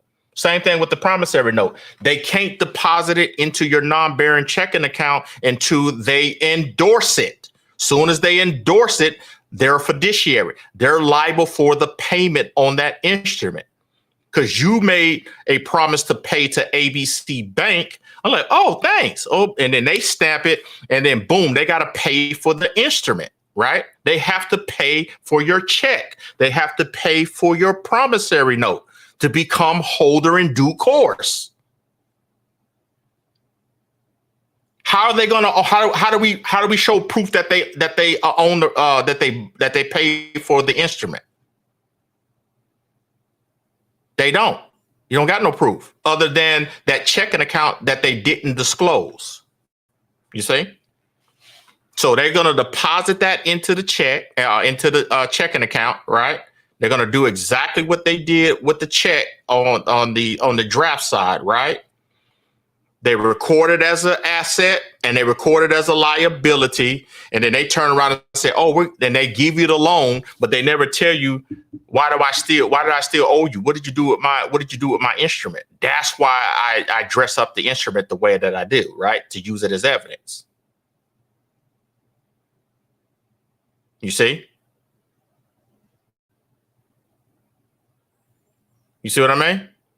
So because remember, you don't owe them. Where's my deposit at? Where's my deposit? They don't tell you about that, right? So you say you had a bill account with a company and then the company sells or gives a debt to another company. Same thing. Good.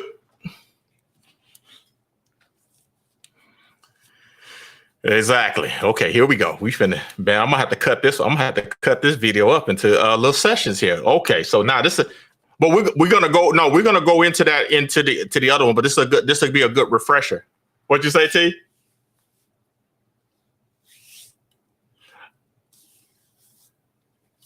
Oh my God, is it? I know. Yeah, this is where GAP comes in. Yeah, matching principles. Exactly. They have to follow GAAP. That's just what that is. So now the question Sister Tyra was saying, you had a bill. It's the same thing, right? So this all ties into what we're saying, right? So now you got this loan that's not a loan. It's an exchange, right? Because they're concealing the deposit of your, and I've already proved this. I showed y'all the in episode 2, part 1. I showed you how to convert debt into currency. I showed you the proof. Right? What was the proof? Does anybody remember the proof? Anybody remember the proof and how to convert debt into currency? I want to see who was listening. I know Leslie know because she was on there live with me. So nobody?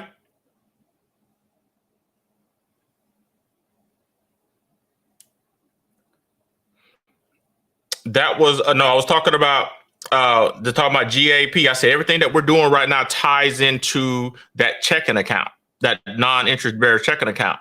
When the video episode 2, part 1, how to convert debt into currency. Y'all don't remember? Where how I challenged the bank about my account, that deposit, and that they need to credit my account from the promissory note. And when they did credit it, right, they sent me the title, right? And then guess what else they sent me in the mail? A 1099. Because the instrument that I gave them was converted into cash, which brought in the jurisdiction of the IRS. That shows you that they can convert those instruments into cash, y'all. That was the proof.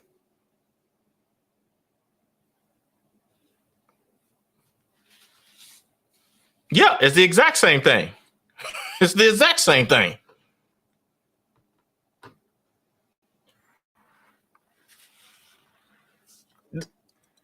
Yeah, exactly. And pay the taxes on it because it's income. You see what I'm saying? Because you converted it into their money, right? But see, if you don't know that it's there, right, you can't challenge it. And then you see what I mean? You can't do what I just did. You see? But that's the evidence that they're money exchangers, right? That means why would they credit my account if there was no money in there? you get it? So the same thing with the note. So now let's go over to now. Just say if they didn't do it, right? They want to pay hard ass, or you get some dumb fucks, right? Where they package up all these loans, right? So let's say we're going to do 100 loans here for 500, right? That's 50,000. Say 50,000 in bad debt, right? They're going to package that up and then they're going to sell that to a debt junk buyer, right? So he's going to buy all this debt, right? He's not just buying yours. He's buying 100 other people's debt, right? So contract. Is there a contract between the bank that's selling to the junk debt buyer? Is there supposed to be a contract between them, right? There's supposed to be a contract, right? Come on. It's got to be a contract. Aren't they selling the so-called such and such, right, over to this junk buyer? And then the junk buyer is a debt collector. He's going to turn around. He's going to try to collect the debt from you, right? But we don't know the terms and the conditions from that contract, right? We don't know if he's doing that. I could say that I said, I done bought the debt to your car. You got to pay me. And you're going to be looking at me like, please, right? Like, who are you? Where's the contract? You have to ask for the contract that you got from such and such, right? Because remember, when somebody is selling something, you need to see what the terms and the conditions are, right? You need to see, well, wait a minute. If you bought this debt from XY ABC Bank, right? I need to see that if that balance that he's talking about is all my accounts being credited, is that fee include fees and stuff like that that's added on, or is it whatever, blah blah blah? I need to see those terms. I just can't take your word for that, right? I need to see your everything's about contracts, right? So now, the contract, when you sell something, just like a used car, when you're selling a used car, let's go back to the car thing. You see how we come in full circle with this car thing? This car thing, this person that's selling this $500 car to you, right? In the contract, what is the key word that he's going to use in there? What clause is he going to put in there when he's selling this car to you? There you go. As is. No warranties, no nothing, right? Same shit go on with these notes, right? There's a contract between this bank and this junk buyer that is saying that we're selling you this stuff as is with no warranties. The information can be inaccurate. It could be good. It could be not, whatever, blah, blah, blah, this and that. But that's not what these jokers say in court when they're suing you for the debt, right? They saying that everything is validated, verified, and whatever, right? But they sending you some statements and using that as evidence. No, nigga, send me the contract between you and the bank, right? Why? Because there's a purchase agreement, right? But there's also should be a bill of sale attached on there as an exhibit, right? Because the bill of sale shows that you actually purchased it, right? And at what rate that you purchased it, right? And if it's as is and no warranty, correct?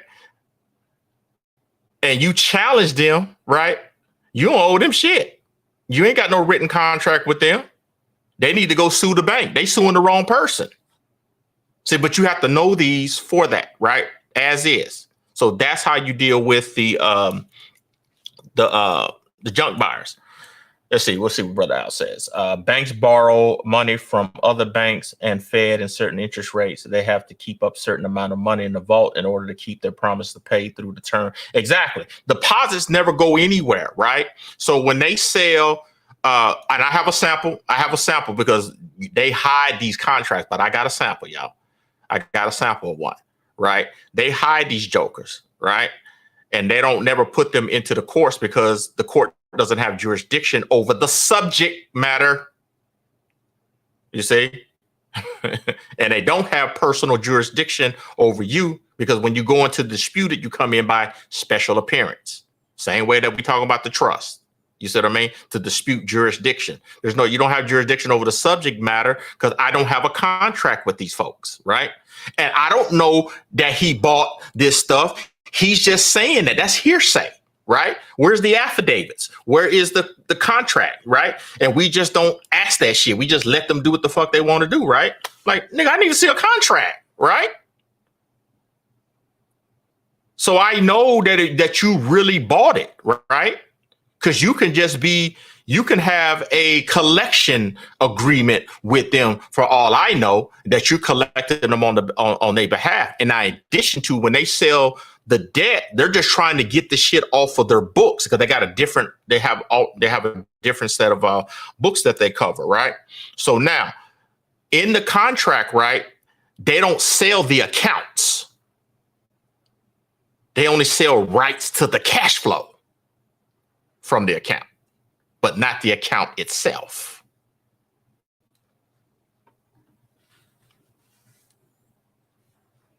You see? They don't never sell the account because the account is what? The bank account. You see what I'm saying? They don't sell the account because they can't sell the account because they don't own it.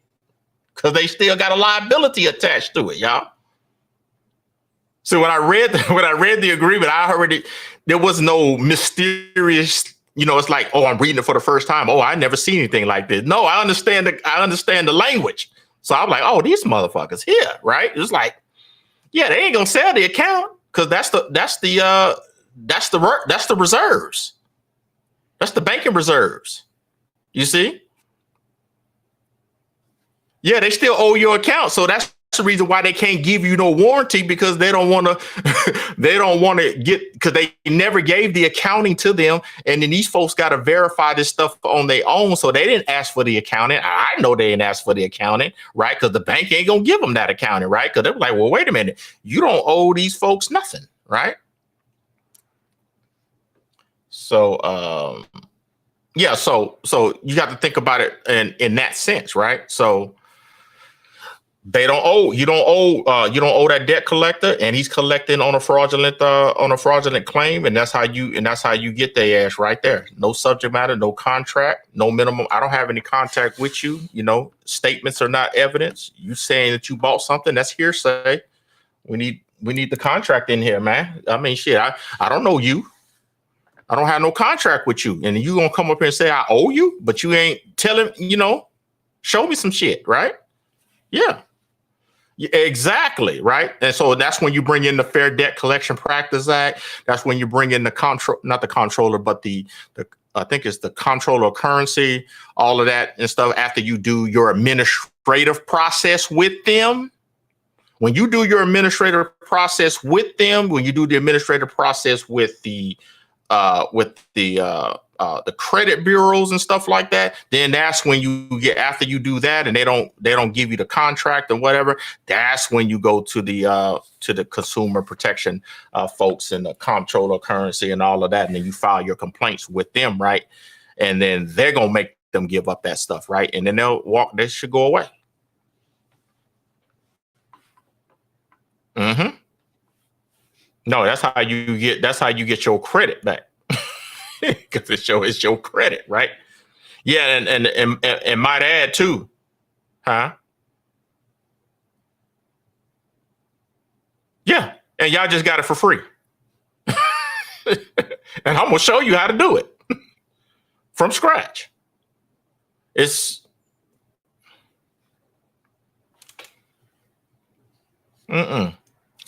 no, you ain't paying anything. You just trying to get your credit. Yeah, the proper term is you're trying to get your credit to your account, right? Like and that's what's ending up happening. And see, and there's a difference, right? And I showed you a difference, right? That when they send you your 1099, right, it goes on your report as paid. It goes on as paid, not that other bullshit. Yeah, it goes zero. It doesn't do that. It doesn't do that stuff. Paid, charge off. And remember, this is another key thing, y'all. This is another financial term. Anytime that you see the term charge off, what do y'all think charge off means?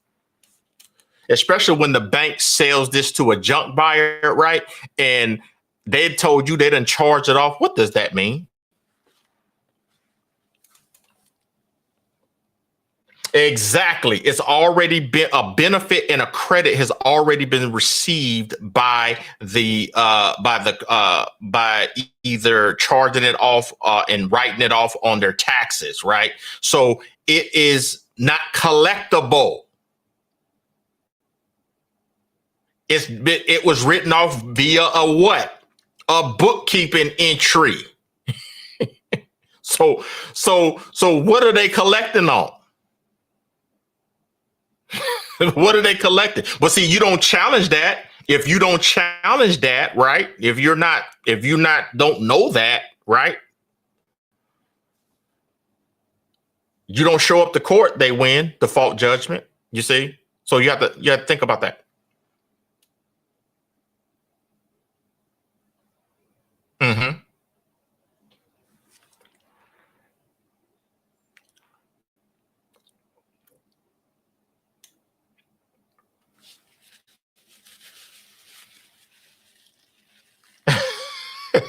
Yeah.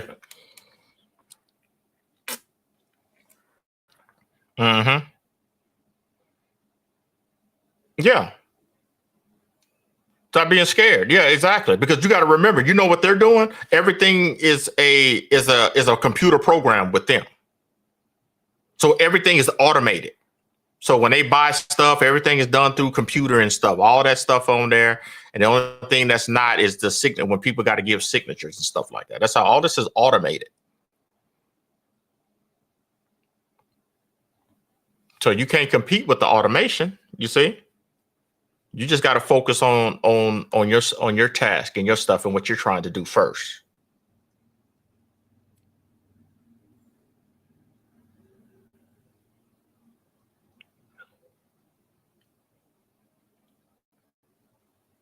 Oh, yeah. Yeah, the vault in order to keep their promises to pay. Yeah, exactly. There's many contracts in one contract that we're not aware. Exactly at the time of purchase. Exactly. So you got to remember, there's there's offers and acceptance going on. There's contractors here. There's to do this. And I'm helping y'all establish those relationships, like I said, with what we're doing with the stock, with the QSIP Bureau, with the DTC, with seeding company, with the brokerage firms, all of these relationships and stuff that move, and they're normally transacting in these type of these transactions that we're talking about right now. All that's going, you can't see that because all that stuff is in that back office stuff. You see what I mean? And I mean, the only reason why I know the back office stuff because I done seen it, right? So, and I understand what's going on, so I can able to help you. Okay, this is where this relationship is. Oh, these people do this. These are the services that they offer over here. Oh, these people offer this service. Okay, so I see the relationship here. That's why we're setting up our trust ecosystems in the exact same manner and bringing in our stuff, not the bank as per se, but we're bringing ourselves as banking as a service that we provide financial services to our members in-house. You see what I mean? Where we issue our own debit cards to y'all. You see, and so every time y'all use your debit cards, swipe your debit cards, do whatever, boo boo, whatnot. You're earning credits, MCA credits in the back. Because we can set up our own program like that through these type of service. I think this is called through their treasury type services, through different software as a service companies and stuff like that. So that's what I said. The banking stuff is open up. So all that stuff that you see on their banking, all that's bullshit, right? All of it's bullshit. It's a distraction, right? To keep you in another state of mind to where you don't ask questions. Okay, why are they running on the bank? What's really going on? That's all of a sudden it just happened out of nowhere, right? It just came out of nowhere. Oh, SVB. Oh, this bank is this. Boo boo. I said, how the hell did you pop? They knew something was going on a year ago, right? They knew they was fucking up a year ago. It had to be. You know what I mean? So this wasn't like something. So everything that's put in the media is strategically done to trigger people's emotions. You see? So, and then everybody, when you trigger people's emotions, they give fucking opinions. They don't give any facts, right? So then next thing you know, when people are giving their opinions, those opinions turn into arguments.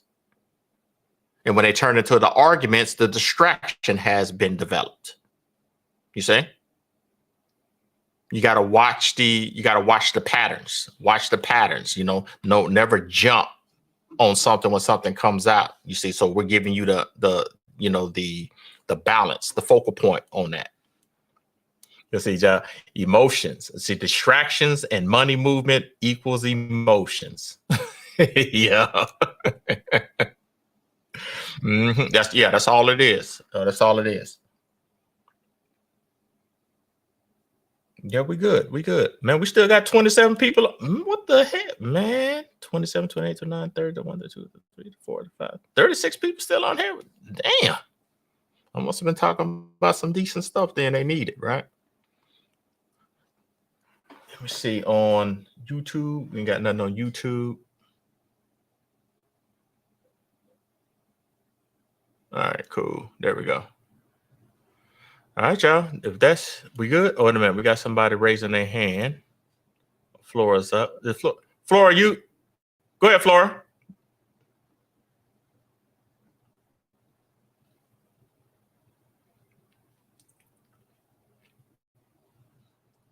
Oh, okay. All right. All right, y'all. If y'all don't got nothing else, we good. Let's we're gonna close out for everybody. If we good, let me know. 5 seconds. That's what I'm gonna close out on. Everybody good? Oh, you're welcome. All right, the closing. Oh, you're welcome, Tyra. Appreciate it.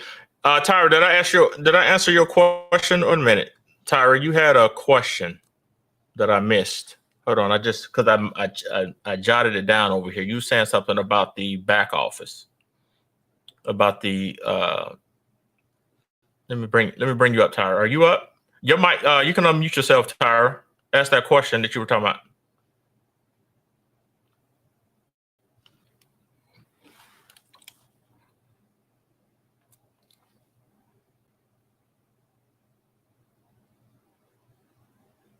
You should already be lifetime. You should go to the registration, go to the register page, and there should be additional memberships in there. You remember on that page where they got all the things on there? Yeah. You click the one at the top. You see where it says additional membership? That takes you inside of it. It takes you deeper inside. You see what I'm saying? That's the only way that's why it's not available to the public. It's only available to y'all that are already in. So that's where it has to go deeper in. So when it goes deeper in another level, then you're going to have to put you pick one, and then you're going to have to put the same credentials. You have to sign up for that additional in there, because there's other special stuff y'all going to get later on. I just ain't told nobody until now. You see what I'm saying? When you get additional membership in there. So you're on a different system, and different things are going to be given to y'all in there, in the back office there. You got that, Tyra?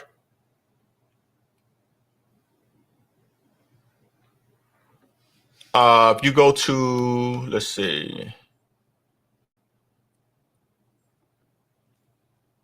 Hold on a sec. Make sure I told you the right thing, right?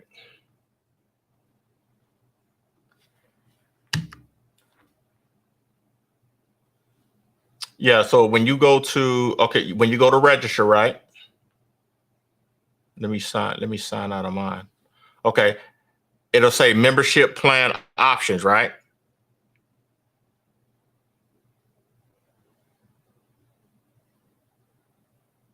Oh, you got to log out. Yeah, because I think you're at the highest. Yeah, it'll ask you to log in when you log in again, but you have to go in there since you can't see it yet. No, go to member, go to register.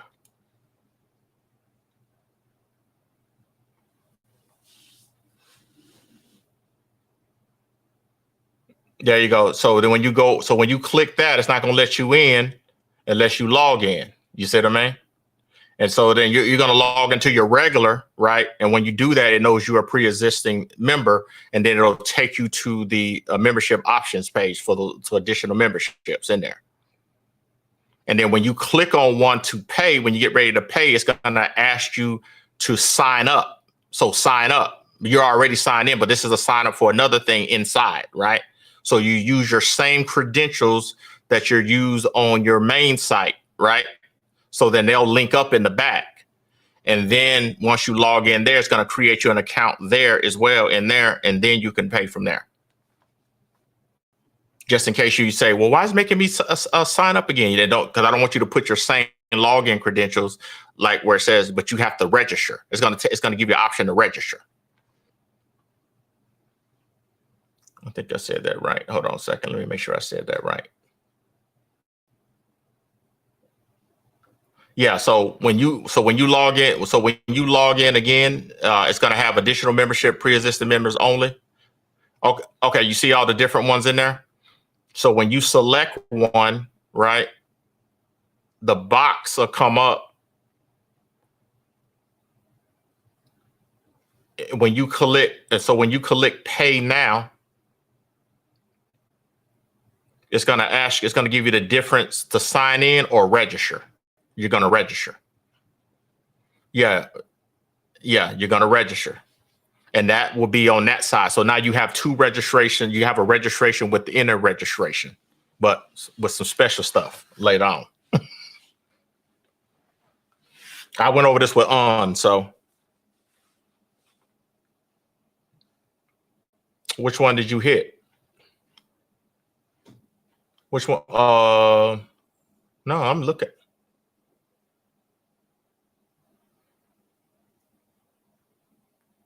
I wonder which one that is.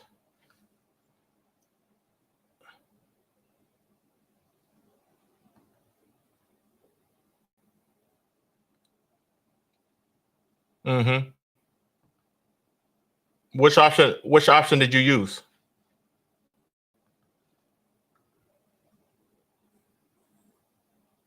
There you go. No, so give me the options, the tabs real quick. But give me the option on the tabs.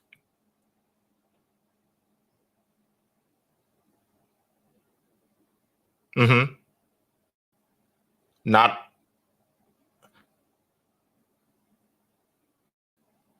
create, yeah.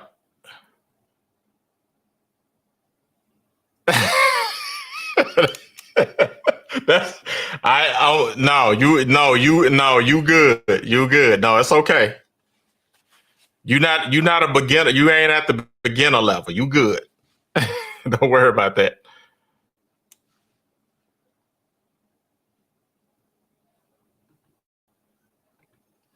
Yeah, a lot of moving parts, right? Because that's how many parts. Think about how many parts is moving when you're dealing with them on a corporate level, and them thinking you are a business, right? Which are all caps, right? Think about that. It's insane. It's insane.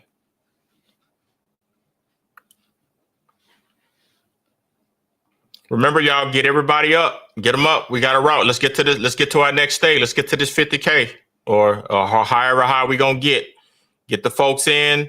I'm getting ready to do some serious marketing in regards to like interviews are coming up, stuff on Hulu, certain things on certain websites and stuff like that.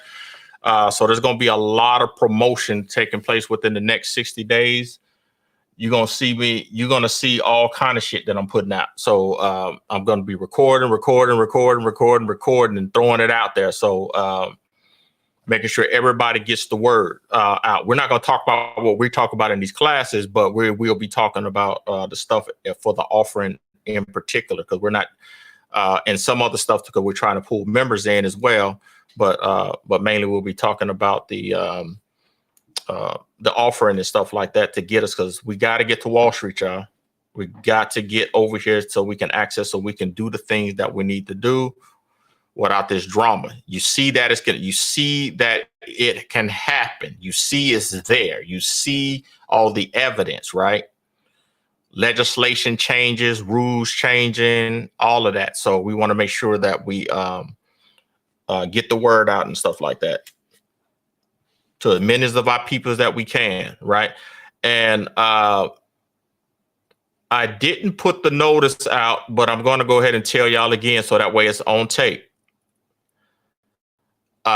Starting June 1st,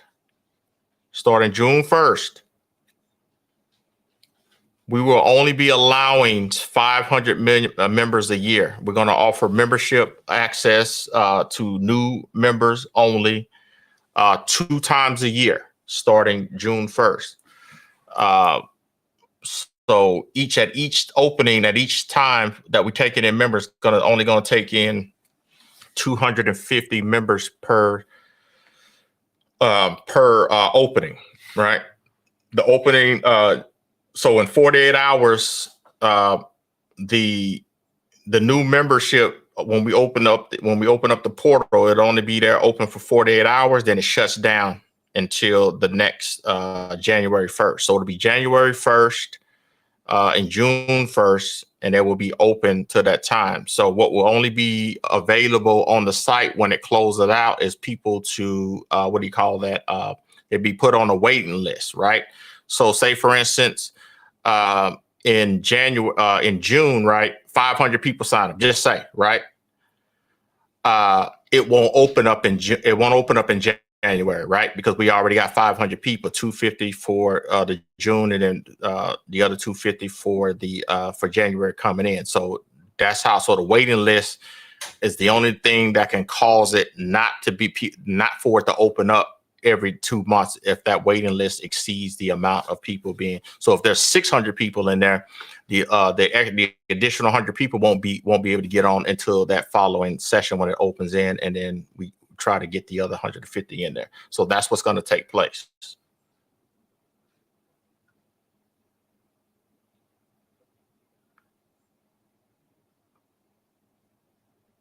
All right, so we good, everybody. We good. We're going to go ahead and close it up. We ain't got no questions on that and whatnot. 5 seconds, and I'm going to head on to the. Here we go, Brother Joseph. What's going on, brother?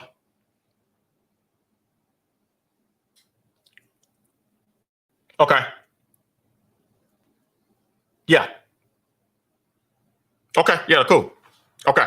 All right. Yeah. You got my number. All right. All right. All right. Legal maxim for the closeout today. He who mistakes is not considered as consenting. He who mistakes is not considered as consenting. We just talked about that. If you make a mistake, it's not consenting, y'all. It needs to be, remember what we're talking about? It needs to be sporadic. It needs to be constant going over, because you can't make 20, 30, 40 mistakes and call it not consenting. That is consenting. You done established yourself as performing an obligation. So he who mistakes is not considered consenting. Is for one is when you find out what's going on after the fact, then you have an opportunity to correct yourself. Brother Mark, your mic's hot. Go ahead, brother. You got to unmute yourself. Oh, wait a minute. Hold on. Let me get you up here. I thought you was up here already. I thought I'd open up all the mics. All right, go ahead. Go ahead, brother Mark. You can just unmute yourself. Oh, there you go. What's going on, brother?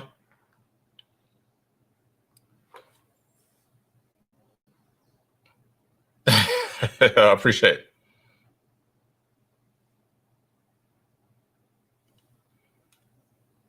Yeah, that's why I have it on YouTube. That's why I'm recording it, because I'm only going to have one free. I remember I said I wasn't going to have any, but I'll just do one free, so that way people question where the hell's the other 7 at. You see, so that y'all got to come over and get on the membership. No, you're good, because we didn't talk about anything. This is we good. Yeah, because I'll open it up for it's when it's done, it's going to render out. It'll be open. Yeah, it's going to open up after this. So, because this was a long one, man. I appreciate it. All right, y'all, close it out. He who mistakes is not considered consenting, man. Y'all have a good rest of the day. And thanks for coming out. Appreciate y'all. I'm out.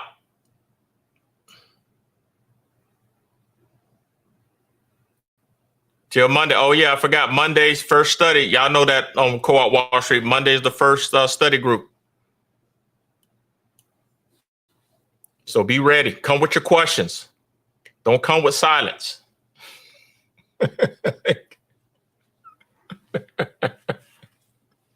Have a good one. All right. Uh-huh.